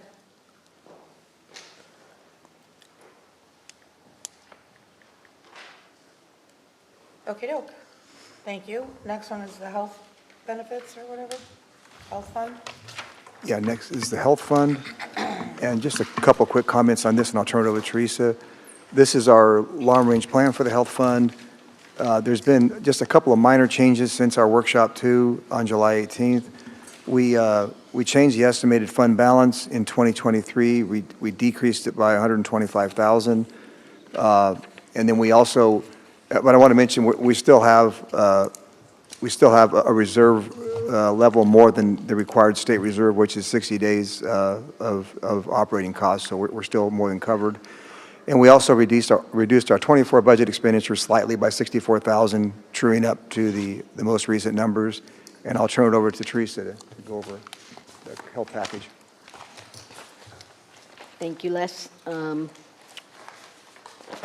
So as we noted this morning, we are recommending Cigna, and thank you for allowing us to go that route.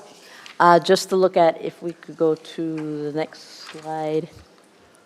Okay, so just some items that we'll be discussing is our benefits renewal, the review of our medical plan offerings, our claims experience update, our Go 365 update, as well as the new Vitality, and then our consumer and directed health plan incentive and our premiums. So the next slide shows for each of our carriers the rate guarantee. So for example, our medical claims overall was about just over 4%. We had budgeted 5%, and we recommend that we keep the 5% just because claims, we never know how claims are going to go over the year. And as we mentioned before, the ASO comes in at about a 22% decrease. The guarantee is through next year for the medical. For the dental, we do have the 3-year guarantee. For the vision, it's up through 2027. And you can see we have decreases on those renewals. Then for our basic life and voluntary life, no increases with a 1-year guarantee. The same for our short-term, long-term disability and our flexible spending accounts and our health reimbursement accounts. The health savings account also. And then our new employee assistance program will be incorporated in our ASO fees. That's guaranteed up through 9/26, and then COBRA up through 2024. As we noted this morning, the medical plan offerings are pretty much going to be the same except for some small nuances. So your major co-pays, deductibles, co-insurance will remain the same. And as we also noted this morning, the point of service plan will be going away.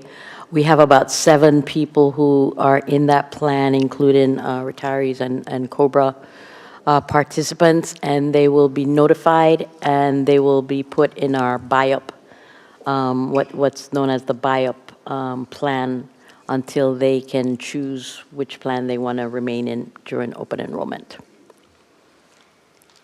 Next slide. So this just gives you a snapshot of our claims experience. As Sean mentioned this morning, medical claims have decreased, but the pharmacy claims we're looking at almost 200% increases. And then overall, The trend is about 7% with Florida because of its population trending a little bit higher. So, we have been trending around about 5%, which, for us is really good. And then expenses versus funding is about 94%, as you can see there. So we mentioned our wellness program, and this is how the current wellness program looks based on points.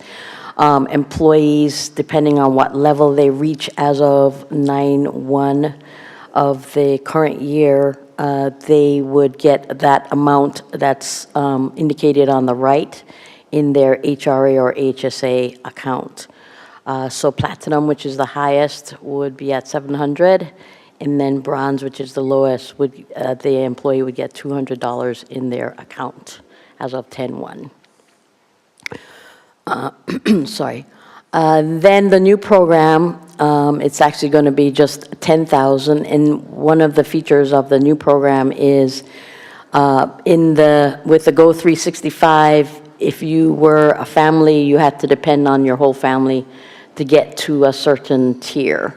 With the new plan, if you are, even if you're in a family, if you get 10,000, you would make it to platinum and you'd get your $700. And then you get Kickstart bonus points as of 10/1 would be $1,000. The blue status will go away. So going forward, anyone who is in bronze would be considered the people that are not participating in the plan, similar to our blue plan, our blue status right now. As you may remember, we have been given an incentive for anyone who signs up for our consumer-directed health plan. Depending on your level of coverage, you would get anywhere from $500 to $1,500. And that was basically the difference between the premium of the consumer-directed health plan compared to the base HMO. So as we mentioned before, the actuarial projection is about a 4.6. We budgeted 5% based on the small increase relative to national trend.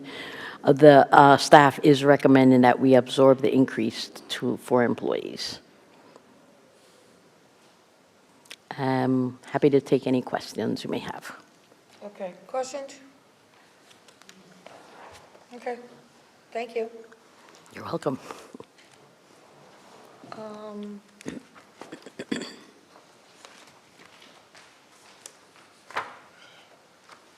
What's the piece about the business plan? That's just what's changed since the last time we've looked at it?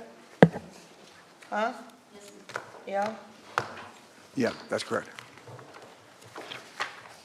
Let's go over there too. Let's save glass and coffee and we'll take a little quick break in between.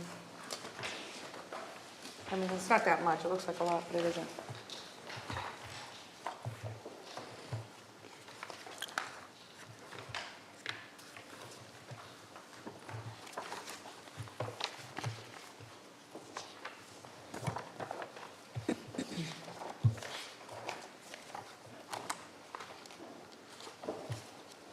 So while they are looking at that, I just want to go back to the risk safety fund really fast, the premiums.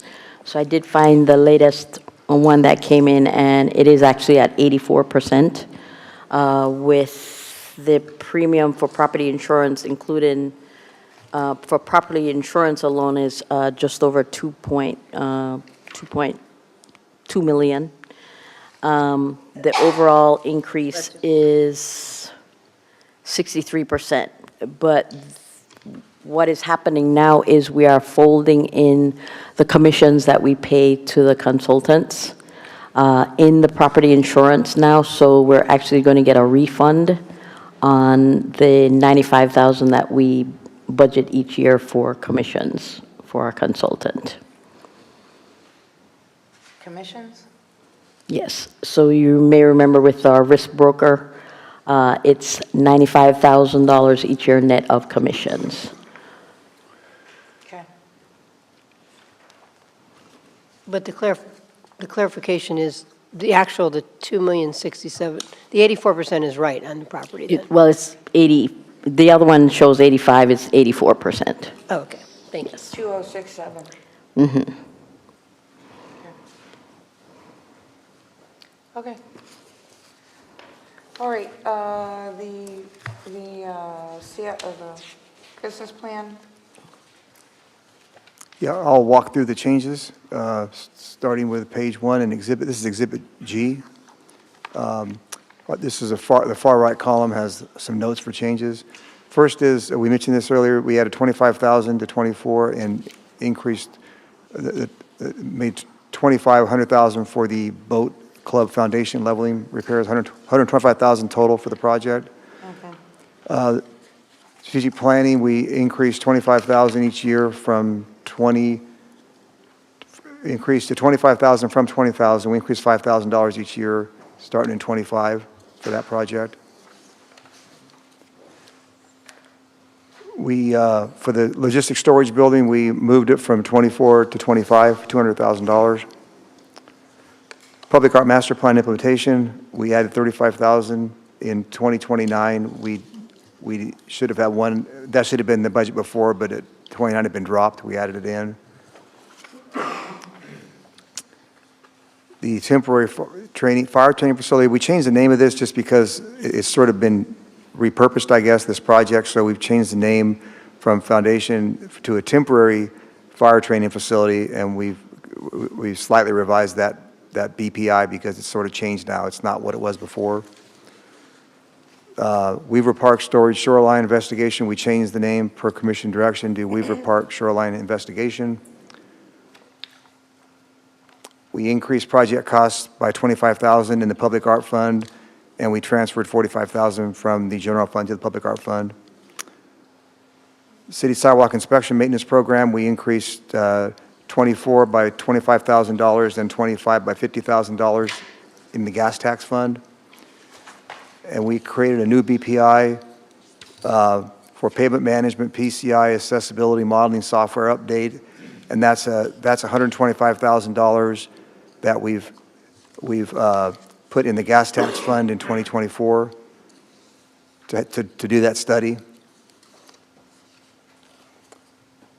And for the Schooner Boulevard Improvement Project, we decreased 500,000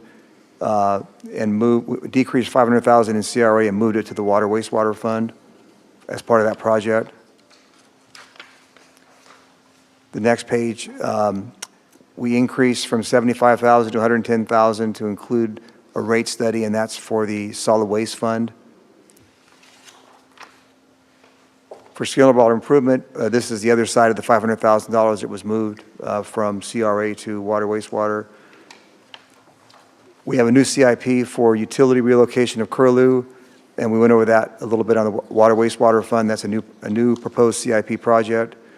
And we also had another new proposed CIP project for the Virginia Street water main replacement.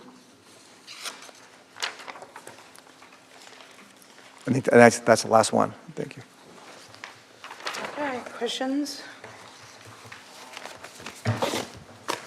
Okay, and what about this lobbying thing?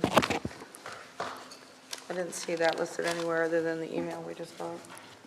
Is that for next Tuesday to discuss, or are we discussing it today? So we have $60,000 in the budget for lobbying for next year? In general fund? Yes. Uh-huh. It has remained in the budget. Everything we saw, I that's don't- what it's been there. Right. Want to talk about it?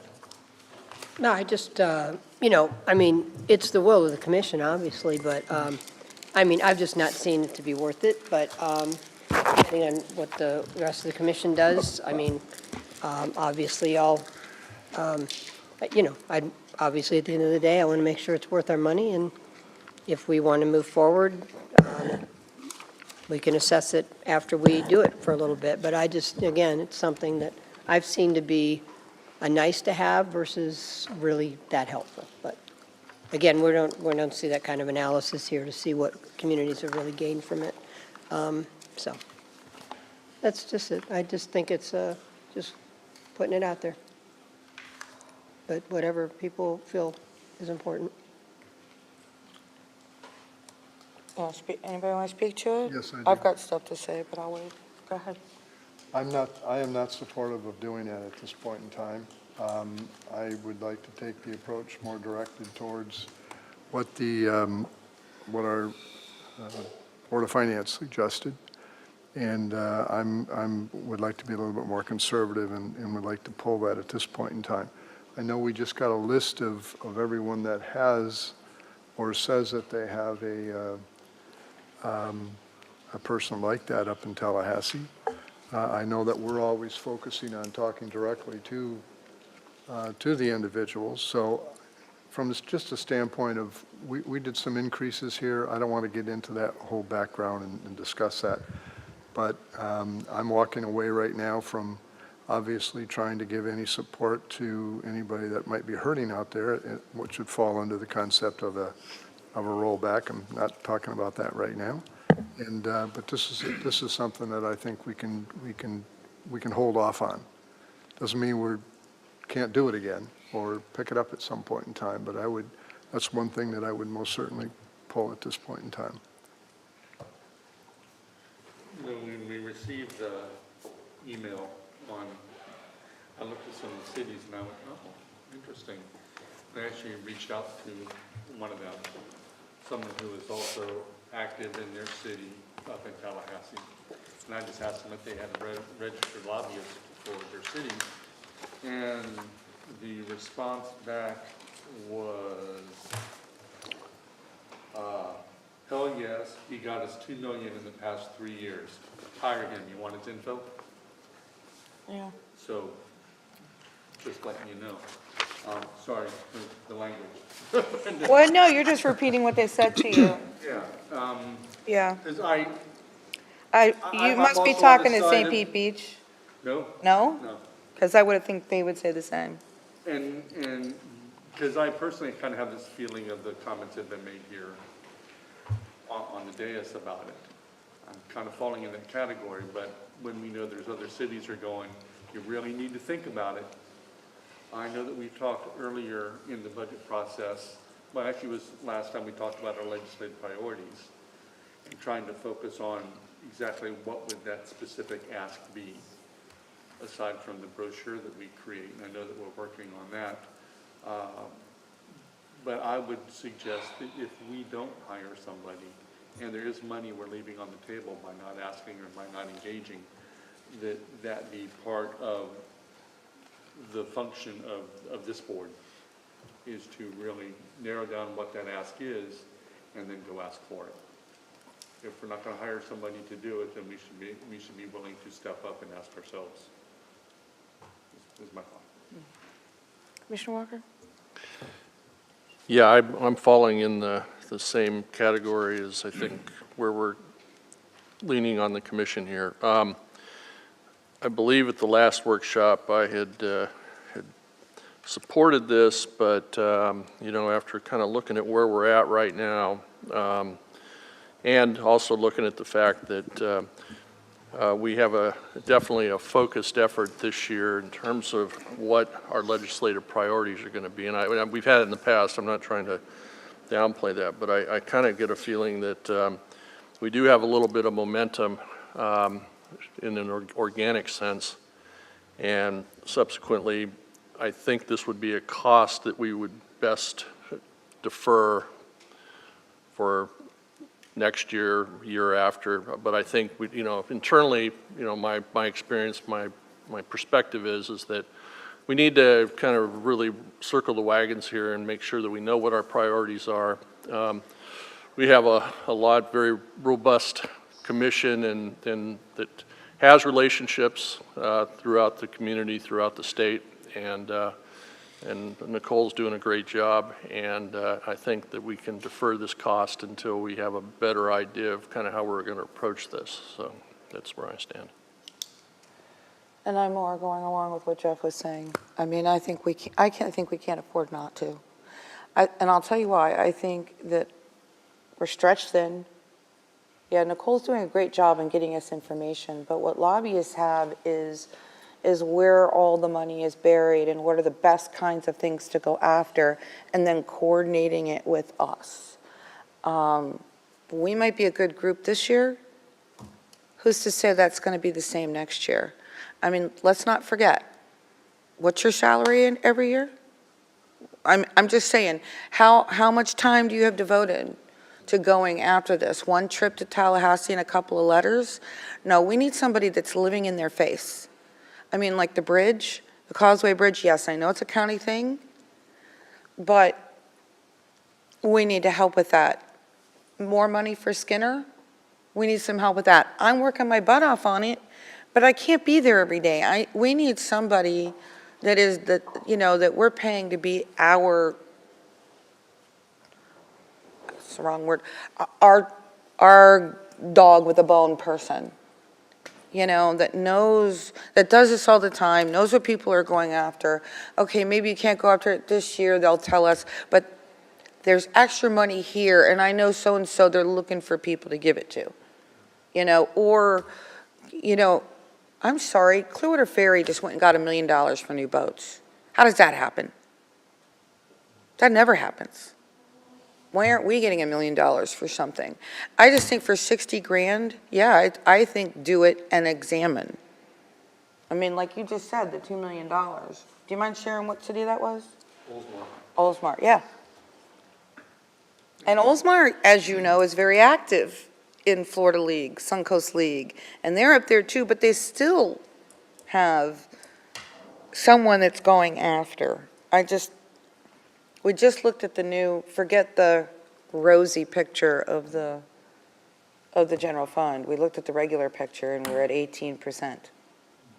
I think if we're going to attempt to do something, I mean, I can think of probably 10 projects right now that we could be trying to go after money. But that's where I think a lobbyist can help us whittle it down, depending on what's happening in Tallahassee. I'm sorry, that's not something Nicole is got the time or energy to do, because that requires a lot more knowledge. You took that the right way. I mean, that requires being embedded in Tallahassee and understanding what's happening there with all the different funding sources. I mean, I think we're silly for not trying it. Doesn't mean we have to do it again the following year if we're not feeling like it's appropriate. But I do think we should. It's a 60 grand, and every year we say this, and every year I feel like we're leaving money on the table. I really do, and I mean, how bad could that hurt us? So what do you think would be different with Skinner or different with the bridge if we had a consultant? I just don't think there'd be anything different. And the money we got for Gladys Douglas, would there be anything different other than maybe they get the credit instead of us? I'm just saying, I get it. Gladys I get Douglas, it. no, but the bridge, I mean, when I talk to the county, they've got millions of things they're going after money for. We have maybe we're more focused. I'm not sure how hard they're really working on that bridge. I mean, they are, but we can't do any of the undergrounding or any improvements to the causeway until that bridge is done. It's holding us up on other things. And I don't think, I think we need to be, and I don't know what else is going on up there. I don't know where their bodies are buried or where their money loopholes are. I mean, that's where I think a lobbyist can help you get there. Yeah. Even if it's water-related projects for our water department. You just saw the big gaping hole in our water department for capital projects. Yeah, so, no, and trust me, I don't I've done that for a living, and I absolutely know that what the benefits are. I think the point that I'm trying to make, okay, so we are, 1 month away from the start of 2024, and the legislative, the advocacy meetings are going to be starting. They're going to be starting in September 8th, I think, is the first one, and I I'm concerned about the ramp up for 2024. I'm concerned that we might not have the process by which we've laid out our priorities, our state priorities to this point. But, you know, I won't argue the benefits of a lobbyist. We need to just be ready to engage with them before we just pull a trigger and go forward with it. So, you know, if there's a plan in place to do that, I mean, you know, I will not argue the benefits of having somebody who can lobby on our behalf, but I want to make sure that they understand what the priorities are and that they're acting, and this is important, that they are acting solely for the benefit of Dunedin.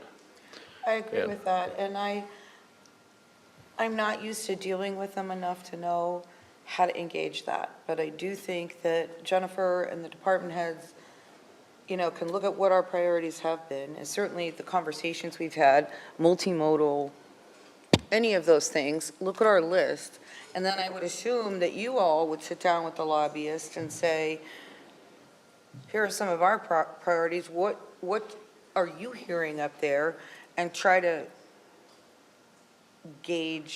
engage from that, what are the 2 or 3 things they're gonna go after? I'm not exactly sure how that goes. I just know that we are not full-time people that can do that, and nor is our staff.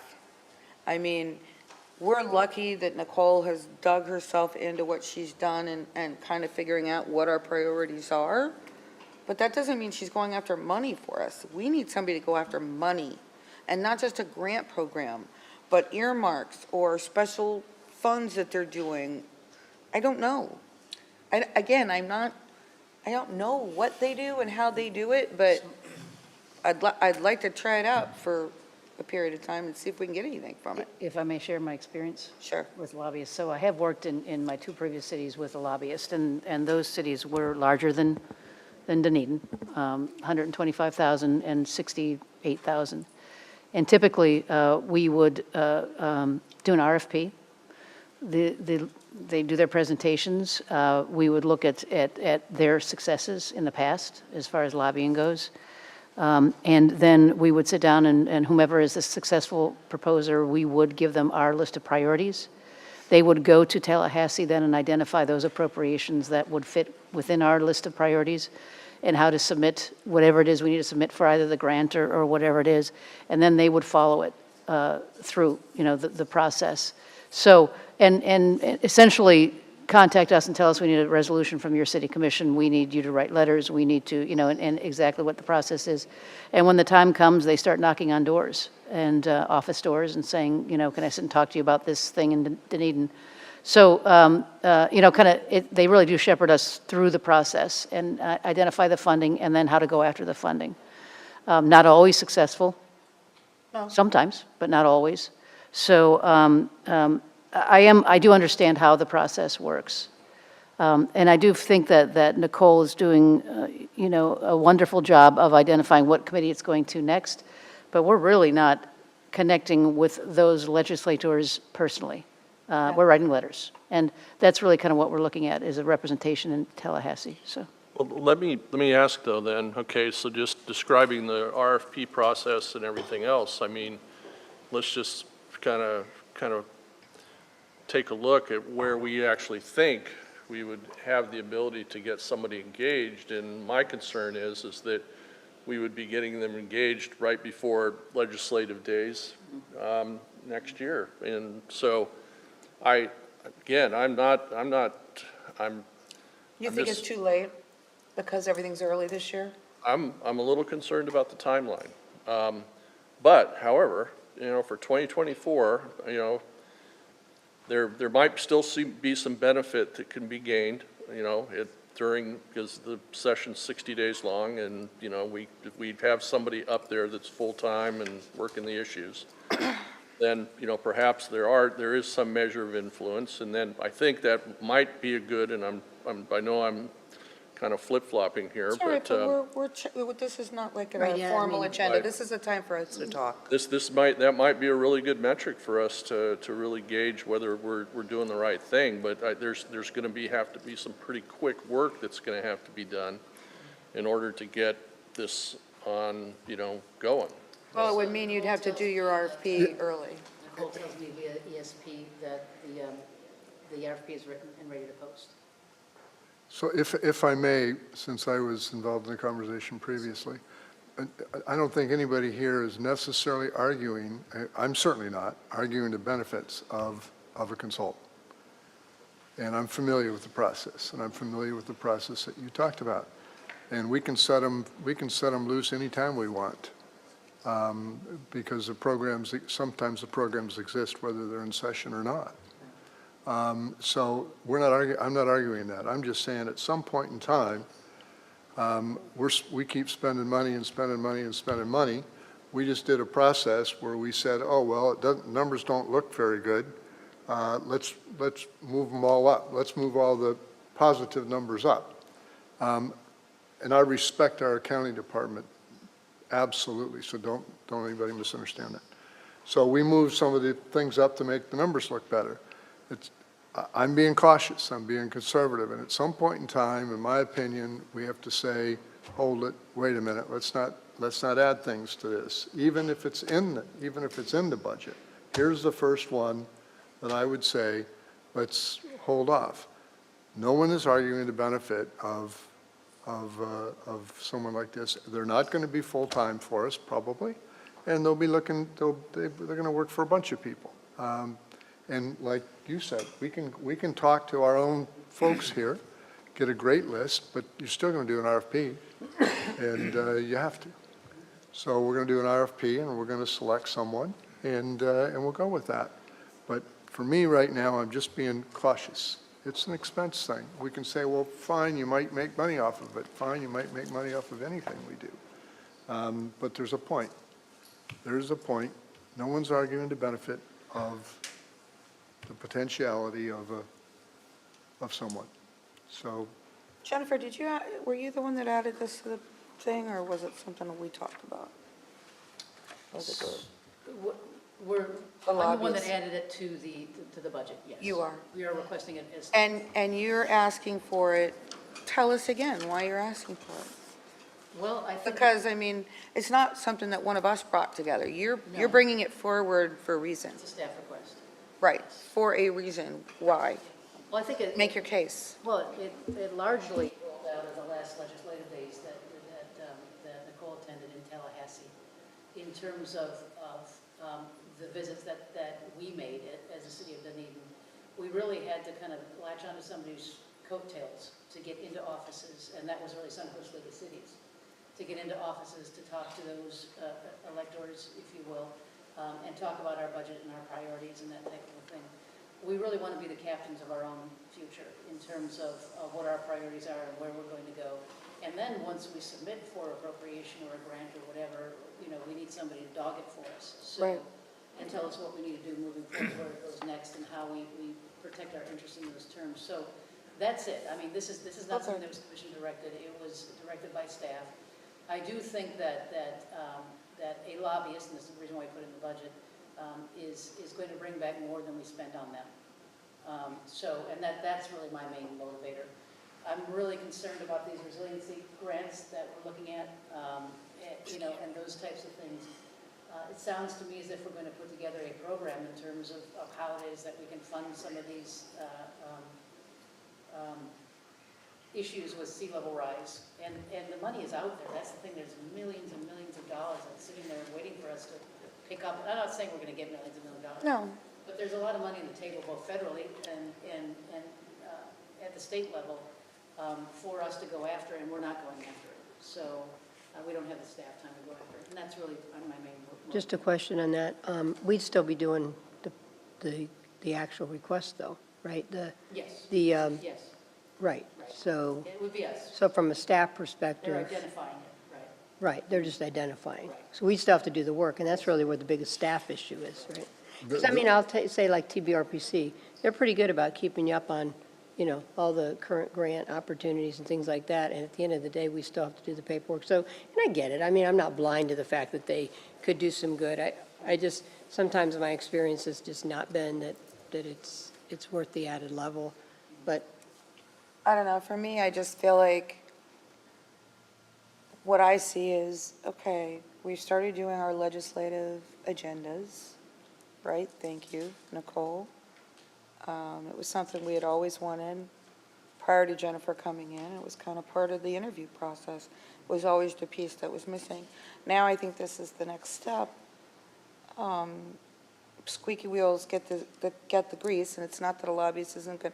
They're going to advise us, hey, go talk to this person 5 times, while I'm talking to this other, it might be group effort, but they're guiding us. And that's, I think if y'all are asking for it and you're ready for the next step, I'm willing to support it and see where it goes. That's me. Mayor, if I may? Just a clarification, Jennifer, we're talking about lobbyists, and we're also talking about grants. And in my head, those are 2 different things. They are, but they can be same. And so. They can be the same. Lobbyists to also look for grants. And so if we find a grant out there, because I know it's also the challenge of writing the grant. And so do we have the skill set in-house and/or time to write the grant? We just need help identifying the grant?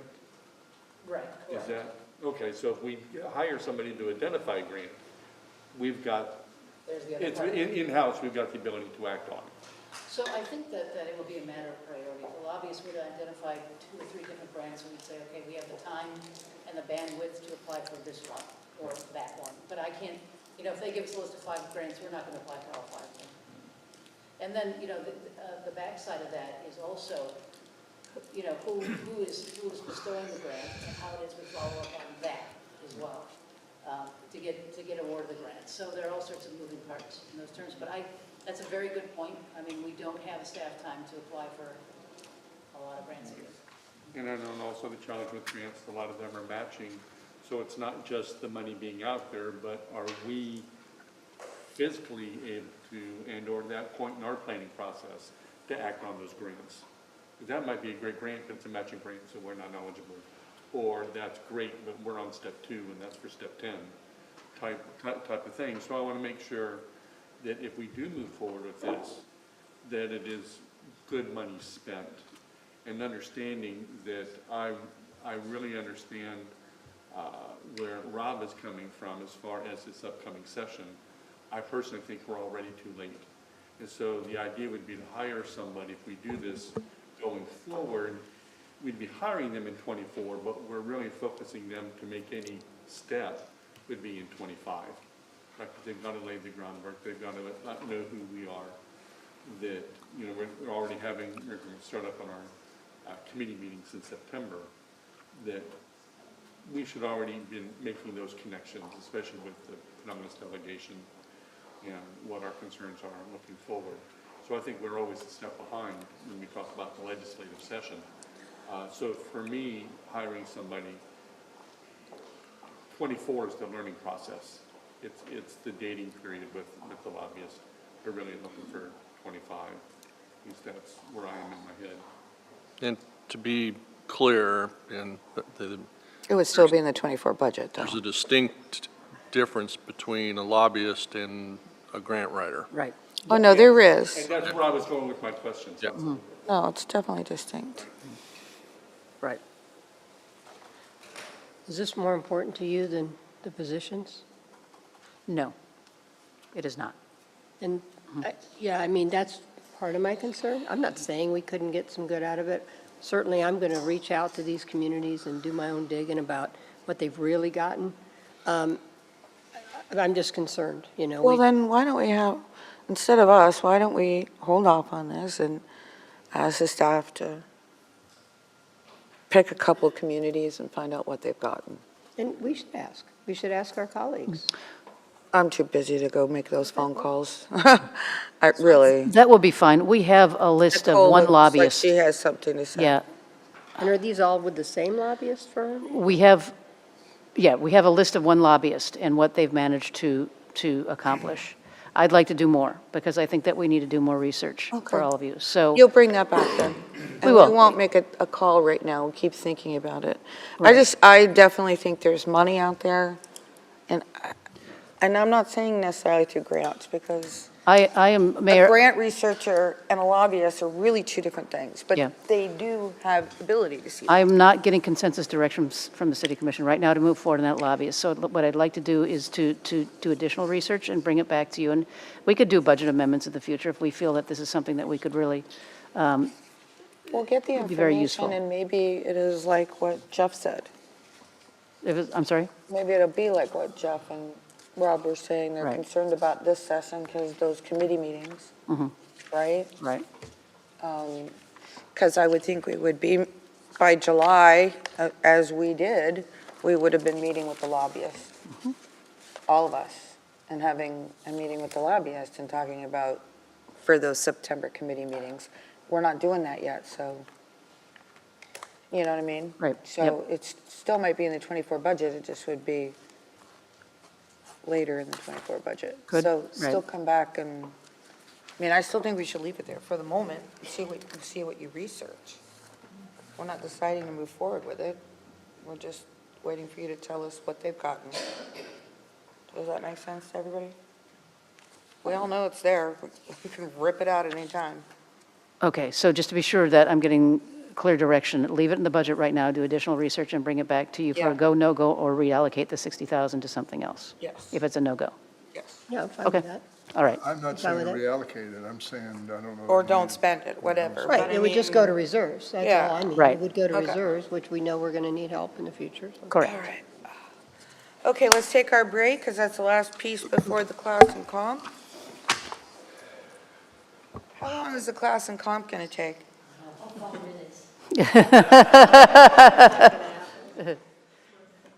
All right, let's take 5 minutes. Get up, stretch our legs.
think she has some opening remarks.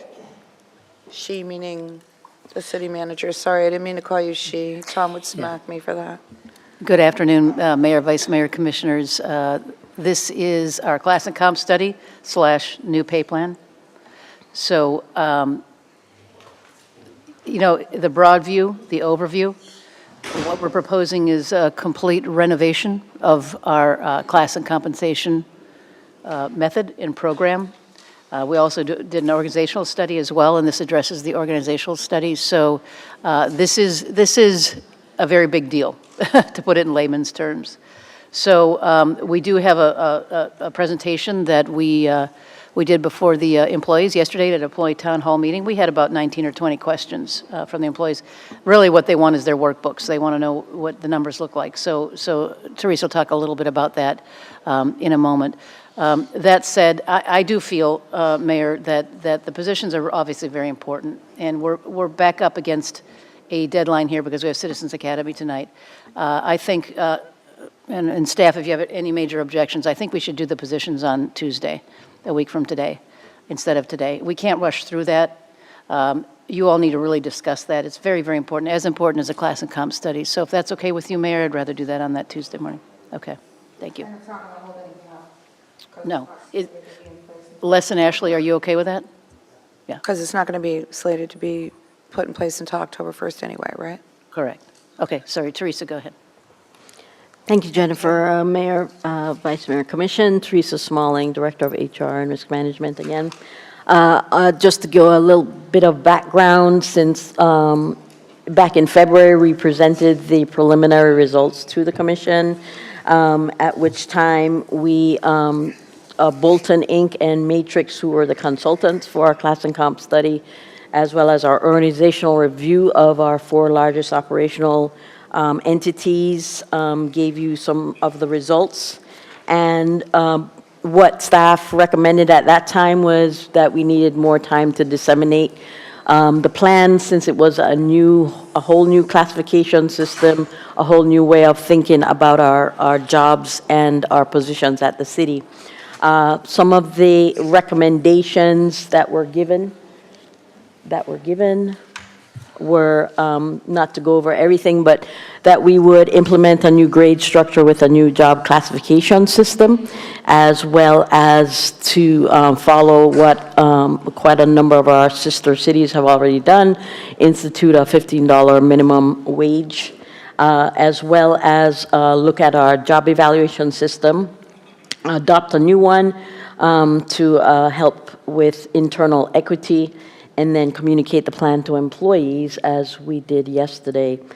So in terms of the results of the study and the new pay plan, what we're looking at, or what we have adopted with Commission consensus in February, is a new pay plan which includes 34 job families with corresponding career groups and career levels that will assisted us in classifying our jobs.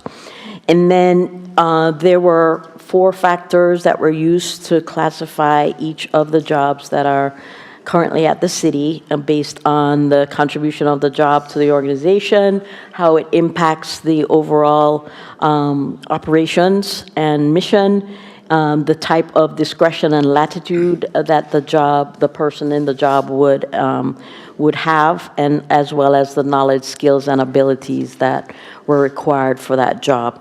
Each employee at the time did fill out a personnel interest form, information form, which basically their analysis of what their job, the minimum qualifications required for the job, the skill set, and also the essential functions of the job.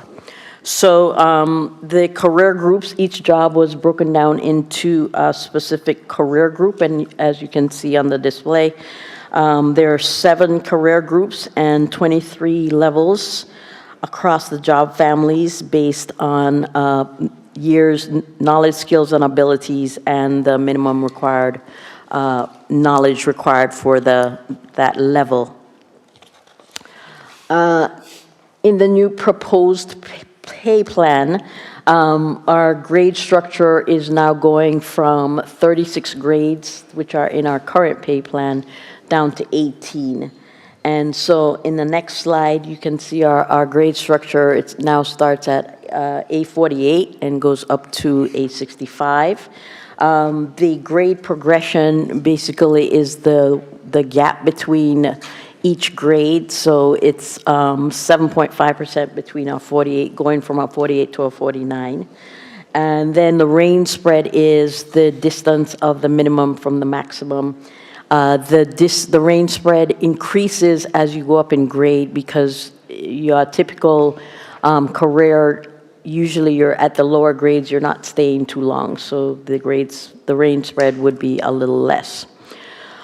So we went over all the initial findings with department directors. We took some time to really get to understand the classification system, to understand how the career groups and the levels worked, and then Human Resources worked with each of the department directors to make sure that the current positions were correctly classified.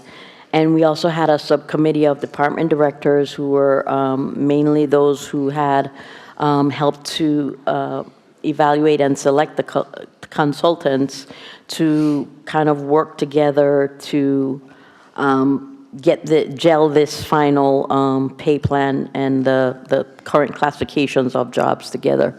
I want to take a moment to thank Commissioner Freeney because she has spent many hours keeping our feet to the fire, making sure that we did everything that we need to do to make the final result is as accurate as possible.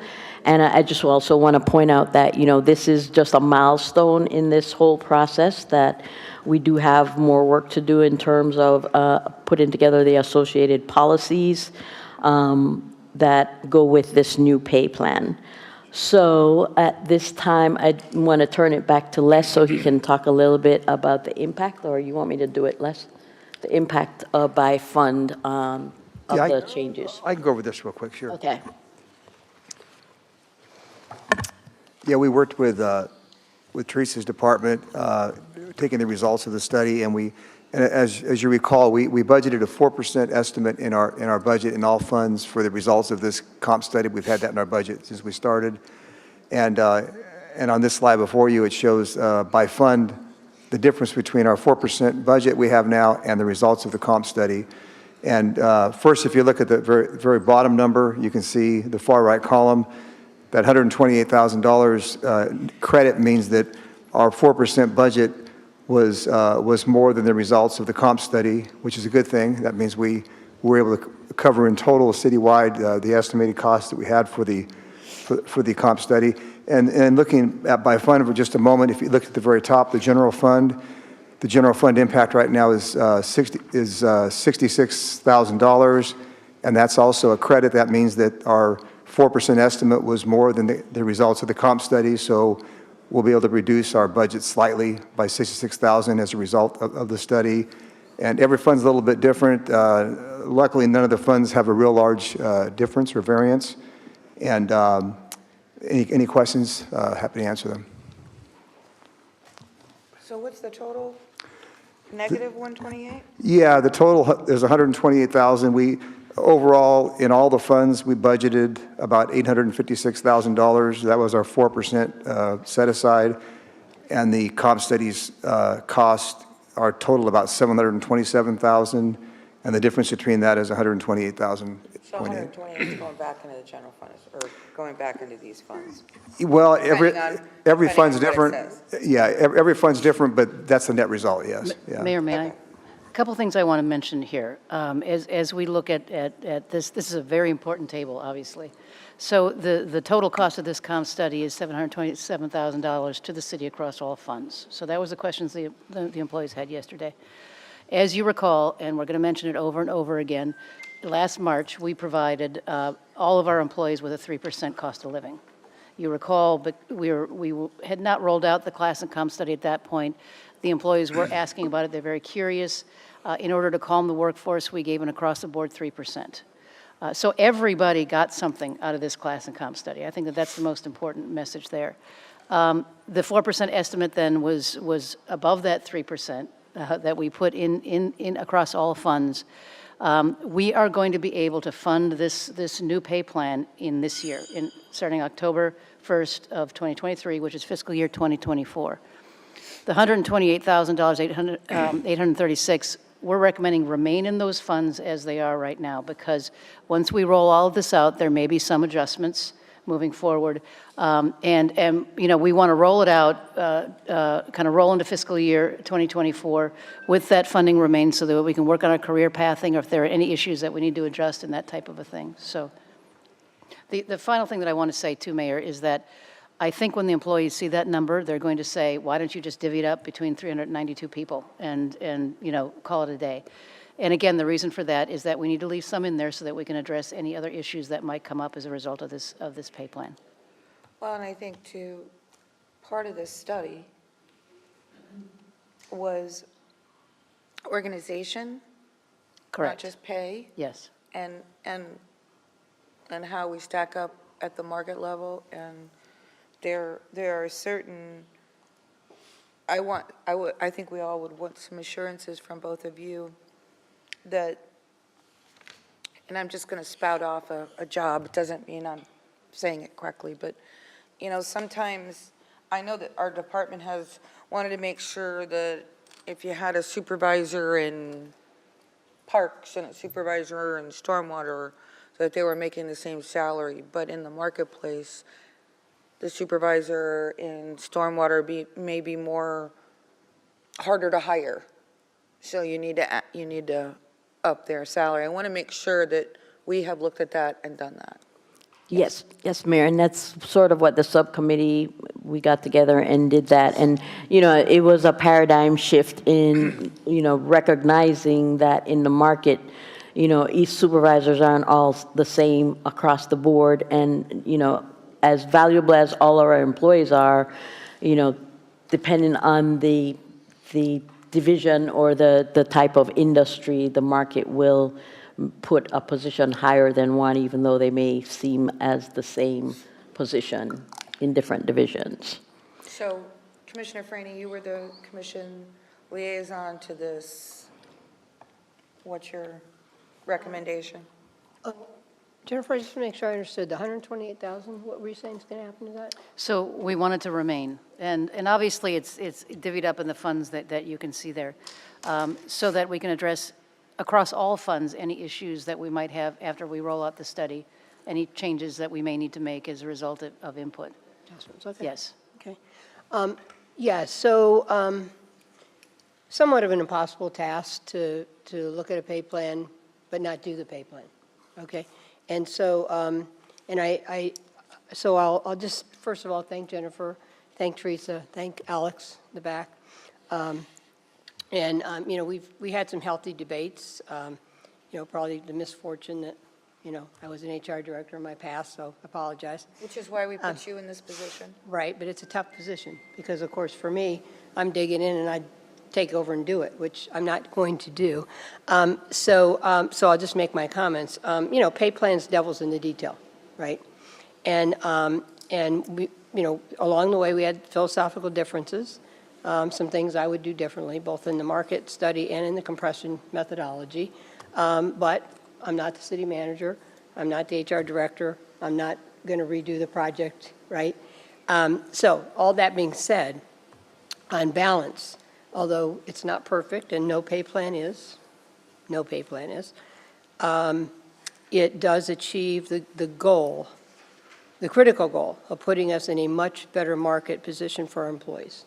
And it is critical. So our employees are the backbone of our city. I believe in them. On balance, I support the plan. Okay. Questions? Did you have additional slides? Sure, thank you. We had, it wasn't, I'm not sure it was additional slide, but we just wanted to talk a little bit about some of the things that have already been done in terms of bringing our regular employees to the $15 minimum wage, and then the remainder will be brought up on October 1st. And then we are looking at a plan where we have variable on-demand employees who work year-round, at least 20 hours a week, that as part of an incentive, we would reclassify them as regular part-time employees, and then they would be eligible for retirement plan benefits as well as leave benefits. And then finally, we did make some improvements based on retention efforts, especially in our utilities and public works departments. We instituted on-call pay for per week, an amount per week for employees that have to carry their phone. We created I guess like you could call it a step plan, if you will, for the solid waste based on their proficiency with equipment. That gives them a clear career progression. And we also changed how shift differential is calculated for some of our 24/7 operations, so that they are seeing a higher amount when they have to work those extra overnight shifts. So I think those were, and then we also developed an alternate schedule policy that is at department director approval for employees to whether they could work from home 1 to 2 days per week or have a different schedule, for example, like a 4/10s and with 1 day off each week. Okay, thank you. Vice Mayor. I'll go ahead and expand this just a little bit then. So we went from, but just about the study, just generally. So we went from 36 positions to 18. Grades, 36 grades to 18. I'm sorry, grade, I'm so sorry, grades. That's okay. So it's exactly about half, which is interesting. But anyway, nevertheless, was this a given program then? It was already established somewhere? Yes, the Bolton, the consultants, they kind of helped put this together based on other work that they'd done for other entities.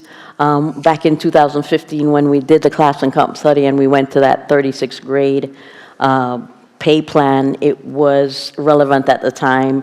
In looking at our pay plan, Bolton felt that we were a little bit overstretched, so they went with this methodology. Was this range spread then recommended by them as a consulting firm? Yes, spread? yes it was. So the division, as you go down and as you go down that line, that fits a generality that they utilize. Yes. Because I'm sure some people would have questions about that. Why does that expand going down? And and I'm sure you have the answer for that. Yes. And, do you? So, Ashley, if you want to go back to that slide real quick. So an employee starting out at a grade 848, they're not expected to stay as a grade 48 for the entirety of their career. So then the spread is expected to be less. As they move up in the organization, then they would spend more time, as you become a supervisor, you become a middle manager, that's where you may end your career. So then the range spread does tend to be a little bit longer to give you more longevity, if you will. Thank you. So as that goes down, not down, it actually goes up, but it's going down in the paper. Yes. It's actually, there's a reason for that. Yes. There's a justification for that. Then we have, I have a general question first, if I may, for the city manager.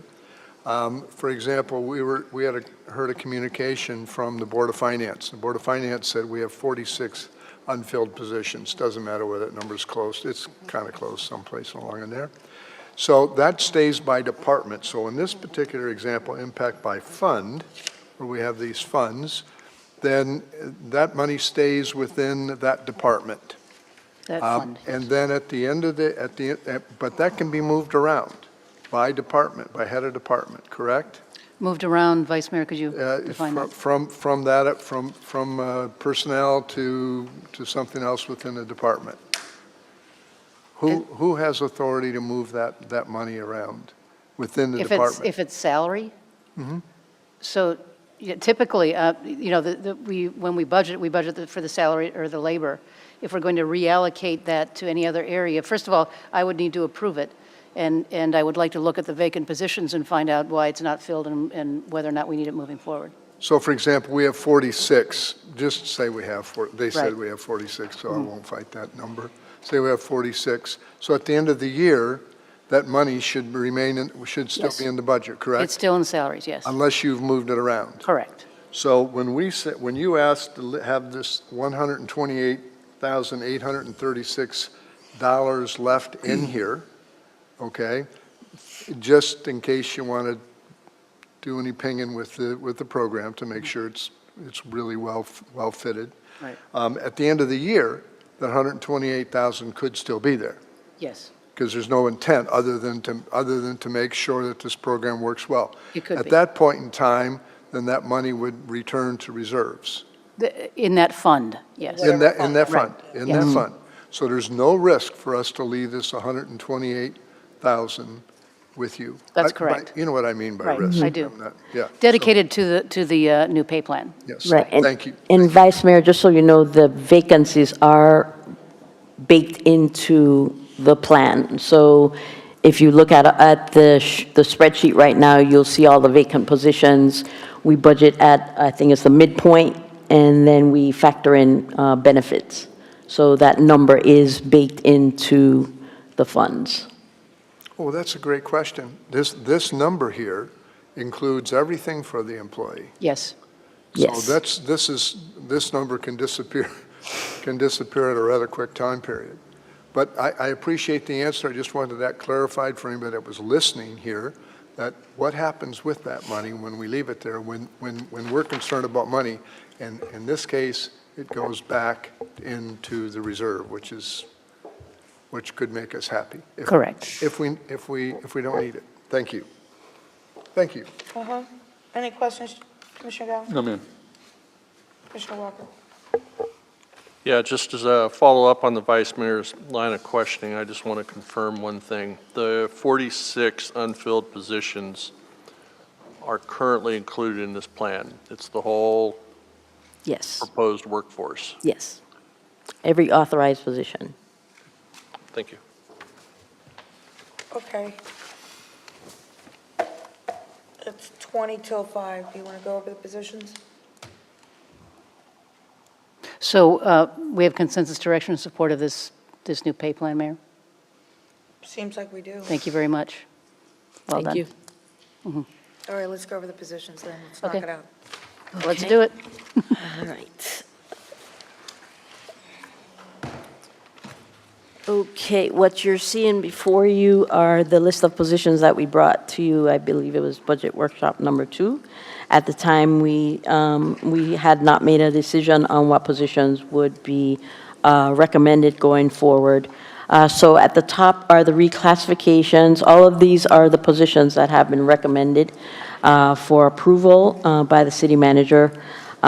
We discussed, I believe the city manager discussed the strategy and innovation manager position, the deputy fire marshal, as well as the senior administrative assistant in Parks and Rec in the Parks Division, and then the reclassification of one of the lead mechanics to a shop foreman.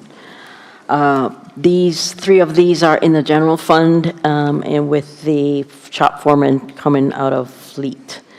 The new positions that are being recommended are, with the exception of 2 positions, are all part of what was recommended in the organizational review. The horticultural technician and the youth services recreation coordinator, the horticultural technician was to assist with the increased parkland that we have. The youth services recreation coordinator was recommended based on the before and after school programs to help to keep oversight of the program and assist with that. And then in public works, the business analyst, one of the challenges that the consultant for the organizational review found was that there wasn't a clear way of monitoring workflow, understanding, do we have enough staff? Do we need more staff? And their recommendation was to have an analyst to be able to assist the director in establishing workflow, establishing, analyzing all the work, and just overall assisting with staffing. And then the crafts worker positions, one of the things that came out from the organizational review was that the division, facilities maintenance, are basically in a reactive mode. They only have enough people to be able to take care of things as they break down, not really handle preventative maintenance, not really be able to take care of things before they break down. So the recommendation is to add more crafts workers, and actually we have, just to bring us into the 21st century, we've retitling those positions to facilities maintenance workers. And then in the water plant, there was the need, it had been identified and confirmed by the consultant that there was a need for another water maintenance mechanic. In finance, finance requested a buyer. Our purchasing agent has kind of given his intent that he plans to retire at some point. So the recommendation is to bring in someone who will assist, because it has been a lot of purchasing we've been doing, and also probably maybe take over at some point. And then the IT services manager, that was actually a recommendation made by HR, partly because we believe that the director needs assistance on day-to-day operations to allow him to do more strategic planning and to handle, some of the infrastructure things that have come up. So that's the reasoning for the IT services manager. The environmental specialists and the sanitation and recycling program specialists are through stormwater and solid waste, respectfully, to help to assist with in solid waste, with Natalie now going over to the city manager's office. That's to assist with this recycling program, as well as some administrative work. And then the environmental specialist is to assist the stormwater with the added responsibilities of that position. Any questions? Okay, so Jennifer, anything you want to add on these positions? These are all the ones that you feel we need to make a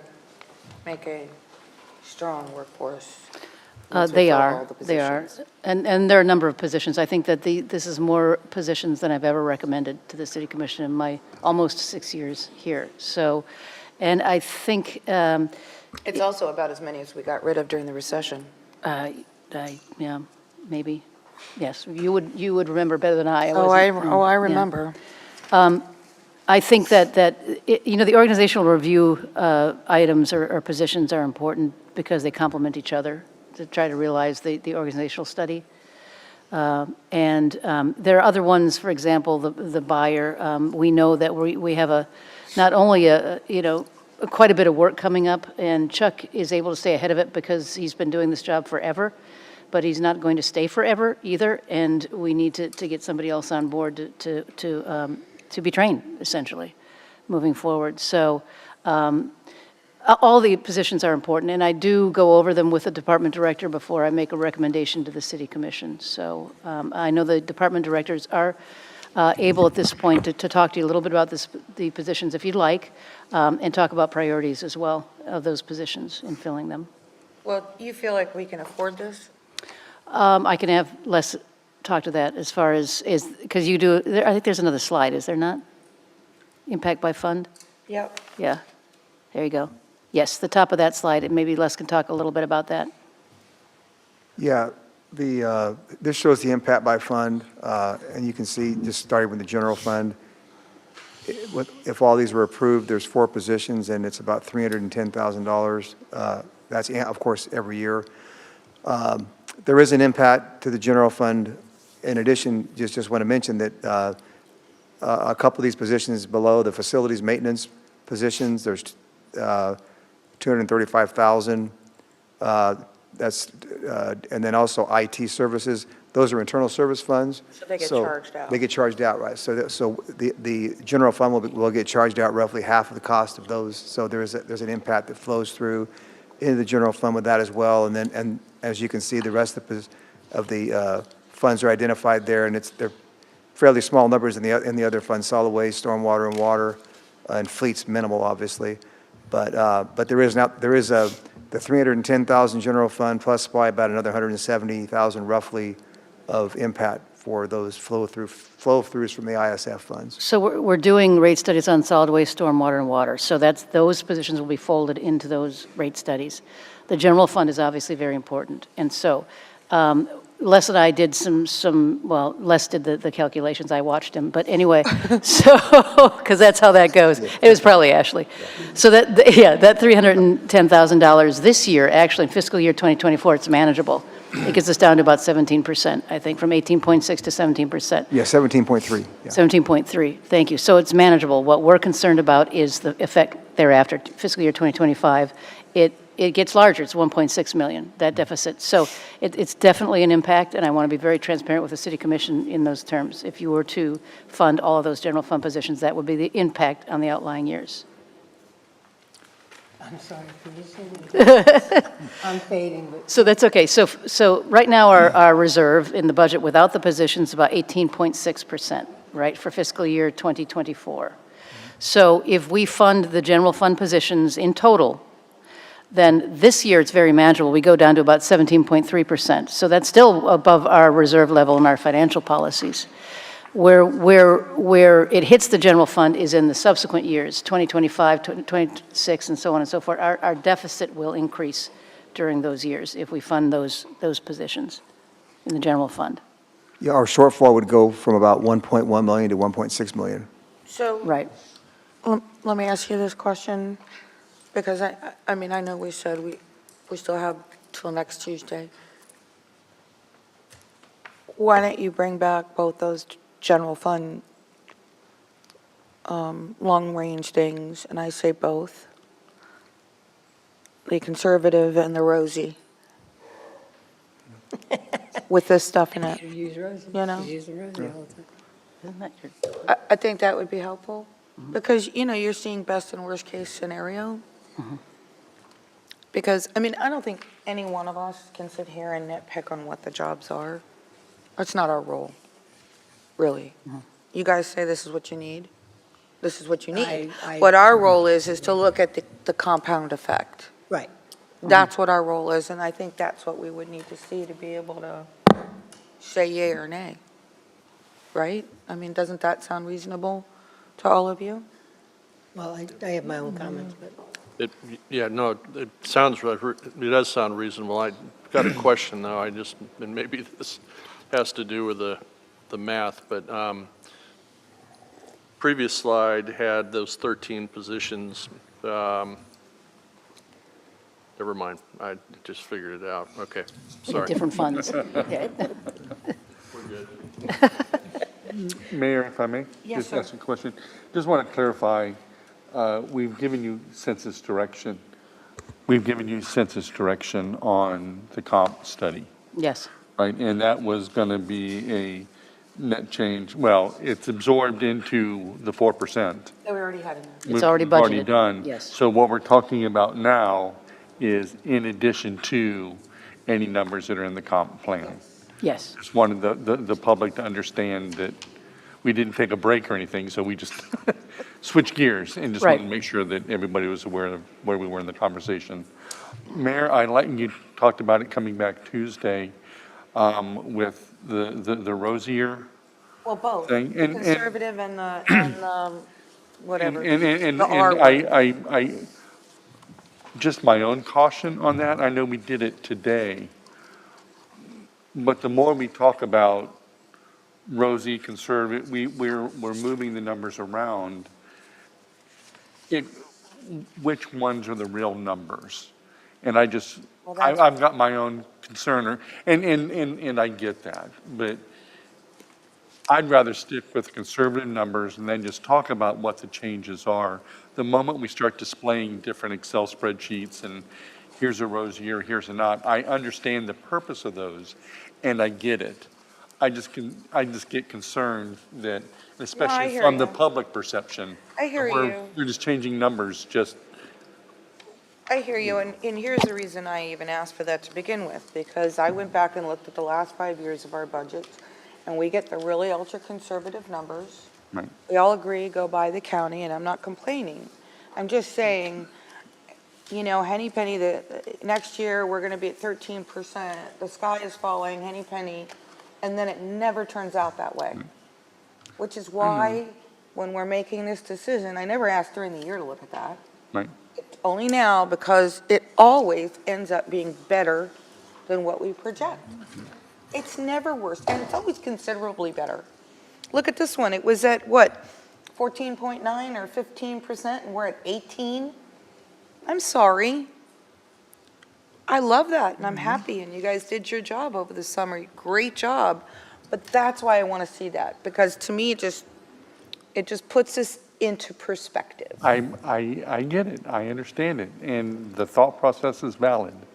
I'm just concerned about two different sets of numbers, and we already live in a political world divided about alternative facts and what's going on. For God's sake. And, you know. No, you're right. You No, know, you're and I'd right. rather You're just, absolutely here's right. the numbers, and then we can just talk about scenarios. That's my only concern. Well, I agree with Jeff. I mean, last time, we were looking at, what, 4.5 million in the risk fund, and we thought, hey, we can throw that into the general fund or into the reserves.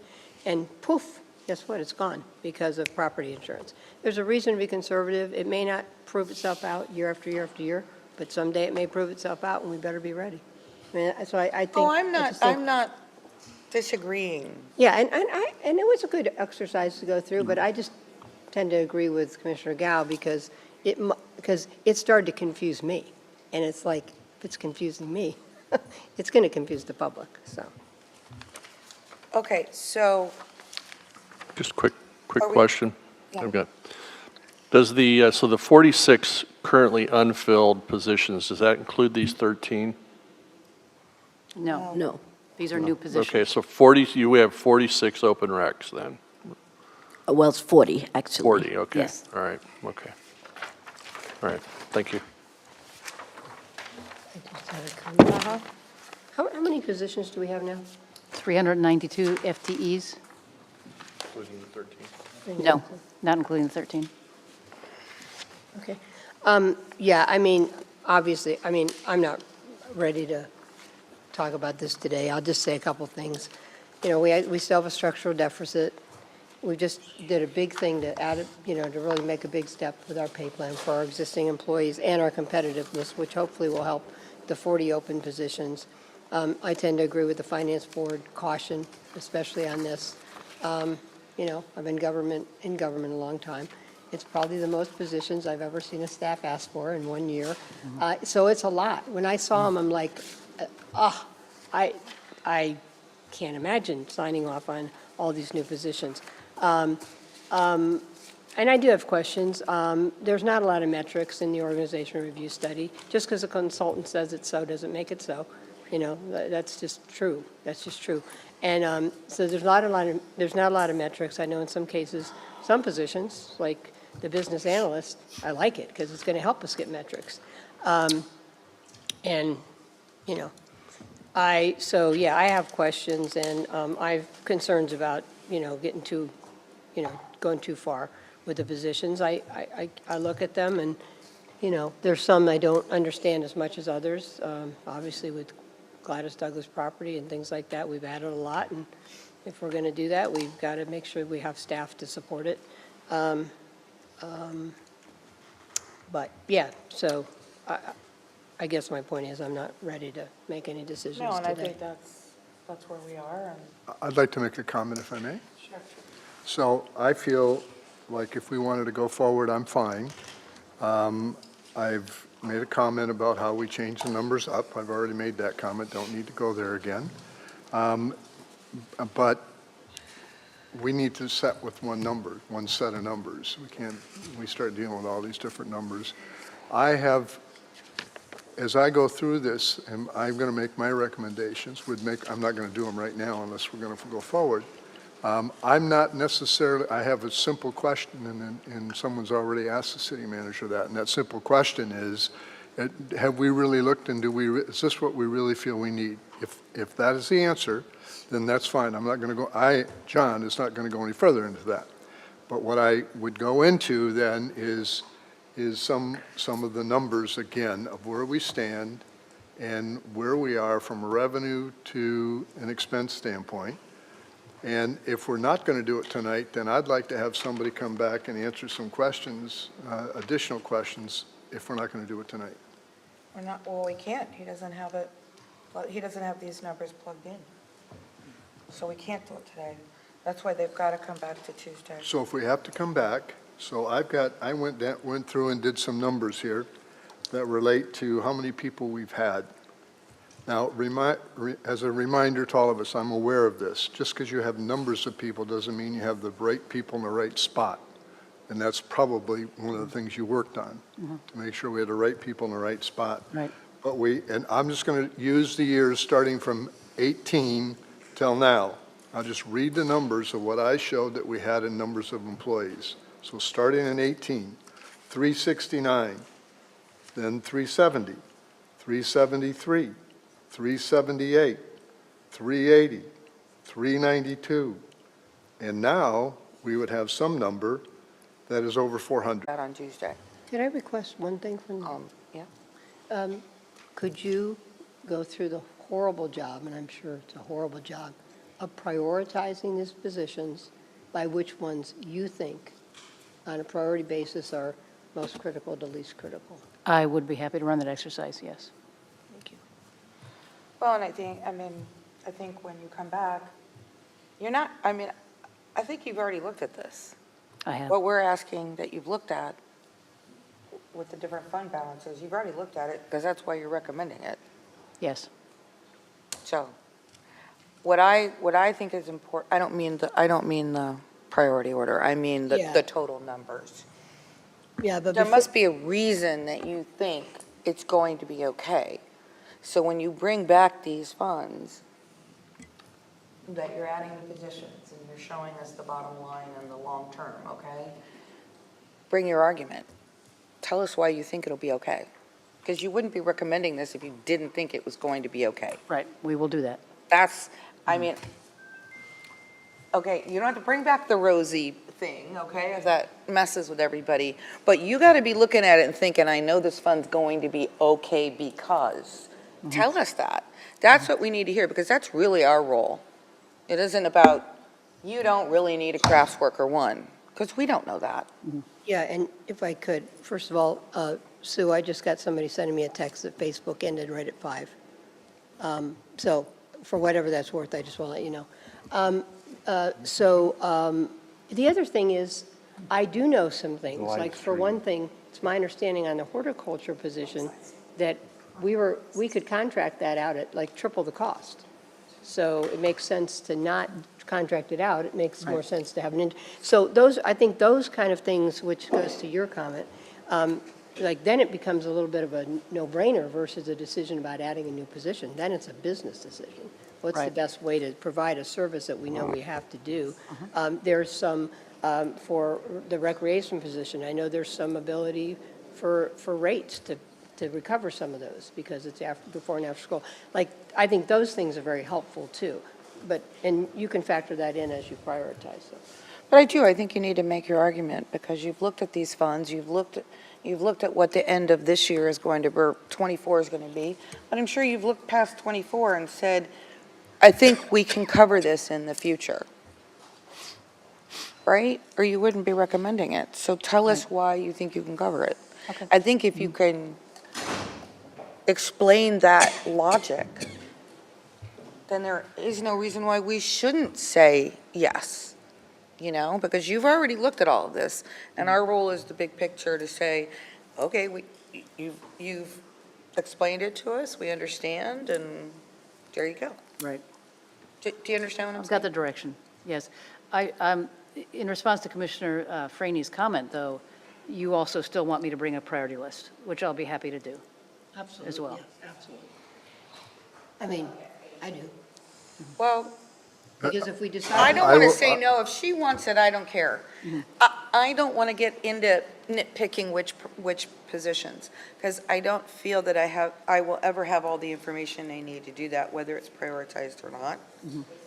But on the other hand, Mayor, if we all decide up here, or the majority decides that it's too risky to bite off this money right now, all at once, then I'd like to see how she'd lay that out and prioritize it. Well, think that's important I guess from what even a high level. But if she can't convince us next Tuesday, then I would say come back and tell us a different option.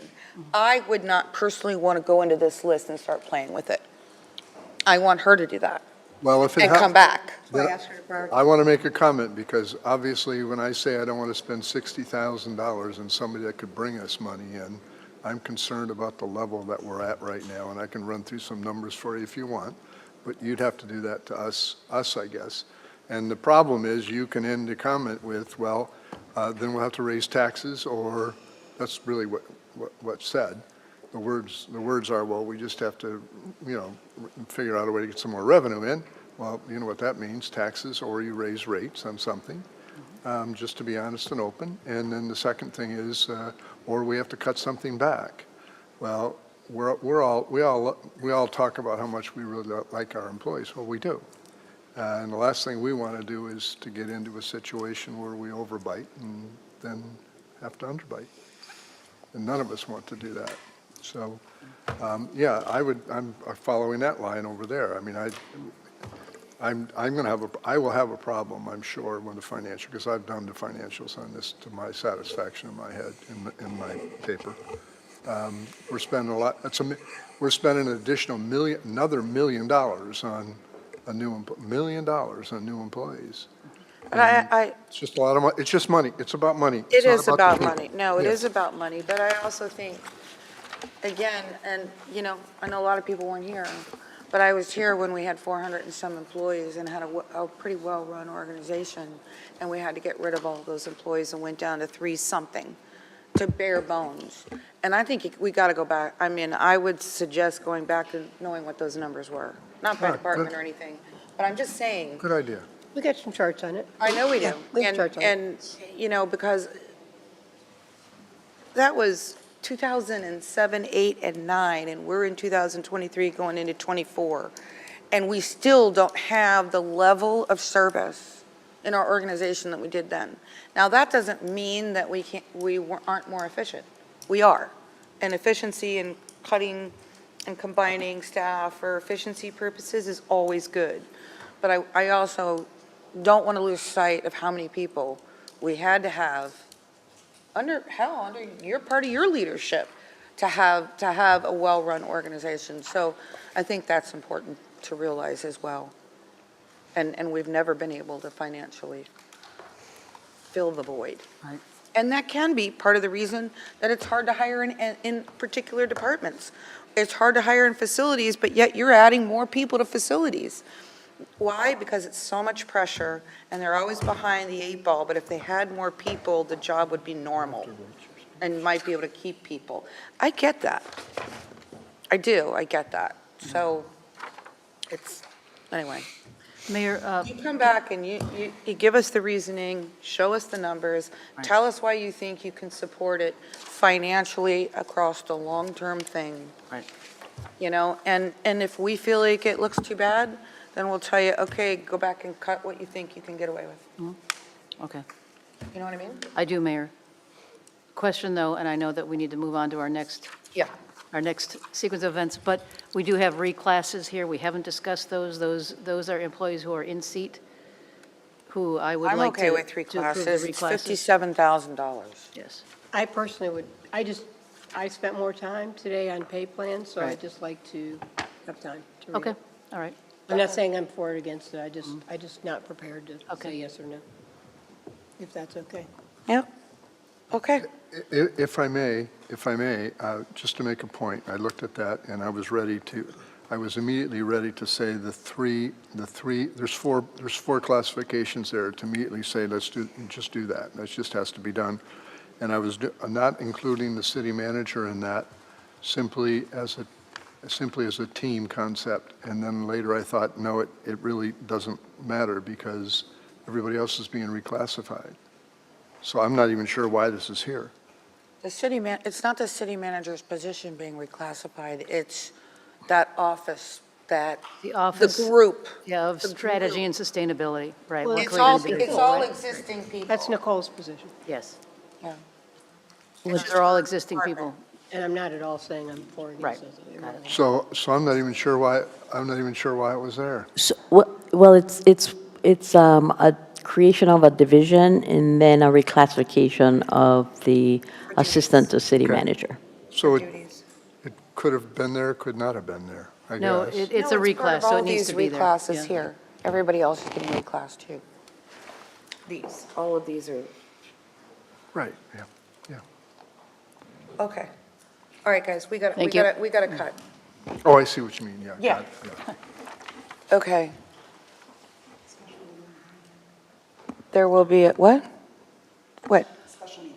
There's going to be a special meeting next Tuesday at 9 a.m., I believe, right? 9 Yes. a.m.? Yes. To finalize all our budget stuff. And not to tell you how to do your job, but maybe you bring two options on the positions. Two options. Never mind. I'm getting way too in the weeds. Okay, we got to go. We're all a little squirrely. Yep. We are adjourned.